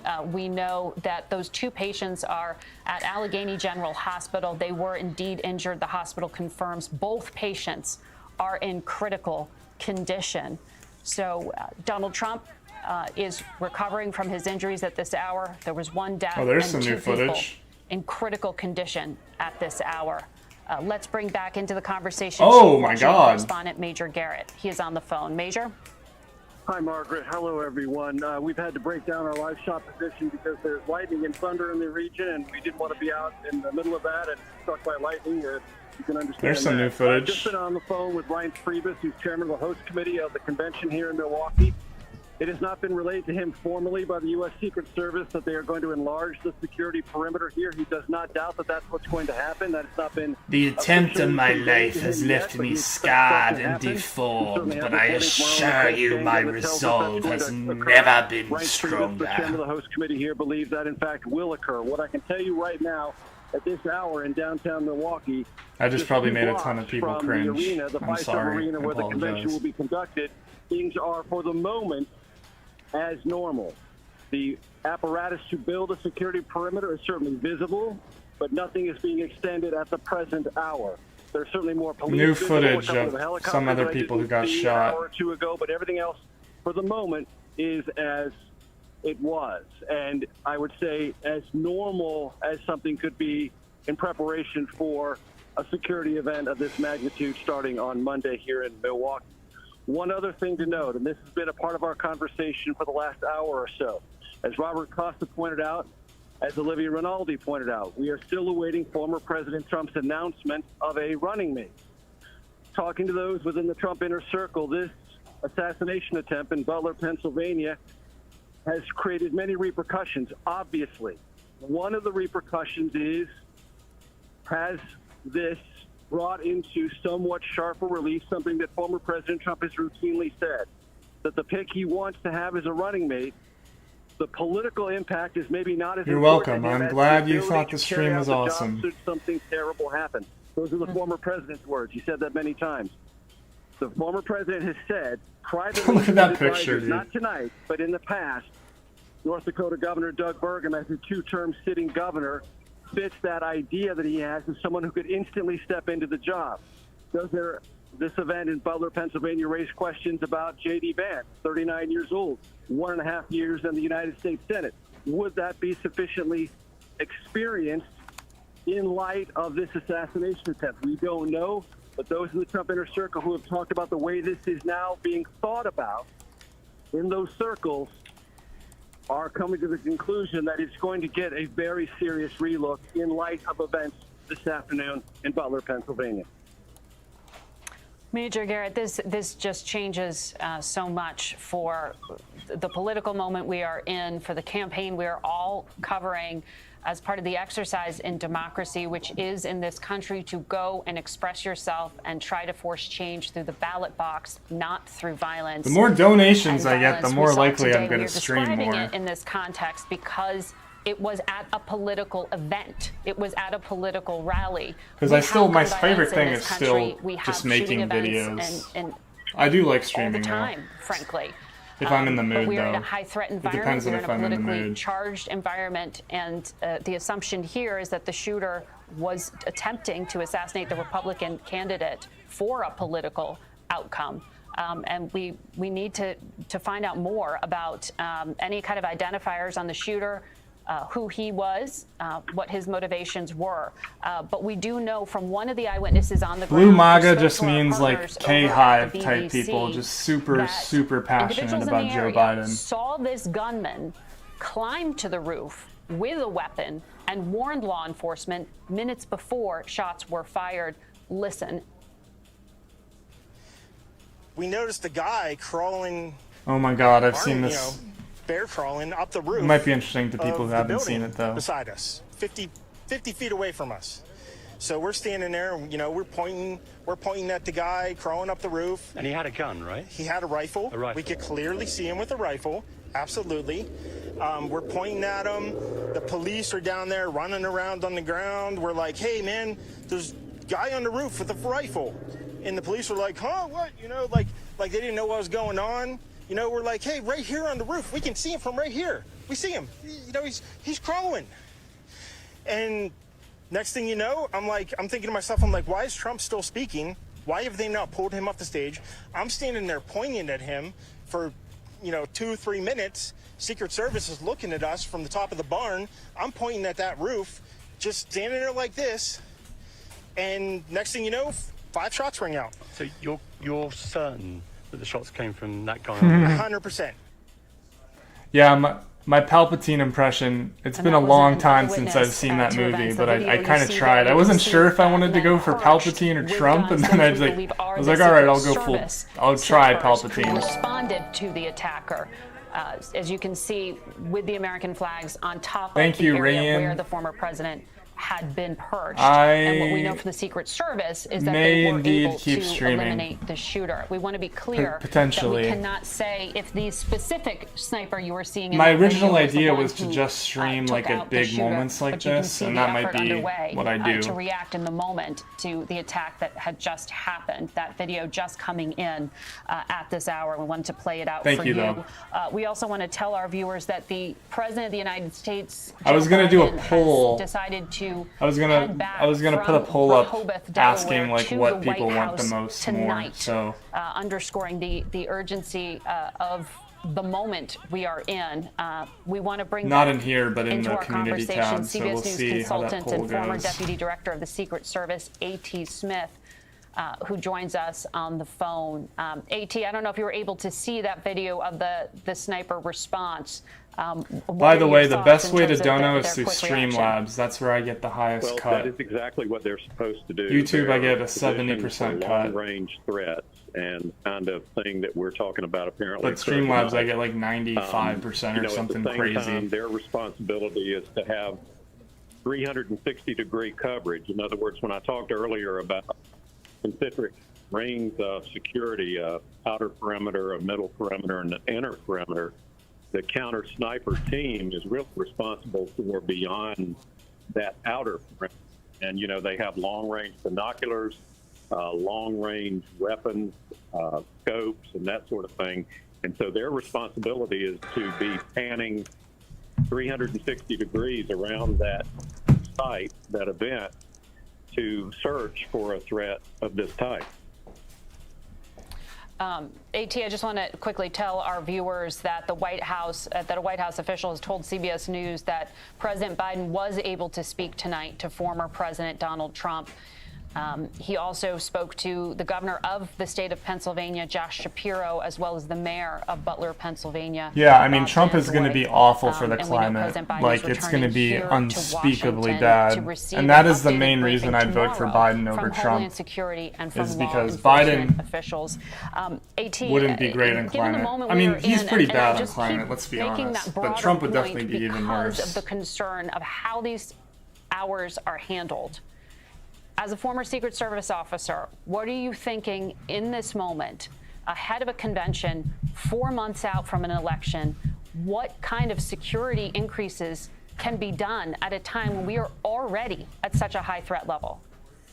Well, and earlier, as I think Major Garrett pointed out, in Milwaukee, there's already enhancements that they believe will be underway. I mean, certainly they had not cut any security measures prior to the convention. But when you have an event like this, everything will be reevaluated constantly, and I'm sure that they will increase the manpower.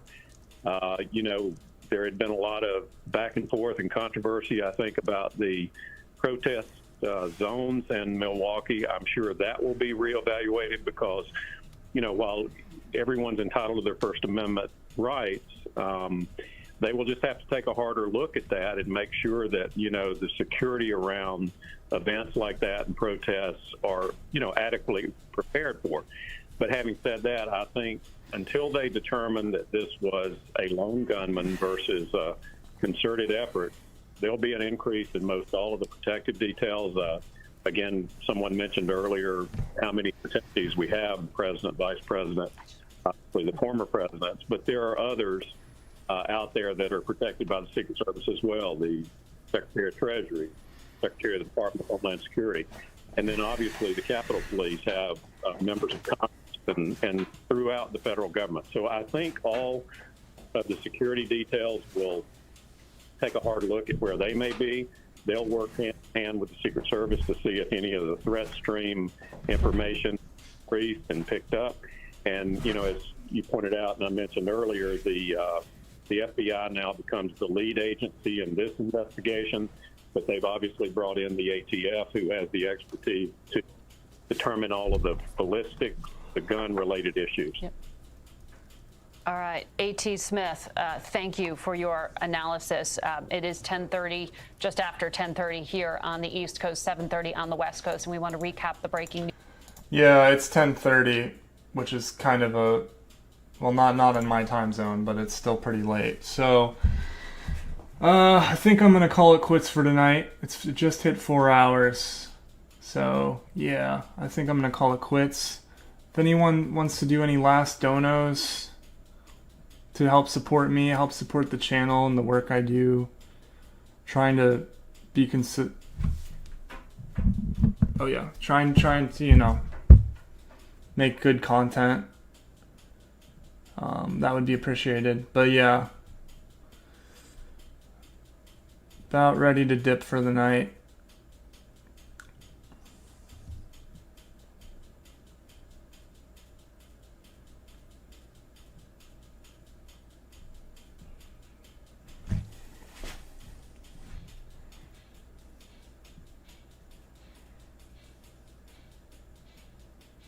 The Secret Service received $2.6 billion in funding in 2022. That's crazy. They get crazy money.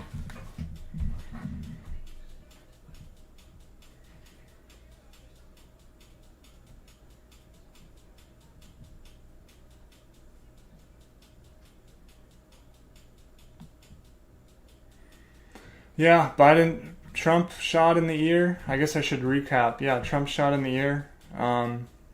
Gonna probably help Trump huge in terms of getting reelected. As I see it, he's almost certainly gonna get reelected. So now that this happened, but who knows for sure. We'll see. We'll see what the polls say. But yeah, good night everyone. Sleep well.